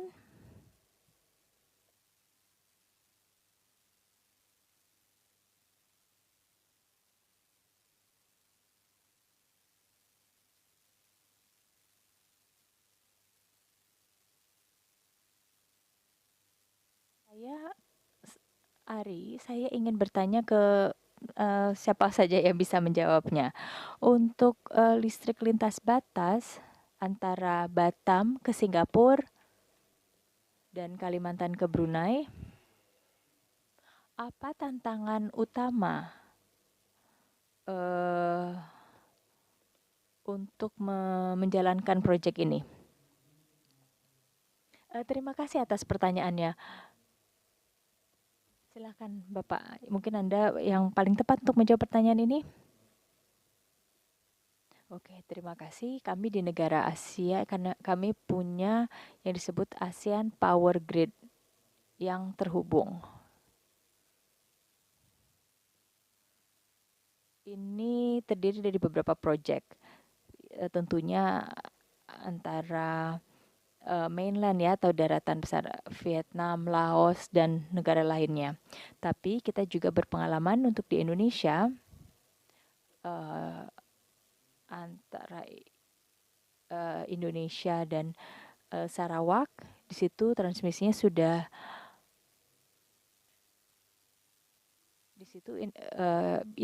transmisi ini bisa meningkatkan efektivitas grid dengan cara berbagi cadangan. Di situ kami sudah punya pengalaman untuk ketersambungan lintas batas. Kedepannya kami juga ada rencana untuk, contohnya untuk Sumatera, untuk agar terhubung dengan semenanjung Malaysia. Ini kita sebut program BFP, Brunei, Malaysia, Indonesia, Filipina, program ketersambungan antara negara-negara tersebut. Saya rasa dari sisi kebijakannya itu yang lebih rumit dibandingkan teknisnya. Oke, terima kasih. Sekarang kita punya waktu 1 menit. Saya ingin memberikan Anda waktu untuk kalau Anda harus menyampaikan pitch ke pemerintah Indonesia, apa yang akan Anda sampaikan? Oh, ini sulit ya. Saya rasa saya sudah menyampaikan semua yang ingin saya sampaikan. Tapi satu hal lagi yang tadi belum saya sampaikan, untuk transmisi masih ada skeptisisme di mana apakah transmisi ini cukup untuk meningkatkan energi terbarukan. Storage itu penting, tapi apakah kita bisa menyalurkannya ke tempat yang membutuhkannya? Saya rasa pemerintah harus menentukan lokasi prioritas untuk proyek energi terbarukan ini. Apalagi kita melihat lokasi dengan masalah curtailment. Jadi kita bisa mencoba mengembangkan program di mana transmisi ini tidak menjadi masalah. Dan kita bisa mengembangkan proyek yang tingkat keberhasilannya tinggi dalam waktu singkat. Terima kasih. Pak Ivan, bagaimana usul Anda? Saya rasa sebagai perusahaan lokal, Adaro hadir di sini untuk jangka waktu yang panjang. Kami mendukung pemerintah dan PLN. Rekomendasi yang bisa disampaikan adalah kalau ada proyek RUPTL yang bisa kita kembangkan bekerja sama dengan anak perusahaan PLN, itu akan membuka peluang. Karena RUPTL ini adalah rencana jangka panjang PLN. Tetapi kalau ada peluang-peluang untuk berdiskusi bersama PLN, kalau jika itu bisa bermanfaat bagi berbagai pihak, itu bisa jadi breakthrough ya. Jadi kita tidak harus selalu mengikuti RUPTL. Oke, terima kasih Pak. Bagaimana? Kalau Anda punya waktu sangat singkat ya, dengan Menteri. PLN memandang pengembangan energi terbarukan ini harus dikembangkan secara komprehensif dan hati-hati. Jadi kita harus kita harus bisa kompromi antara reliability, keterjangkauan, dan juga aspek kualitasnya. Jadi harus bisa dioptimalkan, tidak hanya satu aspek saja, tapi berbagai aspek yang lainnya juga. Baik, terima kasih. Jadi tadi banyak sekali yang dibahas ya. Saya harap Anda bisa menangkap manfaatnya. Dan tentunya masih banyak tugas-tugas yang harus dikerjakan dalam hal regulasi, definisi konkret. Kita juga bahas tentang persyaratan atau standarisasi PJBL. Jadi integrasi ini juga akan sulit, mungkin tidak untuk saat ini, tetapi secara jangka pendek, jangka menengah ya.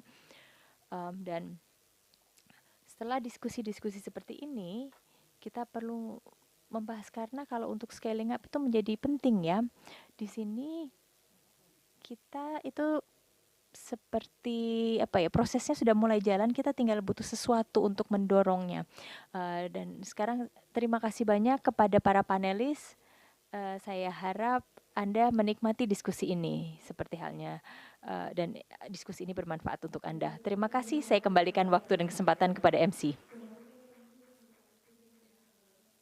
Terima kasih Bapak Moderator yang telah memimpin diskusi, dan terima kasih para panelis. Saya ingin mengundang para panelis dan moderator untuk foto bersama.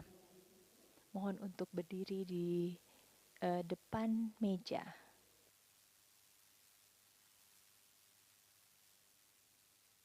Oke, terima kasih. Mohon untuk memandang kamera dan saya hitung 3, 2, 1. Sekali lagi 3, 2, 1. Terima kasih, mari kita berikan tepuk tangan. Silahkan Anda bisa kembali ke tempat duduk Anda.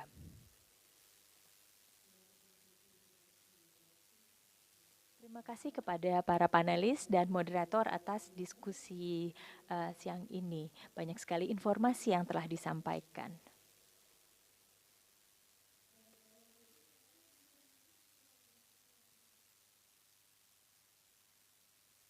Ladies and gentlemen, so we have one more session. But before that, we have a coffee break. We have the coffee break and snacks available for you outside of this room. However, because we have one more speaker before we go to the 5th session, we would like to invite you first to have coffee break.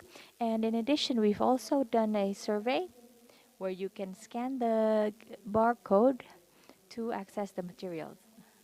Again, ladies and gentlemen, we would like to welcome you to have coffee break, to enjoy the coffee break, and then immediately return, because we will continue with the next speaker, and we will head into the next session, the next speaker, before we go into the 5th session. Again, ladies and gentlemen, we would like to invite the next speaker while we are enjoying our coffee break. And then in the 5th session, we will have our moderator and our panelist. Ladies and gentlemen, also I'd like to greet those who are still with us online. And as we are enjoying our coffee break, I would like to invite our next speaker, Mr. Warisa Warungsong. Let's give him a round of applause.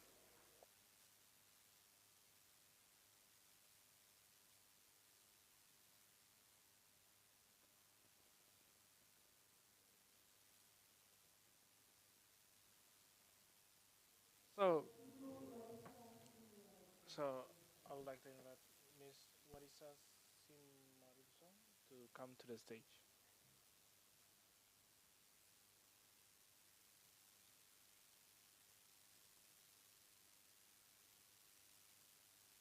Baiklah, selamat sore semuanya. Bisa dengar saya? Boleh paparan saya ditunjukkan? Dan selamat sore semuanya. Saya harap Bapak Ibu menikmati eventnya sejauh ini, dan nama saya adalah Warisa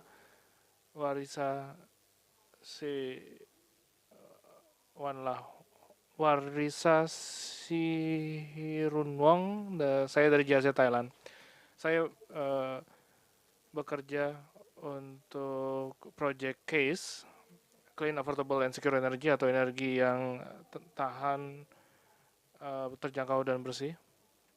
Nah, saya rasa Bapak Ibu sudah mendengar case itu apa. Jadi case adalah kita bekerja di 4 negara, termasuk yaitu di Indonesia, Filipina, Vietnam, dan Thailand. Dan di Indonesia ada local think tank yaitu ISR. Kita juga punya think tank internasional yaitu Agora yang bekerja menjelaskan mengenai desain pasar dan juga new climate. Dan dalam melaksanakan proyek ini kita juga bermitra dengan mitra politik di setiap negara. Jadi apakah yang CASE lakukan? Jadi tujuan kami adalah untuk menggeser arah sektor energi di kawasan Asia Tenggara berdasarkan transisi energi berbasis bukti. Dan salah satu output utama kami adalah untuk meningkatkan sinergi antara pemangku kepentingan transisi energi. Dan untuk melakukan itu, kita ingin meningkatkan transparansi dan kerjasama di antara para pemangku kepentingan. Sebelum saya memulai paparan saya, apakah ada yang pernah melihat lukisan ini sebelumnya? Apakah Anda pernah dengar cerita mengenai seekor gajah dan 7 biksu buta? Kalau Anda pernah dengar cerita ini, boleh angkat tangan? Ada satu di belakang sana yang sudah pernah dengar dongeng atau kisah ini. Jadi tolong jangan bocorkan ya ceritanya ya. Jadi ada dongeng atau kisah seekor gajah dan 7 biksu buta. Nah, biksu buta ini nggak pernah lihat gajah sebelumnya. Tapi kemudian mereka bertemu seekor gajah besar dan mereka menyentuh hanya bagian-bagian tubuh berbeda. Yang pertama hanya menyentuh telinganya dan dia bilang, ini adalah kipas. Kemudian menyentuh ekornya, dia bilang, ini adalah tali. Dan yang menyentuh bagian tubuhnya bilang, ini adalah dinding. Jadi seperti itu. Sama seperti transisi energi. Kalau kita lihat transisi energi sebagai seekor gajah, maka sama dan banyak dari kita semua mengerjakan topik yang sama, tapi kita hanya menyentuh bagian tertentu saja. Dan disinilah fungsi CPET. CPET di sini untuk menyelaraskan Anda semua, untuk mengisi kekosongan koordinasi supaya Anda bisa menemukan sinergi. Jadi CPET singkatan dari Southeast Asia Information Platform for the Energy Transition. Ini adalah platform pengetahuan yang interaktif yang dibangun untuk memfasilitasi dialog dan mempromosikan koordinasi antar pemangku kepentingan yang berbeda. Dan CPET saat ini memiliki 4 section yaitu Project Mapping Tool, kemudian Power Sector Resources, kemudian Knowledge Hub, dan Just Energy Transition Partnership. Dan mulai dari Project Mapping Tool, ini akan memberikan gambaran umum mengenai inisiatif transisi energi di kawasan Asia Tenggara, dan disinilah Anda bisa menemukan sinergi potensial di kawasan Asia Tenggara.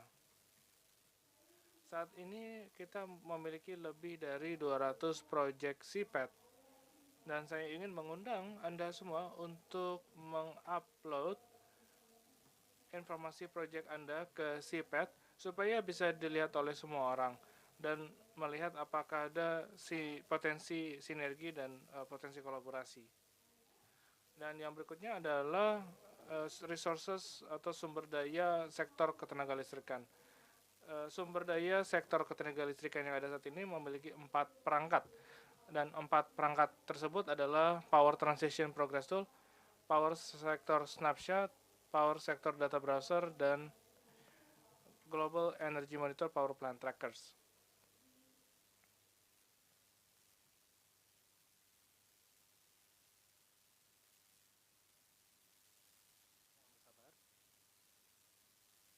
Seharusnya ada video.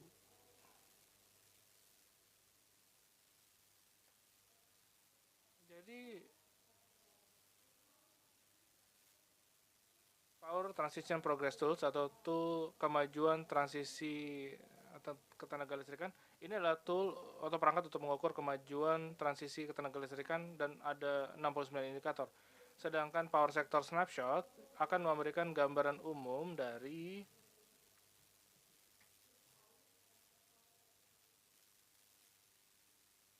bagaimana gambaran sektor ketenagalistrikan di 4 negara. Kemudian power sector data browser itu akan memvisualisasi data kuantitatif dari sektor ketenagalistrikan di 10 negara berbeda di kawasan ASEAN. Dan yang terakhir tapi tidak kalah pentingnya adalah Global Energy Monitor Power Plant Tracker. Ya, ini akan memberikan informasi mengenai gambaran umum ke pembangkit tenaga listrik secara global. Dan kemudian kita punya Knowledge Hub. Nah, Knowledge Hub ini adalah tempat di mana Anda bisa mengupload publikasi Anda dan mempromosi sumber daya yang Anda miliki melalui platform ini. Dan yang terakhir tapi sekali lagi tidak kalah pentingnya yaitu Kemitraan Transisi Energi yang Adil, di mana kita di sini bisa mengkonsolidasi informasi mengenai JETP Indonesia dan JETP Vietnam. Jadi kita sebenarnya ada games di sini. Jadi kalau Anda ingin mendapatkan souvenir dari Thailand, mohon scan QR code di sini. Boleh kita geser ke slide berikutnya.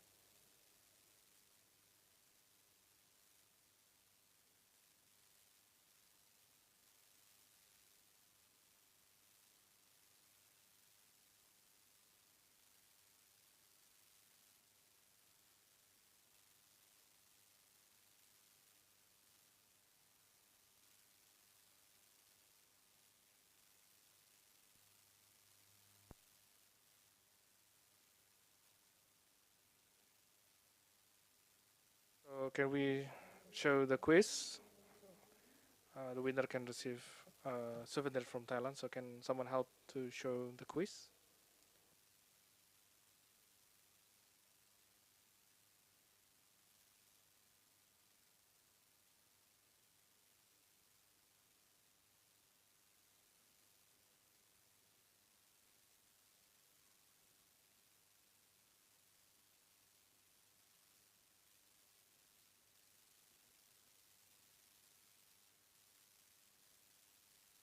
Sebenarnya ada oleh-oleh dari Thailand.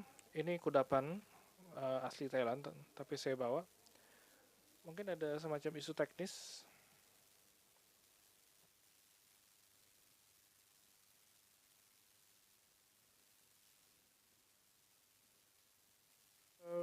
We have some souvenirs brought by Miss Marisa from Thailand.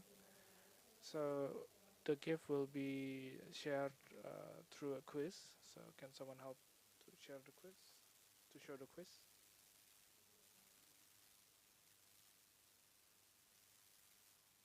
Apakah semuanya sudah bisa mengakses quiznya? Jadi keluarkan handphone Anda, scan QR code-nya untuk bisa mengakses websitenya sehingga kita bisa mulai quiznya.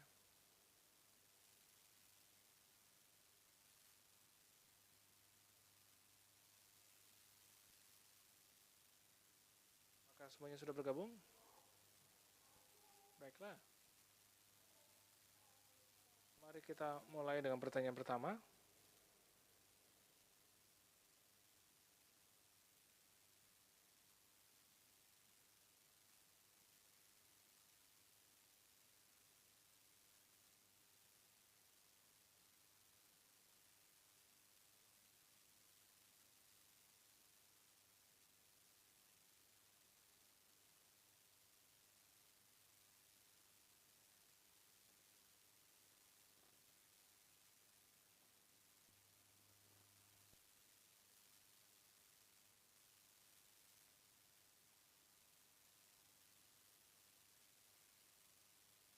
Jadi semakin cepat, semakin tinggi skornya.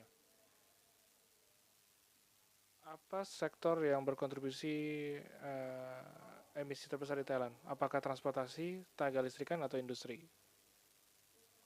Menurut Anda mana yang benar? Jadi di Thailand kita punya banyak transportasi. tapi ya ini jawaban yang benar. Jadi jawaban yang benar adalah sektor ketenaga listrikan, dan Anda akan bisa temukan jawabannya di Power Sector Snapshot di CPAP. Bisa boleh ke pertanyaan berikutnya.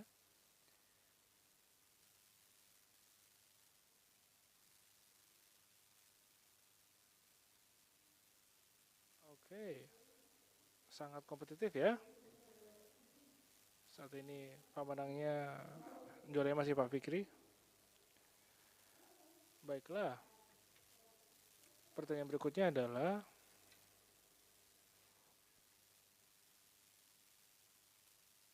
berapa besar kapasitas surya di Vietnam meningkat antara 2019 sampai 2020?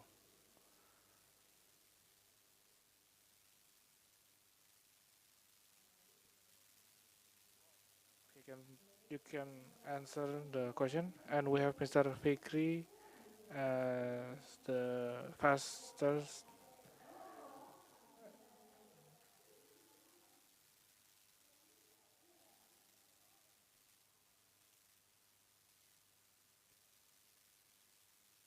Mari kita lihat siapa skor tertinggi saat ini.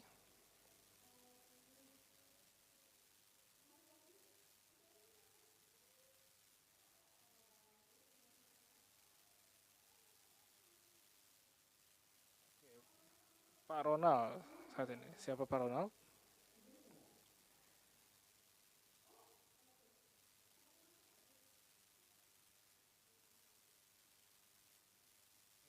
Ya, pertanyaan berikutnya adalah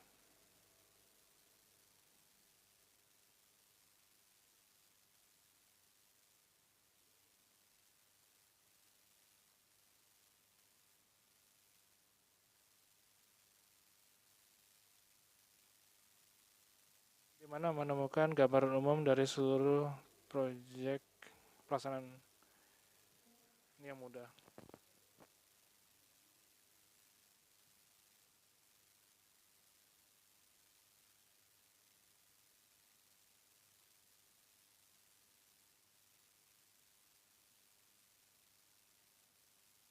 Oke, bisa tahu di mana?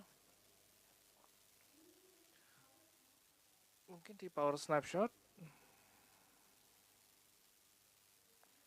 Dan jawabannya adalah Project Mapping Tool.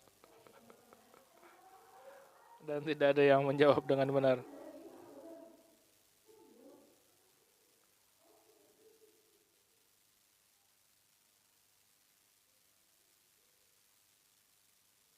Dan pemenangnya adalah CPAT.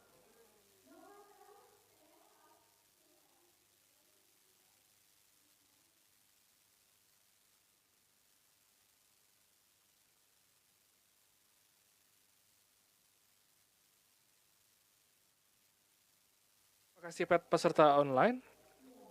Tapi semuanya harus scan QR code.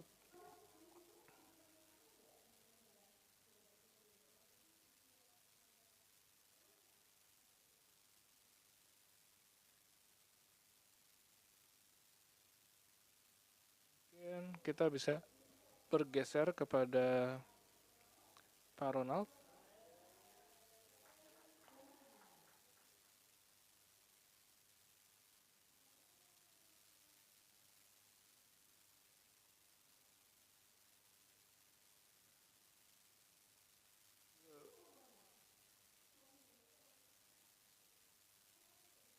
Oke, bisa 3 orang yang bisa mendapatkan pemenang.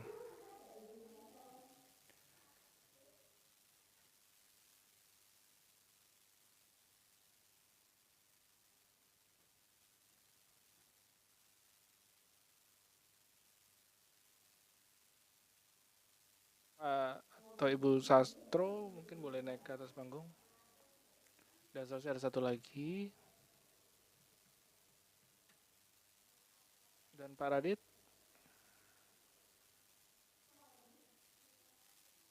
Pak Radit boleh naik ke atas.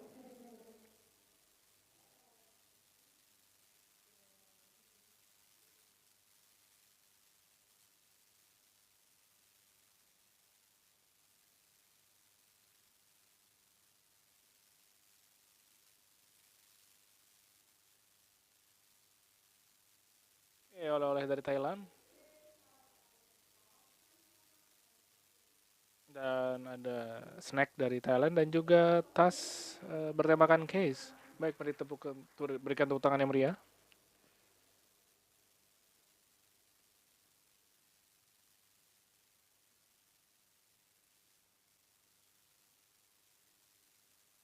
Boleh, oke, sesi foto dulu.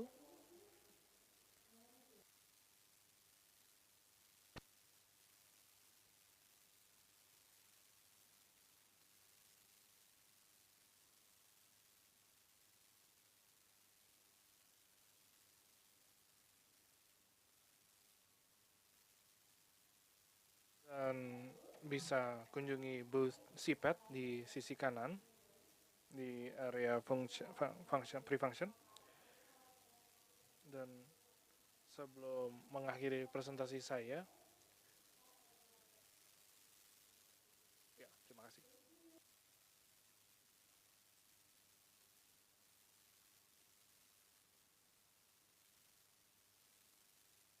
Terima kasih untuk sudah memberikan paparan dan juga terima kasih atas kuis dan hadiah yang sudah diberikan.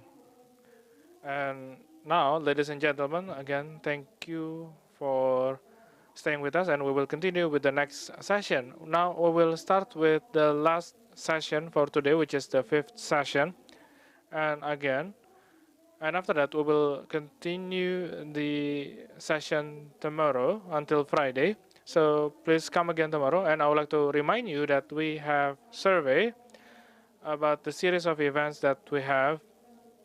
So please take your time to fill the survey, or can someone help to show the QR code to access the survey while waiting for the last session? Maybe we can show the QR code to access the survey one more time. And I also would like to invite ladies and gentlemen who still enjoying the coffee break in the pre-function area. You may bring the snack inside because we will start with the last session of today. And it will be very interesting, and we will have moderator that will lead the discussion and will invite several speakers with a very interesting topic. So we have shown to you the QR code to fill the survey. So for those who haven't filled the survey, you can scan the QR code.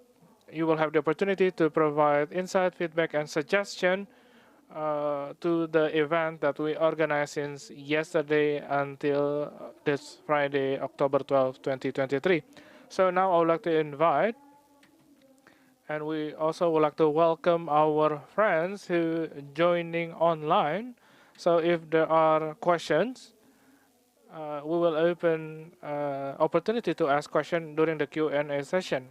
And for those who join online, you can also raise your question in the chat column, and our team will help you to convey your question to the resource person. So it is very interesting if we see the theme or the topic of the 5th session. This is about, and this topic will be delivered in English as well. So ladies and gentlemen, if you need interpretation to Indonesian language, we have provided interpreters, and ini akan menjadi sesi terakhir untuk sesi hari ini, akan disampaikan dalam bahasa Inggris dan butuh penjuru bahasaan dalam bahasa Indonesia, terdapat alat yang bisa digunakan. Dan sesi terakhir kita akan membahas mengenai dekarbonisasi sisi permintaan dan co-benefit mengadopsinya di industri. Akan dipimpin oleh moderator kami, dan juga para pembicara kami akan menyampaikan presentasi yang sangat mencerahkan bagi kita semua. Dan sekarang kita bersiap-siap. So back again, we would like to invite ladies and gentlemen who still sits outside. We would like to invite you to come inside because we are about to start. Dan sekarang kita siap untuk sesi diskusi panel yang akhir untuk hari ini. Dan Bapak Ibu sekalian, mari sambut Dr. Johannes and Hans Mari berikan tepuk tangan yang meriah bagi moderator kita.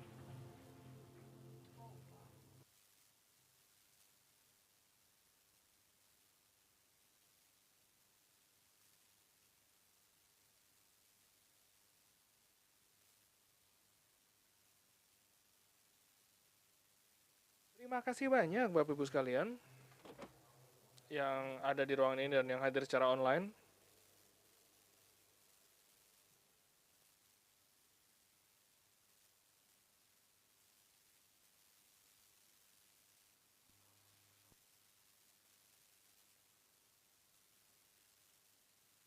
Jadi bukan kita yang lelah, tapi mikrofonnya juga lelah.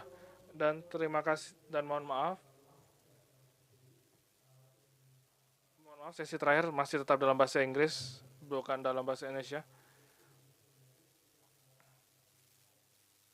Dan saya senang saya memilih dalam bahasa Inggris karena sekarang sudah cukup lelah. Oke, dekarbonisasi sisi permintaan, manfaat bersama mengadopsi co-firing di industri. Jadi manfaat inti mendekarbonisasi industri dan juga melihat manfaat tambahan, manfaat ikutan. Kenapa kita mendekarbonisasi industrinya dan melihat tingginya emisi gas rumah kaca dari sektor-sektor tersebut.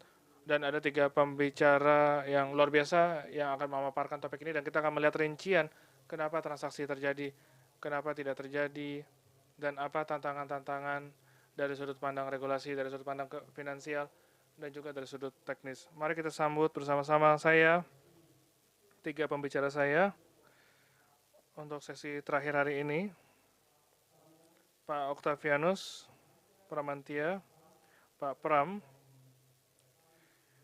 dari Kadin Net Zero Hub General Manager dengan pengalaman kerja 15 tahun. Beliau adalah yang bertanggung jawab untuk mendesain dan melaksanakan seluruh pelibatan antara sektor swasta, Indonesia, akademik, dan perwakilan pemerintah untuk memajukan tanggung jawab korporat, untuk memajukan agenda tanggung jawab korporat.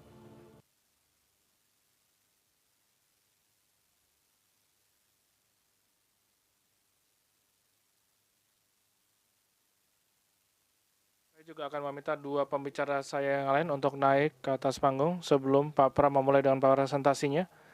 Dan Pak Raditya Pramudiantoro, beliau adalah manajer sustainability senior dari Danone Indonesia. Beliau punya pengalaman 9 tahun di manufacture, topik-topik lingkungan hidup, dan saat ini menjadi senior climate and conservation manager atau manajer konservasi senior yang bertanggung jawab untuk program penghematan air dan mengadvokasi aksi bersama-sama mendorong perusahaan untuk mencapai ambisi dan juga bekerja sama dengan masyarakat untuk program-program keberlanjutan atau sustainability.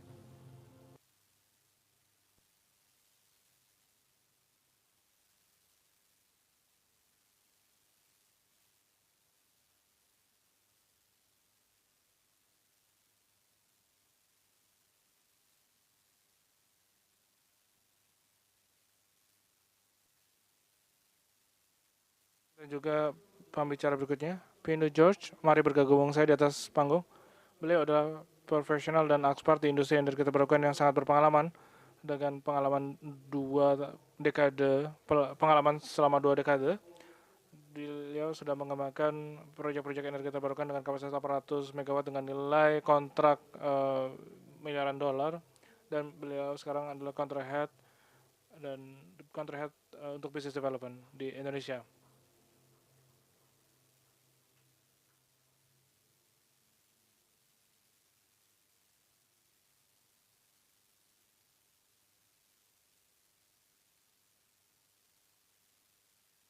Jadi seperti yang saya perkirakan sejak awal, terima kasih untuk bergabung dengan saya di atas panggung. Kita akan ada 3 sesi pengantar singkat mengenai topik ini dan melihat kerangka transisi energi yang berkelanjutan, dan saya rasa kita akan melihat dari sudut pandang perusahaan dan transaksi-transaksi aktual dan apa yang korporat sedang lakukan saat ini dan bagaimana itu bisa direplikasi ke sektor-sektor lain. Misalkan satu contoh dari Danone, tapi juga melihat tantangan-tantangan yang kita hadapi dari sisi teknis mengimplementasikan atau meningkatkan skala solusi energi terbarukan. Dan kita akan melihat juga solusi-solusi efisiensi energi, bukan hanya fokus kepada energi terbarukan, tapi juga opsi-opsi efisiensi energi. Saya akan mengundang Pak Pram untuk menyampaikan paparan pertama mengenai dekarbonisasi industri dan peran dari Kadin Net Zero. Baik, terima kasih banyak Hans. Sebelum kita mulai, ini semacam disclaimer. Saya dalam hal teknis saya tidak apa dibandingkan dua pria ini, tapi melihat dari sudut pandang Kadin Net Zero Hub, apa yang ingin saya sampaikan adalah bagaimana apapun yang kita lakukan dari sudut pandang energi ke dekarbonisasi industri dan dari sudut pandang korporat, bagaimana ini bisa memberikan manfaat bukan hanya dari pengurangan emisi, tapi juga dari aspek ketangguhan atau ketahanan bisnis. Saya rasa sebelum kita mulai, pertanyaan utama pada saat kita bekerja dengan perusahaan adalah bagaimana kita bisa mengukur dan mengelola transisi energi keberlanjutan dari industri. Jadi kalau kita sudah dengar istilah transisi energi, sebagian besar berpikir adalah sudut pandang tenaga listrik dan PLN. Tapi dari sisi industri juga menghadapi tantangan bagaimana bertransisi dari sumber energi yang biasa kita gunakan dan bagaimana kita menggunakan energinya. Dan dalam presentasi kita akan melihat apa tantangan-tantangan yang dihadapi oleh industri. Pertama-tama, bagaimana kita bisa mengurangi? Apakah kita bisa mengurangi atau kita benar-benar harus menggunakan energi sebanyak yang kita butuhkan saat ini, seintensif yang kita gunakan saat ini? Pertanyaan kedua, apakah kita bisa mempertahankan pertumbuhan kita di saat yang sama kita mengurangi emisinya? Karena dalam kedepannya kita diharapkan untuk menjaga pertumbuhan kami atau sampai ke derajat tertentu tetap harus bertumbuh, tapi di saat yang sama kita harus mengurangi emisi kami dan lebih tinggi dari persentase pertumbuhan kami. Jadi pertanyaan adalah apakah kita masih bisa bertumbuh tapi di saat sama mengurangi emisi kita. Yang kedua adalah bergeser. Kalau kita tahu ada beberapa feedstock yang kita harus geser, kita harus melihat apa alternatif dia. Karena kita harus melihat feedstock berbeda yang ada saat ini. Dan lebih penting lagi menggeser bahan bakar kami, kita juga terlibat dengan pemasok dan pemangku kepentingan lainnya. Bagaimana kita bisa menjaga pemangku kepentingan kami dan bagaimana memastikan pergeseran-pergeseran yang kami lakukan itu juga menjaga keberlanjutan. Kita nggak pengen kita bergeser saat ini tapi besok tidak konsisten. Kemudian bagaimana kita bisa berpikir ulang, bagaimana ini bisa membantu kami sebagai sebuah bisnis untuk tumbuh ke depannya. Nah, untuk memulai, saya harap ya sekarang sudah cukup jelas. Tapi saya rasa ini adalah sudut pandang dari konsumsi energi berdasarkan jenis bahan bakar. Ya, ini adalah data yang dikeluarkan oleh Kementerian ESDM. Seperti Anda lihat, pada tahun 2022 kita memiliki porsi yang besar dari batu bara. Hampir 55% dari energi yang dikonsumsi oleh industri itu berasal dari batu bara. Dan di tahun 2022, di tahun 2021 kita melihat ada pengurangan dalam hal konsumsi energi karena pandemi yang terjadi. Namun di tahun 2022 jumlah energi total bahkan lebih besar dibandingkan masa sebelum pandemi.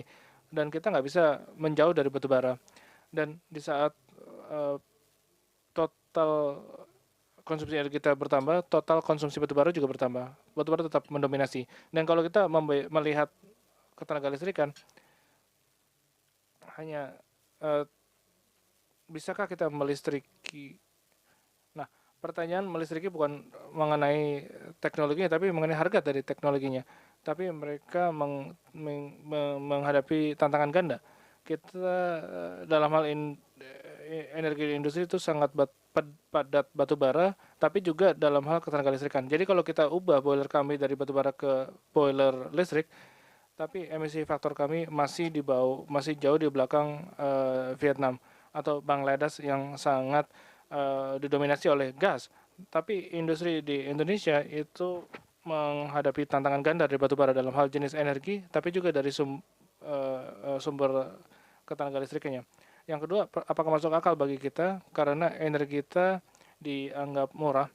Ketenaga listrikan di Indonesia itu dianggap, kalau kita bandingkan dengan Jepang, di Indonesia sangat murah. Apakah masuk akal untuk kita bertransisi ke opsi apapun yang ada saat ini bisa jadi lebih mahal dibandingkan biaya energi yang harus kita bayar saat ini?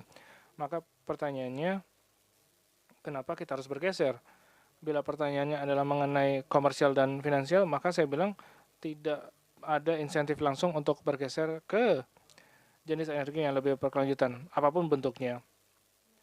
Nah, dari sudut pandang tersebut, kami, bukan hanya Indonesia, tapi juga secara global, kita hidup di dunia dengan kecepatan yang berbeda.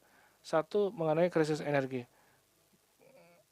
Jadi, produksi dari Eropa, Amerika, ke kawasan Asia Pasifik, juga ke Indonesia, itu didorong oleh harga, tapi juga oleh karena harga energi. Nah, yang terjadi di Uni Eropa adalah mereka mengimpor beberapa produk, tapi bukan produk akhirnya, karena mereka masih ingin memanfaatkan nilai tambah dari produk finalnya. Tapi kalau Anda lihat diagram di sini, yang terus meningkat, dan ini bukan 5 tahun ke belakang, ini dari 2021 ke 2022, hanya dalam kurun waktu 12 bulan, di mana Anda bisa melihat di manufacture dengan intensif energi yang tinggi, maka porsi dari barang antara itu tetap meningkat.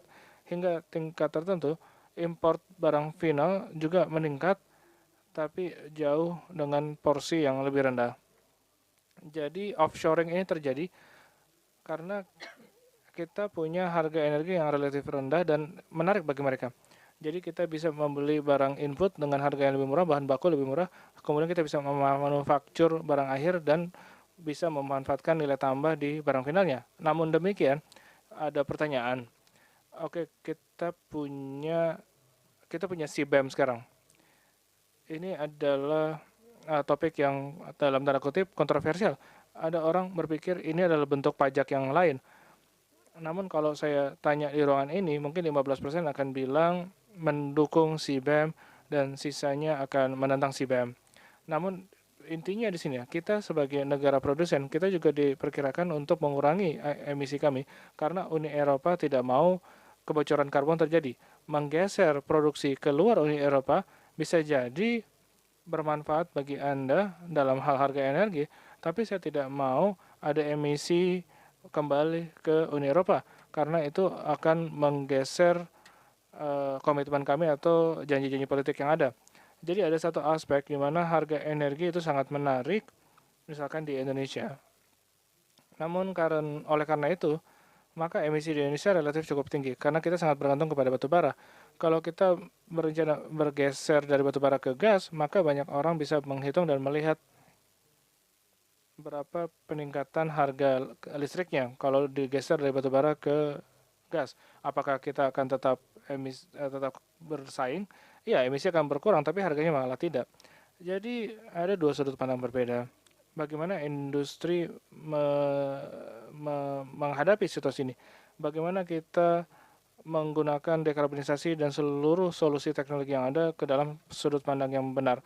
Net Zero Hub coba mengambil rekomendasi dari TCFD yang menempatkan bahwa bagi perusahaan untuk bisa mempresentasikan rencana transisi perubahan iklimnya harus didukung oleh 4 pilar ini. Tata kelola, bagaimana Dewan Direksi, bagaimana Dewan Komisaris melihat konteks transisi energi, dan bagaimana tata kelola diterjemahkan dalam bentuk strategi. Bagaimana kita bisa mengelola aspek-aspek risiko yang berbeda yang karena dinamika perubahan iklim ini. Risiko bukan hanya risiko fisik saja, bahwa 20-30 tahun dari sekarang mungkin bagian dari fasilitas kita akan terancam oleh banjir atau oleh kebakaran hutan, tapi juga risiko transaksi. Bila Indonesia mengimplementasikan mekanisme carbon pricing yang ketat, bagaimana itu akan berdampak kepada finansial kami. Dan yang terakhir adalah mengenai ukuran dan target. Bagaimana profil emisi kita? Apakah kita punya target dekarbonisasi? Bagian dari solusi perubahan iklim itu ada di dalam matriks dan target. Karena Anda lihat kalau kita bergeser dari teknologi A yang ada saat ini ke teknologi B ke depannya, kita bisa mengurangi emisi. Ya, Anda bisa mengurangi emisi. Tapi bagaimana itu sejalan dengan strategi besar perusahaan Anda? Beberapa yang menarik bahwa terkadang menggeser jenis energi bisa menimbulkan biaya yang lebih tinggi bagi Anda saat ini ya. Tapi siapa yang tahu apa yang kita bisa lakukan untuk memperbaiki prosesnya supaya membuatnya lebih baik. Jadi pada dasarnya kalau kita tahu bahwa semua perangkat dan solusi ini bisa disesuaikan dalam sudut pandang korporasi, bukan hanya dari sisi itu, tapi dari sisi financial return. Maka coba kita kembali ke awal lagi. Kenapa kita mengurangi intensitas energi kita? Intensitas energi dan efisiensi energi itu seperti compounding interest. Mungkin saat ini 5%, tapi kalau kita lihat 10 tahun itu 5% setiap tahunnya. Maka semakin banyak 5%-nya dalam kurun waktu 10 tahun, maka semakin masuk akal untuk membiayainya. Dan ini bisa mendukung Anda atau menantang Anda. Kalau Anda mengurangi 5% setiap tahun, maka dalam 10 tahun Anda menggunakan energi secara efisien dengan terus-menerus. Dan kalau Anda bergeser ke bagaimana pergeseran ini bisa membuat kita lebih tangguh, sehingga pada akhir hari Anda bisa memikirkan ulang bagaimana kita bisa sejalan dengan upaya kita untuk mengurangi intensitas energi kita, apa yang kita lakukan untuk menggeser energi kita, dan juga dalam sudut pandang bisnis, bagaimana ini meningkatkan ketangguhan kita. Dan saya yakin dalam dinamika rantai pasok industri, ini akan sangat membantu bisnis menjadi lebih tangguh. Setidaknya itu yang kita percaya dan itu yang Kadin Net Zero Hub sedang lakukan. Bagi kami, tidak ada warna pertumbuhan lain selain warna hijau. Jadi itu saja paparan saya dan terima kasih untuk mengundang saya, dan itu dari Kadin Net Zero Hub.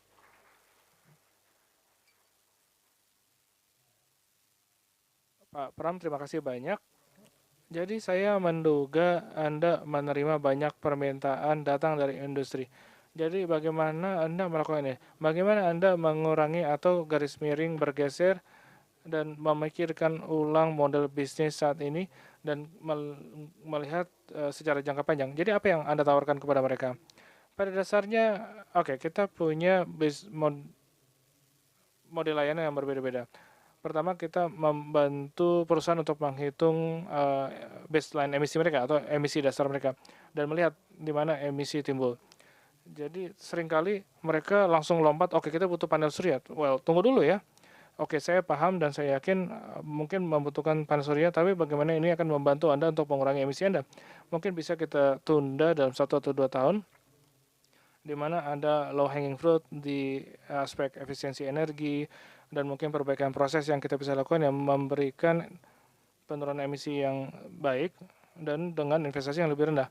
Jadi mengetahui di mana hotspotnya dan di mana pain point-nya dan mengidentifikasi di mana permasalahan Anda itu menjadi tugas pertama Anda. Kemudian dari sana kita bisa berkomunikasi dengan perusahaan-perusahaan untuk mencari solusi yang bisa diimplementasikan dan juga untuk menghapus pain point-nya. Terima kasih banyak. Jadi pada dasar untuk melihat baseline-nya dan melihat apa opsi-opsi yang kita miliki dan jangan langsung lompat ke kesimpulan termudah, tapi coba lihat mempertimbangkan model bisnis jangka panjang. Saya rasa ada satu yang sudah melakukan perjalanan tersebut berkali-kali dengan entitas yang berbeda-beda. Oleh karena itu saya ingin mengundang Pak Raditya untuk memberikan masukan terkait dengan perjalanan Danone atau Danon menuju efisiensi energi untuk mendekarbonisasi bisnisnya, dan saya sangat menantikan apa yang Anda sudah lakukan dan sejauh apa kemajuan Anda. Terima kasih atas kesempatannya. Sebelum kita mulai mengenai dekarbonisasi, saya ingin memperkenalkan dulu apa yang bisnis Danone Indonesia. Di sini kami saat ini punya lebih 21 kami punya 25 pabrik di Indonesia. Ini adalah produk-produk kami. Aqua ini salah satu merek terkenal. Terus juga SGM, salah satu merek terkenal untuk produk bayi. Ini target kami. Seperti yang Pak Bram sebutkan, penting untuk kita memikirkan apa kontribusi kita untuk inisiatif iklim. Kami di Danone punya apa yang disebut Danone Impact Journey. Ini adalah komitmen kami untuk alam, membantu dan mendukung masyarakat. Ini komitmen utama kami terkait iklim, yaitu yang pertama mengurangi emisi gas rumah kaca sesuai dengan target SBTI 1,5 derajat Celcius. Untuk jangka pendek, menengah, dan panjang, Untuk jangka panjangnya kami ingin mencapai target net zero tahun 2050. Untuk jangka menengah kami berupaya mengurangi emisi CO2 sesuai dengan SBTI 1,5 derajat Celcius sampai 2030. Untuk jangka pendek kami fokus ke peningkatan efisiensi energi sebesar 30% pada tahun 2025. Yang kami lakukan pertama adalah untuk efisiensi energi.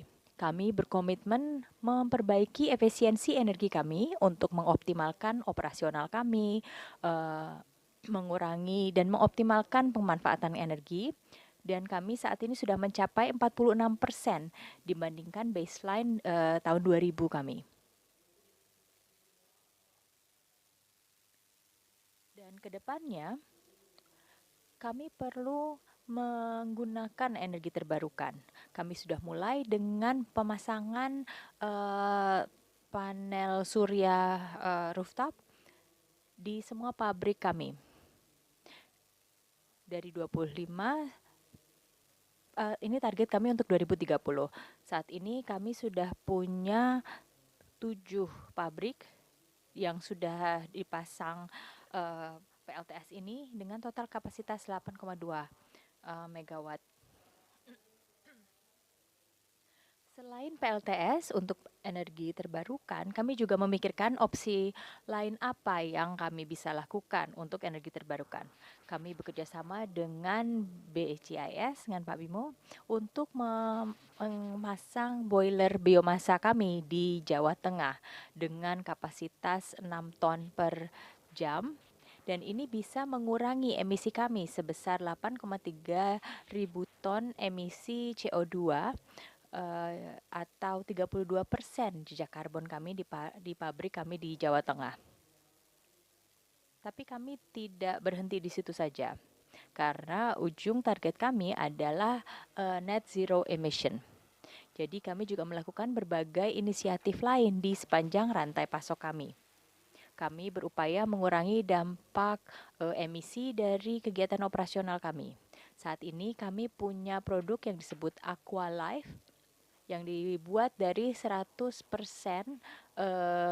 bahan daur ulang dan merupakan yang pertama di Indonesia untuk mendapatkan sertifikasi carbon neutral beverage.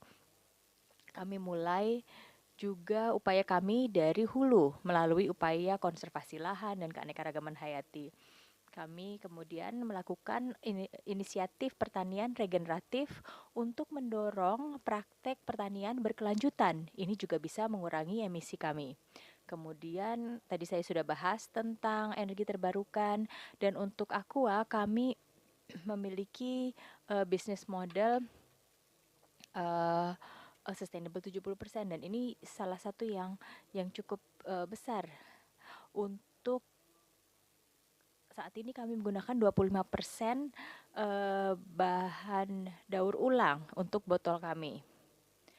Saat melakukan transportasi produk, kami juga memikirkan tentang dampak logistiknya. Kami melakukan optimalisasi logistik, bekerja sama dengan pihak eksternal untuk menelusuri opsi-opsi transportasi produk kami. Salah satunya adalah dengan kereta. Kami juga ada fasilitas daur ulang botol seperti di Bali, Gresik, Lamongan, dan salah satu inisiatif yang sudah kita miliki saat ini adalah fasilitas biogas. Ini juga dikembangkan bersamaan dengan petani dan peternak. Ini singkat saja contoh kami, ini berbagai upaya dekarbonisasi yang sudah kami lakukan sudah cukup lama. Kami ada beberapa pembelajaran dari pengalaman kami. Yang pertama, untuk energi terbarukannya itu sendiri, kami memasang pada saat pemasangan PLTS surya, PLTS rooftop, solar PV ini mencakup 10-15% dari konsumsi listrik di masing-masing pabrik.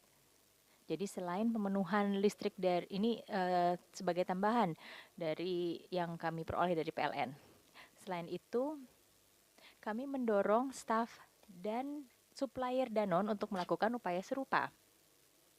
Di Danone kami ada beberapa staf yang sudah memasang PLTS rooftop di rumah mereka. Salah satu co-packer kami, yaitu Tirta Mas Perkasa, juga sudah memasang PLTS rooftop. Tantangan lain yang kami hadapi adalah kapasitas terbatas untuk pemasangan solar PV rooftop dan juga tantangan dari sisi regulasi. Jadi kami tidak bisa melebihi 10-15% karena alasan regulasi tersebut. Yang kedua, kami juga mencoba menerapkan menggunakan berbagai sumber energi terbarukan. Tapi ini tidak selalu visible secara ekonomi. Contohnya saat kami mencoba menggunakan biomasa, itu untuk Prambanan bisa, tapi untuk pabrik aqua, berdasarkan studi yang kami lakukan, biogas itu tidak visible. Jadi kalau kita bisa melakukan kolaborasi dengan multisektor untuk mengembangkan skala yang visible secara ekonomi, itu akan lebih baik untuk mendorong transisi khususnya untuk energi thermal.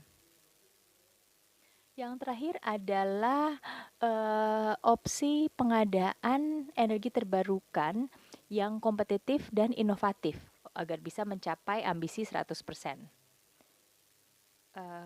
Kita ingin melihat contoh-contoh lain dari negara lain yang bisa diterapkan di Indonesia yang bisa mendukung perusahaan-perusahaan untuk mencapai target 100% energi terbarukan mereka. Ini penting untuk mendorong transisi energi. Kita membutuhkan regulasi dan pelibatan dari pemerintah baik pusat maupun daerah untuk membantu mencapai target ini. Dan hal ini bisa mendorong industri dalam pencapaian target ini. Kita membutuhkan kerangka yang cukup fleksibel agar sektor industri bisa memilih strategi dekarbonisasi yang paling tepat dan paling terjangkau berdasarkan kebutuhannya masing-masing. Karena isu-isu atau situasi masing-masing industri ini tentunya berbeda. Kita juga butuh dukungan regulasi. Saya harap kita bisa memastikan adanya kepatuhan regulasi. Ini akan sangat baik sekali. Selain itu juga proses penyederhanaan perizinan dan regulasi. Ini semua dibutuhkan untuk memastikan agar berbagai pihak dan sektor swasta, perusahaan, atau perorangan bisa mendukung energi terbarukan di Indonesia, termasuk percepatannya. Itu saja dari saya. Terima kasih atas waktu dan perhatiannya.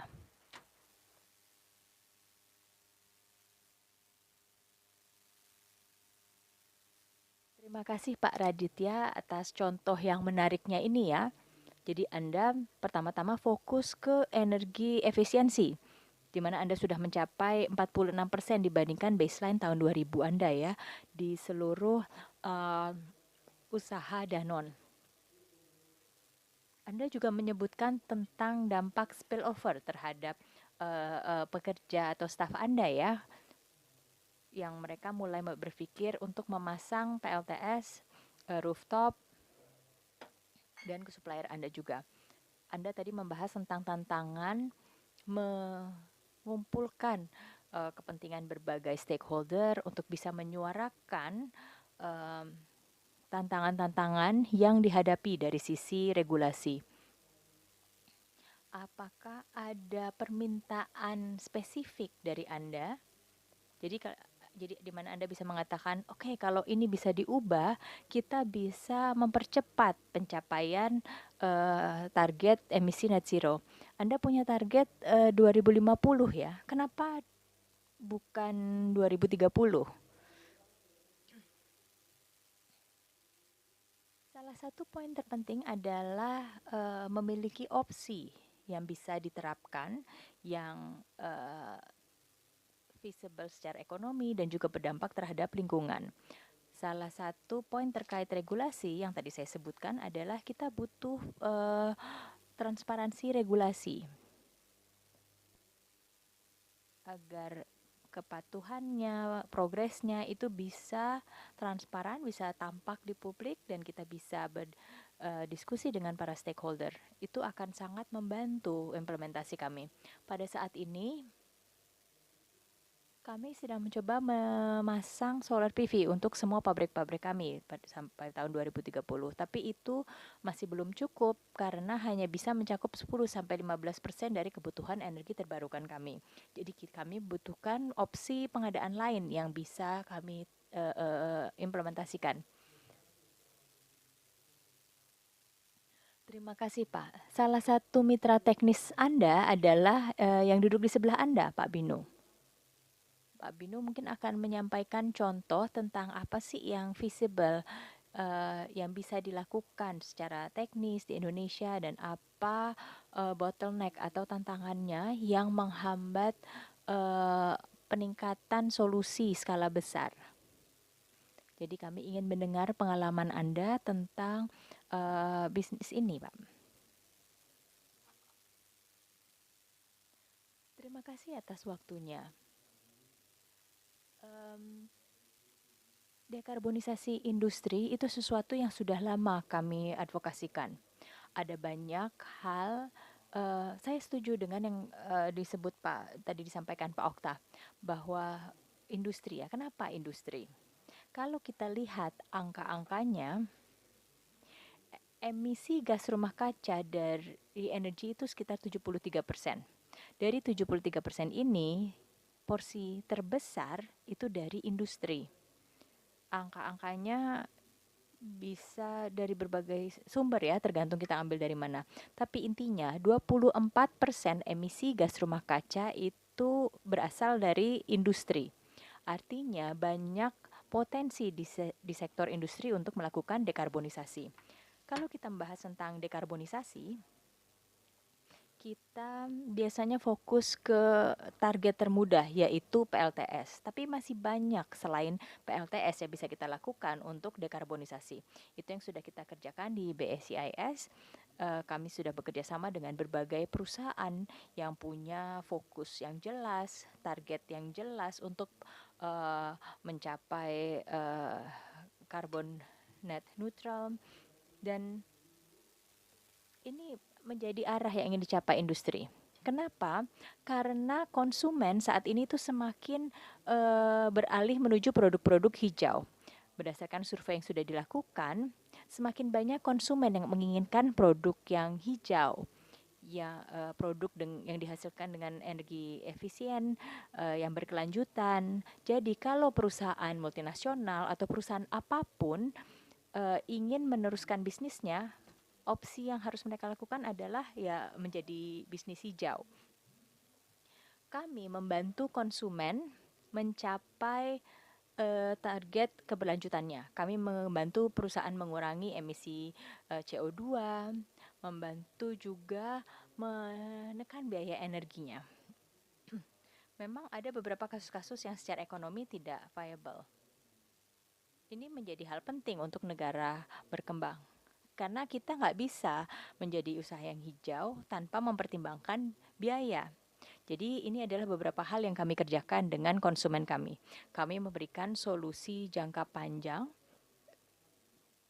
kesepakatan pasukan energi jangka panjang, listrik, pendinginan, dan juga pemanasan. Mari kita lihat energi sebagai jasa. Semuanya ini adalah jasa, transportasi misalnya, industri perhotelan, perbankan, itu semuanya adalah jasa. Kenapa tidak energi? Kenapa energi tidak dijadikan jasa? Jadi yang bisa kita lakukan itu untuk mengembangkan energi untuk bisnis, untuk industri, kita butuh modal. BSIS ini kami berinvestasi mengembangkan proyek, kami melakukan pembangunannya, maintenance dan konstruksi dan maintenance-nya, dan kami menjadi pemilik aset untuk periode tertentu. Setelah itu baru diserah terimakan ke perusahaan. Itu yang kami lakukan. Konsumen hanya membayar kami untuk energi yang mereka gunakan.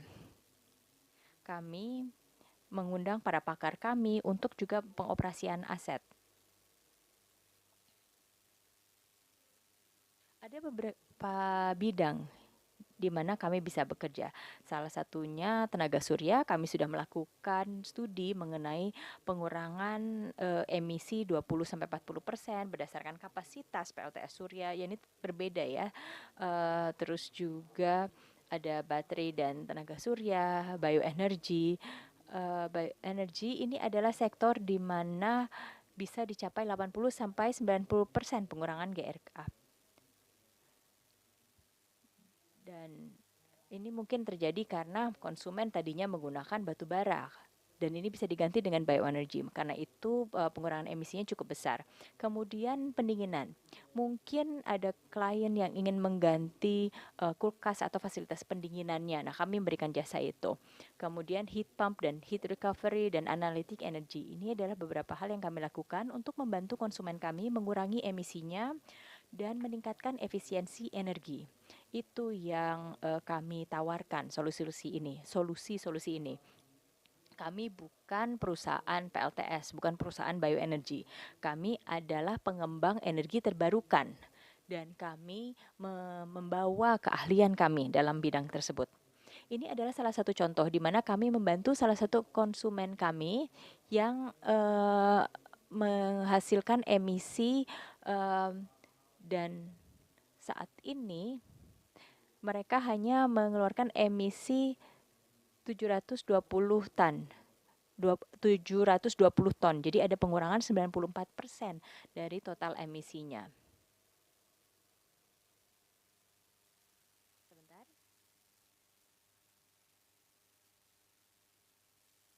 Jadi kami bisa membantu klien kami dalam emisi scope 1, 2, dan 3. Jadi tergantung kriteria emisinya, kami bisa memberikan menyediakan kesepakatan emisi jangka panjang, berbagai solusi. Kami ada di hampir semua negara Asia Tenggara, termasuk Cina dan India. Kami punya portofolio 300 megawatt, portofolio solar PV. Kami juga punya proyek geothermal di berbagai negara, dan ini adalah beberapa konsumen multinasional kami yang punya target pengurangan emisi yang jelas. Ini adalah salah satu contoh proyek bioenergi. Ini terletak dekat dengan 1 jam saja dari Jakarta. Kalau Anda ingin mengunjunginya, bisa hubungin saya. Ini adalah salah satu fasilitas instalasi kami. Ini adalah instalasi di Danone. Ini adalah untuk bioenergi dan ada PLTS di atasnya. Di sini kami ada 2, jadi bioenergi dan PLTS. Dan kami banyak bekerja sama juga dengan Danone untuk PLTS. Ini beberapa proyek lain di Indonesia. Kami sudah ada proyek sejak tahun 2017. Jadi dalam beberapa tahun terakhir kami sudah mengerjakan berbagai proyek di Indonesia. Kami juga ada proyek di India, Kamboja, Thailand. Kami sudah bekerja dalam bidang bioenergi di berbagai negara tersebut. Efisiensi gas rumah kaca itu bukan satu-satunya hal. Saat Anda membakar limbah, itu yang dihasilkan adalah biofertilizer. Dan biofertilizer ini dikembalikan ke masyarakat sebagai pupuk organik. Di sini kita melihat ekonomi sirkuler, itulah yang kami coba dorong. Ini menjadi salah satu keunggulan ini juga. Jadi ini adalah salah satu contoh di mana abu organik diberikan kepada petani untuk mendukung kegiatan pertanian organik.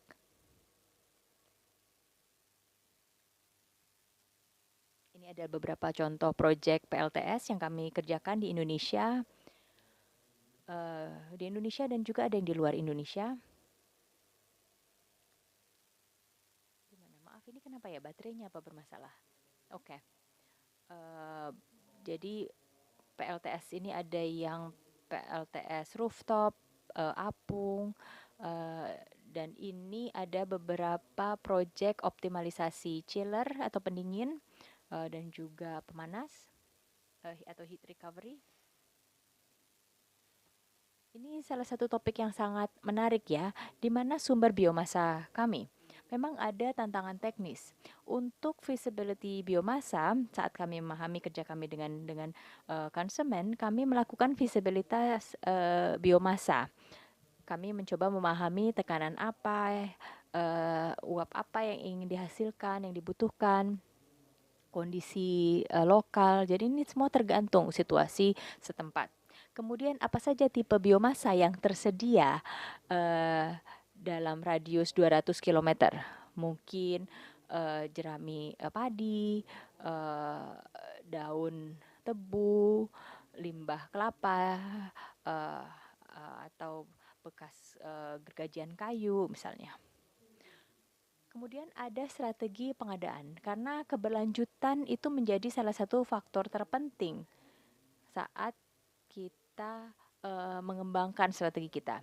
Kami punya software yang bisa digunakan untuk mengidentifikasi sumber, vendor untuk biomasa. Tantangan rantai pasok itu ada.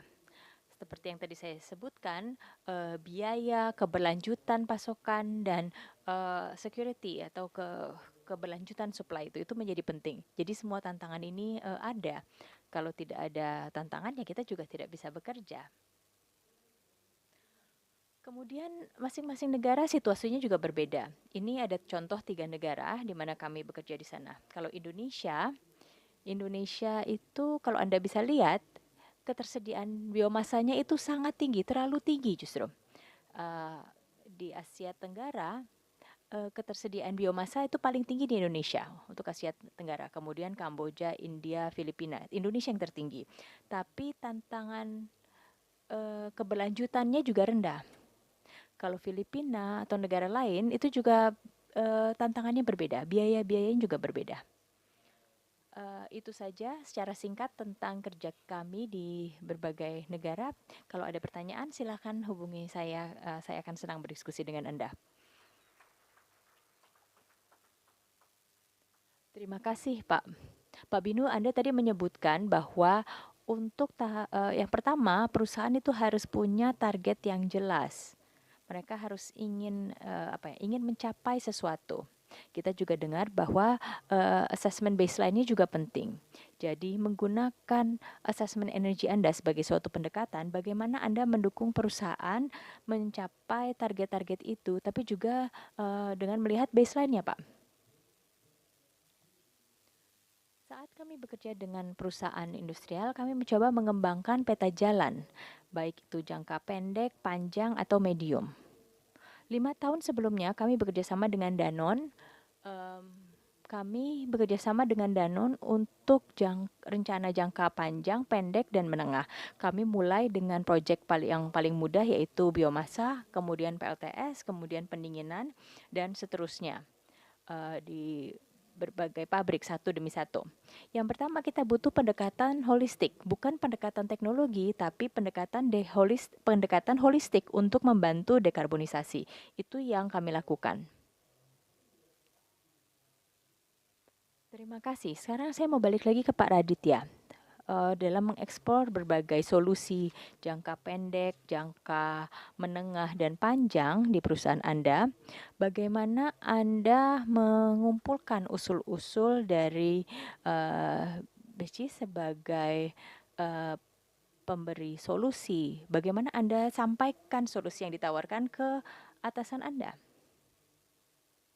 Tentunya kita butuh komitmen yang jelas dari atasan. Kalau tidak ada ya akan sulit penerapannya. Karena kadang ini cukup menantang ya. Ada banyak isu dan kekhawatiran kalau kita membahas tentang pada saat kita mulai proyek, itu ada pertanyaan-pertanyaan yang muncul seperti apakah providernya ini akan tetap ada 20 tahun ke depan? seperti apa kekuatan finansialnya, seperti itu. Jadi kita perlu memiliki komitmen yang baik dan mekanisme untuk memastikan kita mau lanjut dengan proyek ini atau tidak.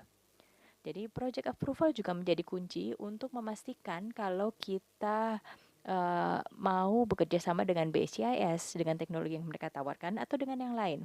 Kita juga punya internal carbon pricing, penetapan harga karbon internal. Ini adalah mekanisme untuk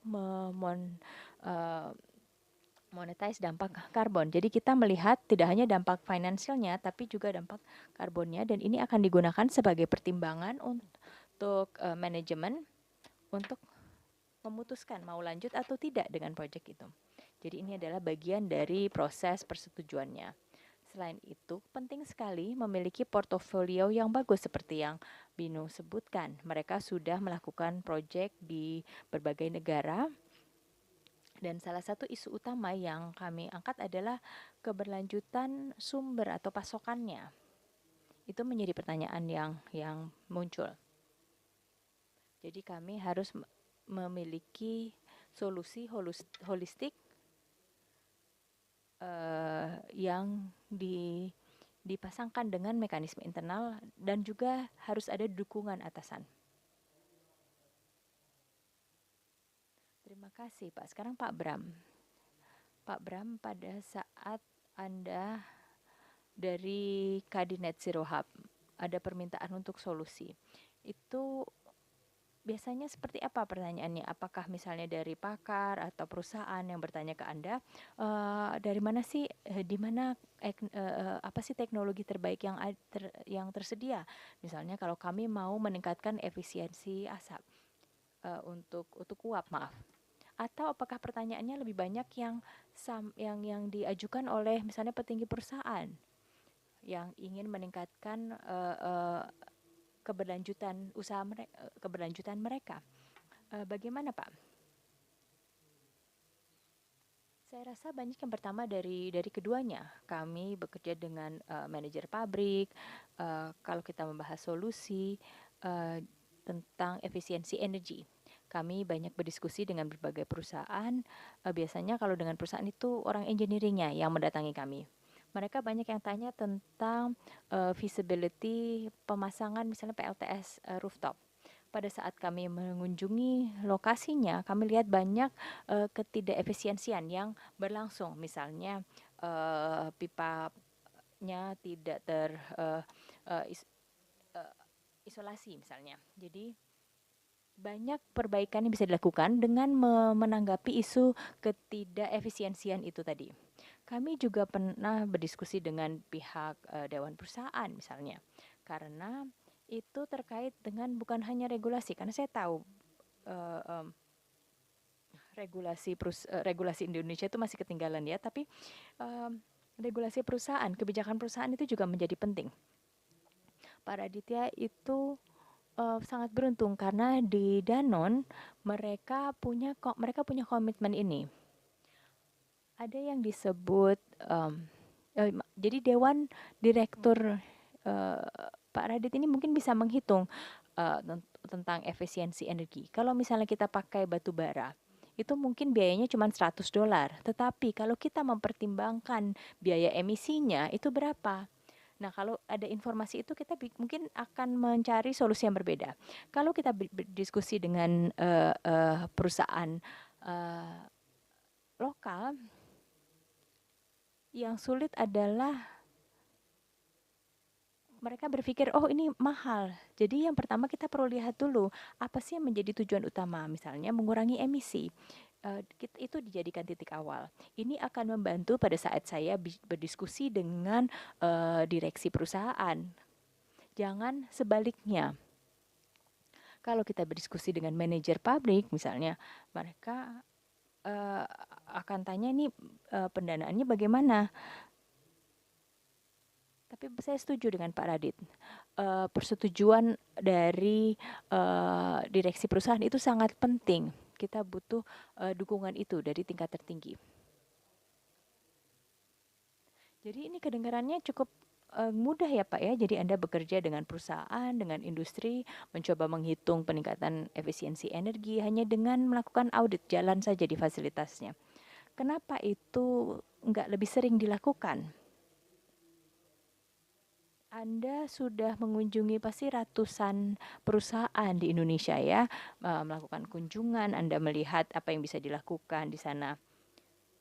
Kenapa ini kurang? Apa SDM-nya? Karena SDM terbatas atau pihak engineer atau manajer yang nggak setuju gimana? Oh, karena perubahan itu sulit. Seperti yang Pak Bram sampaikan, ada banyak misalnya dengan cara memperbaiki kebocoran, Anda bisa menghemat energi sampai 10-15%. Kalau energi terbarukan itu urusan yang berbeda. Kalau Anda ingin meningkatkan efisiensi energi ke dalam sistem Anda, maka biasanya yang terjadi adalah ada pabrik atau industri. Kemudian 30 tahun sebelumnya itu kapasitasnya sekian. Kemudian pasar berkembang dan Anda mulai meningkatkan kapasitas produksi. Dan satu persatu Anda mulai menambahkan ke industrinya. Jadi dalam 20-30 tahun terakhir yang terjadi adalah Anda menambahkan produk. Kalau ini semua digabungkan, Anda bisa menghasilkan satu produk efisien, misalnya pompa atau chiller. Anda menambahkan satu produk untuk meningkatkan efisiensi kapasitas, tetapi Anda tidak membahas efisiensi secara keseluruhan. Disitulah kita bisa meningkatkan efisiensi dan pengurangan atau peningkatan efisiensi energi. Jadi peningkatan efisiensi, memperbaiki desain. Terima kasih Pak, itu sepertinya investasi yang luar biasa ya. Kalau Anda melakukan penambahan, itu menambahkan tahapan, beli pompa, mengganti pompa lama ya. Tapi kalau Anda berpikir tentang model usaha secara keseluruhan, ya, apakah ada jasa yang Anda tawarkan ke perusahaan-perusahaan yang ingin mencari pendekatan holistik? Yang kami lakukan di BSCIS itu kami berdiskusi dengan konsumen kami. Kami menyampaikan bahwa aset non inti Anda itu adalah pembangkitan listrik. Kalau buat mereka, aset utama adalah produksi. Pembangkitan listrik itu itu bukan aset inti buat mereka. Nah, kenapa mereka mau? Untuk apa mereka berinvestasi? Untuk itu, buat kami itu adalah aset utama kami. BCIS mendesain, merancang, dan membantu klien kami mengurangi emisi di yang aset yang bukan inti buat mereka, tapi yang merupakan inti buat kami. Jadi kami mencoba memberikan solusi, misalnya untuk thermal, untuk penghasilan uap panas misalnya. Kami juga memperluas jasa kami untuk misalnya pendingin, heat recovery untuk pendinginan, dan kami juga membantu konsumen kami untuk kompresor, penggantian kompresor, chiller, analitik energi. Jadi apapun dalam sisi energi itu yang kami lakukan untuk membantu klien kami, konsumen kami. Jadi kita bisa lihat ya, di sini ada berbagai opsi. Jadi ada berbagai opsi yang bisa dilakukan perusahaan. Perusahaan bisa melihat operasinya dari listrik, uap panas, dan lainnya. Nah, Danone adalah perusahaan multinasional. Anda punya perusahaan di berbagai negara, dan saya berasumsi, tadi Pak Pram juga sudah sebutkan, Anda punya KPI internal yang membantu Anda menuju dekarbonisasi, melakukan perjalanan dekarbonisasi yang sudah cukup lama dilakukan. Mari kita bahas perusahaan-perusahaan yang lebih kecil. Bagaimana mereka juga bisa diyakinkan? Mungkin ini adalah yang bukan bagian dari rantai pasok global, yang mungkin tidak punya banyak konsumen di luar. Anda tadi sebutkan, mungkin Pak Binu tadi mengatakan bahwa ini juga didorong oleh konsumen. Anda mau membeli produk hijau, produk berkelanjutan. Nah, Kak, bagaimana kalau tidak ada permintaan dari konsumen? Bagaimana kalau perusahaan yang merupakan supplier yang tidak terlalu tampak? Pak Raditya, bagaimana Anda mendorong perusahaan yang lebih kecil di Indonesia?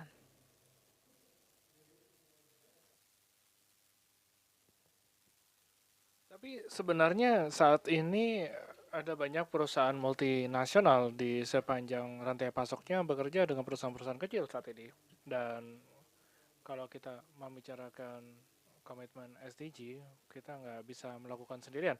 Kita butuh para supplier untuk bekerja sama dengan kita untuk mengurangi emisi karbonnya supaya produk kita juga berkurang benar-benar emisinya. Dan yang kami lakukan adalah memberikan kepada mereka secara global, memberikan insentif kepada para supplier-supplier yang bisa memberikan produk kepada kami dengan emisi yang lebih rendah karbon. Dan yang kedua juga, apa yang kita lakukan di Indonesia karena kita juga memiliki mitra-mitra untuk program FIT kami, sebenarnya mereka, seperti disampaikan oleh Pak Balu, mereka sebenarnya tidak memahami isu efisiensi energi. Jadi mereka lebih fokus kepada efisiensi produksi di banyak hal. Oleh karena itu, intinya bagi mereka bagaimana menghasilkan lebih banyak produk terlepas apapun caranya. Karena lebih banyak produk, lebih banyak penjualannya. Kita juga memberikan pelatihan dan lokakarya kepada mereka. Mulai hanya dengan memantau dan mengukur konsumsi energi mereka. Tapi langkah demi langkah kami juga berusaha mengenali cara-cara mudah atau quick wins atau low hanging fruit. Karena terkadang sangat mudah untuk menemukan hal tersebut di para pemasok kami. Jadi pertama, kita harus meningkatkan kesadaran mereka. Karena pada akhirnya untuk energi itu manfaatnya dua, untuk lingkungan dan juga untuk biaya. Mereka akan mendapatkan manfaat dari energi yang lebih rendah dan mendapatkan manfaat dari sisi finansial juga. Dan bila perusahaan memutuskan untuk mencapai net carbon zero di tahun 2050, ruang lingkup 1, ruang lingkup 2, ruang lingkup 3. Dan ruang lingkup 3 adalah di mana para pemasok Anda. Ruang lingkup 3 ini adalah para pemasok-pemasok, yaitu masyarakat lokal, di mana mereka akan bukan yang ekspor ke negara-negara, tapi disinilah di mana memberikan insentif atau tidak memberikan penalti untuk proyek-proyek energi terbarukan. Jadi pemerintah memberikan insentif yang dapat membantu mereka untuk mendekarbonisasi diri mereka.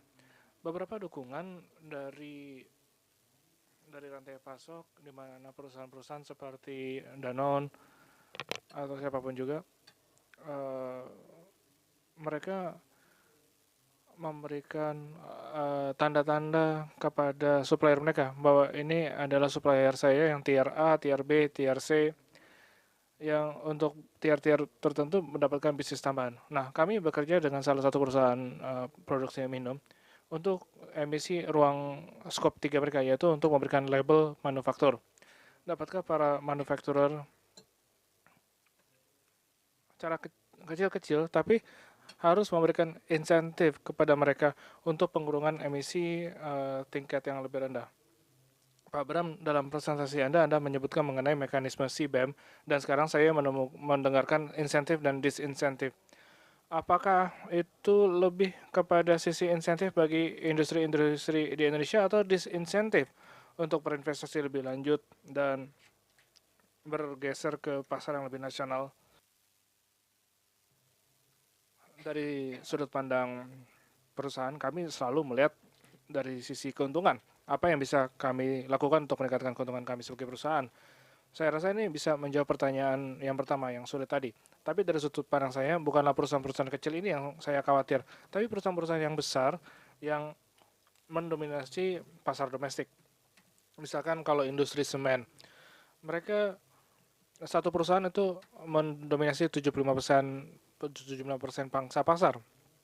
Apakah kalau kayak gitu mereka perlu insentif atau berpikir untuk berubah? Atau industri baja, perusahaan-perusahaan yang sangat besar, perusahaan-perusahaan yang sangat ada di domestik, mereka tidak ekspor dan mereka tidak terpapar oleh CBAM dan mereka berpikir kenapa harus berubah. Jadi sudut pandang dari sisi kami adalah mari kita temukan cari insentif atau disinsentif dari pemerintah atau disinsentif dari pasar itu memiliki keselarasan.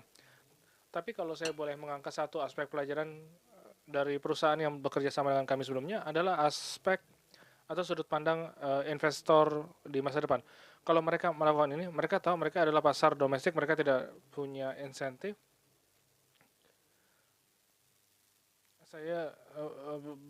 Saya tunduk kepada pemegang saham dan kita lakukan ini untuk ketangguhan 5-10 tahun. Tapi sudut pandang mereka, dapatkah saya mendapatkan obligasi ramah lingkungan untuk atau pembiayaan yang rendah biaya. Jadi mereka, kalau saya berpikir ulang mengenai hal ini, apa manfaat tambahan yang bisa saya dapatkan? Jadi bila pemerintah ingin menyediakan insentif dan disinsentif, maka itu akan menjadi sinyal yang sangat kuat kepada industri seperti yang disampaikan oleh Pak Radit, kita butuh transparansi. Tapi dari sudut pandang sektor swasta, bukanlah waktunya untuk diam dan bilang kita butuh insentif atau kita butuh disinsentif. Tapi menurut saya, untuk menemukan apa pengungkit-pengungkit yang bisa kita manfaatkan di industri dan korporasi, bagaimana kita bisa mengaktifkan pengungkit-pengungkit itu, bisa melalui investasi, bisa melalui pembiayaan yang lebih rendah, supaya mereka bisa lebih maju dari daya saing dari kompetitor mereka.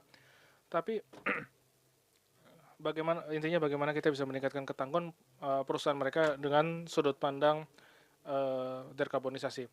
Dan saya rasa di sesi besok akan sangat menarik, di mana kita akan fokus kepada sisi pembiayaan lebih erat. Dan kita lihat apa kesulitan-kesulitannya dan kenapa begitu penting untuk melihat sudut pandang jangka panjang atau strategi ketangguhan jangka panjang dari sebuah model bisnis. Dan meletakkan aspek finansial di intinya. Nah, Anda membicarakan industri yang sulit menurunkan emisi karbonnya dengan pangsa pasar yang besar di domestik. Dan energi sebagai layanan, konsep energi sebagai layanan, jadi mungkin bergeser apa efisiensi energi yang bisa didapatkan dari berbagai macam opsi-opsi teknis. Apakah terdapat peluang atau kesempatan atau teknologi yang Anda rasa seharusnya diterapkan untuk core bisnis di industri yang Anda sebutkan tadi, industri semen dan industri baja di Indonesia? Bagaimana menurut Anda? Ya, menurut saya, bila untuk industri-industri yang besar seperti industri semen, industri baja, pengolahan biji besi, ada banyak area-area di mana dekarbonisasi bisa dilakukan. Dan ini adalah tempat-tempat di mana banyak proyek besar bisa dilakukan ke industri ini. Proyek-proyek besar yang maksud saya adalah ini adalah perusahaan-perusahaan yang konsumsi energinya sangat besar dan masuk akal untuk membangun proyek geotermal untuk mereka sendiri. Atau mungkin secara komersial masuk akal untuk membangun PLT Bayu buat mereka. Karena ini adalah proyek-proyek industri yang skala besar di mana ekosistemnya juga harus ada di sana yang bisa membantu mereka untuk bergerak lebih cepat. Solusi kecil nggak efektif buat mereka. Memasang proyek bioenergi mungkin hanya 1%, tapi untuk PLT panas bumi mungkin akan efektif. Untuk PLT Bayu akan bantu mereka. Tapi untuk itu bisa terjadi harus ada ekosistem yang mendukung mereka untuk menginvestasikan proyek yang begitu besar untuk mengurangi emisi karbon mereka. Ya, seluruh ekosistem dan pemain-pemain itu sangat memegang peranan kunci. Nah, Pak Bram, Anda menyampaikan bahwa Anda memfasilitasi pertukaran antara pemangku kepentingan politik dan pemangku kepentingan akademi. Mungkin berikutnya adalah pertanyaan, berapa banyak peranan mereka pada saat Anda mengembangkan proyek Anda? Misalkan pekerjaan-pekerjaan penelitian akademik. Sebelumnya ada kolega dari BRIN yang memaparkan dari salah satu sesi, apakah mereka masih terlibat atau teknologinya sudah mature dan hanya tinggal langsung digunakan saja? menurut saya dalam hal teknologi dan maturitas teknologinya, saya rasa George bisa lebih cocok menjawabnya. Tapi ini kami adalah entitas yang fokus kepada sektor swasta. Jadi pada saat kita berbicara kepada pemerintah, jadi jangan lihat kami sebagai pelobi pemerintah, tapi yang kita lakukan adalah mengkonsolidasi sudut pandang dari para industri. Misalkan panel surya seperti yang disampaikan oleh Pak Radit mengenai kapasitas panel surya. Pada dasarnya kami bekerja dengan sektor swasta dan kita bilang bahwa kita memahami kesulitan dan tantangan dari sisi PLN, tapi kita harus juga tahu kita harus mendekarbonisasi. Jadi apa opsinya? Dan Pak Radit bilang mungkin menerapkan tarif hijau, green PPA, membuat, ya saya tidak bisa jawab apa peranan mereka, tapi dari pemerintah, ya kita nggak bisa bekerja tanpa pemerintah. Tapi cara keadaan beroperasi adalah kita meneruskan suara dari sektor swasta, dan hingga derajat tertentu kami juga sampaikan ke pemerintah, ini yang kami lakukan. Karena bila tidak kita akan menemui kesulitan. Saya tidak tahu bagaimana pemerintah yang lakukan, tapi ini yang kita butuhkan. Karena kita tidak dalam proses pembuatan kebijakan, itu akan bisa memakan bertahun-tahun. Baiklah, terima kasih banyak. Dan saya menerima notifikasi bahwa waktunya sudah habis dan tidak akan ada tanya jawab dari online. Dan saya akan bertanya di ruangan ini. Saya tahu waktu sudah habis, tapi saya ingin melihat apakah ada yang mau bertanya di sini. Karena bila tidak, saya akan meminta para pembicara Oke, ada satu pertanyaan di belakang sana. Ya, silakan. Mohon diberikan mikrofonnya. Dan jangan lupa sebutkan nama dan organisasi Anda.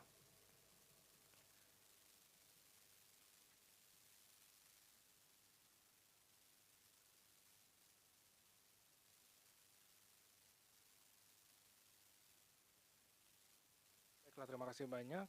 Terima kasih atas kesempatan untuk bisa bertanya. Nama saya adalah Hilmi dari ISR. Pertanyaan saya adalah, apakah tantangan untuk mengimplementasikan boiler elektrik di Indonesia?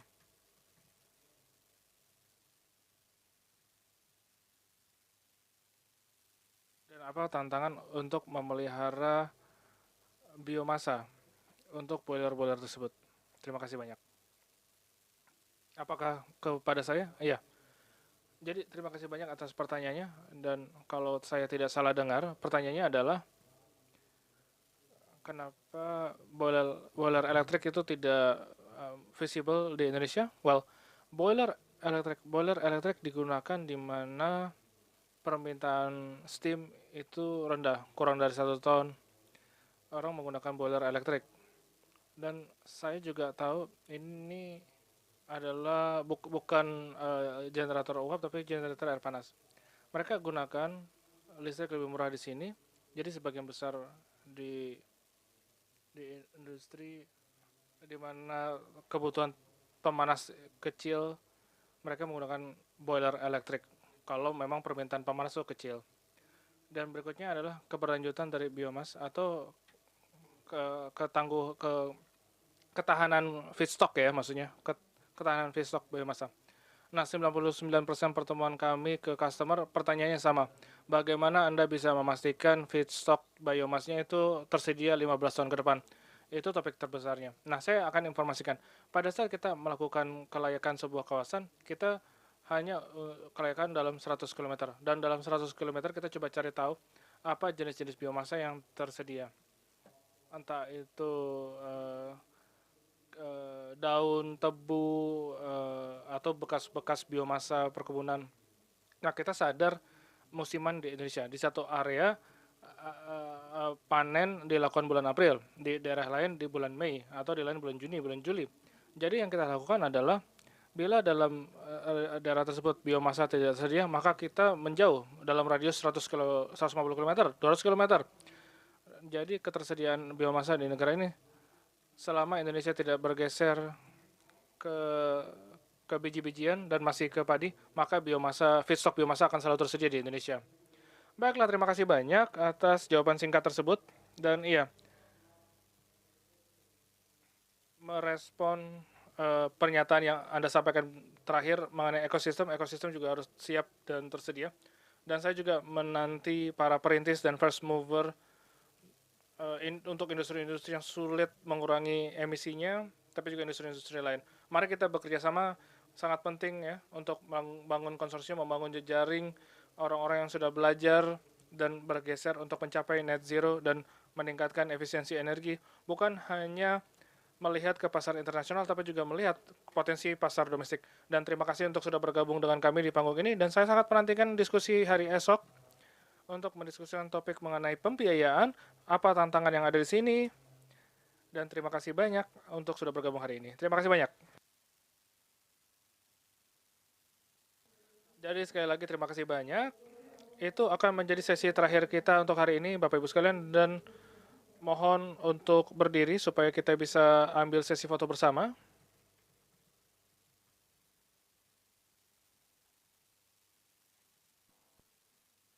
Mohon berdiri ke depan meja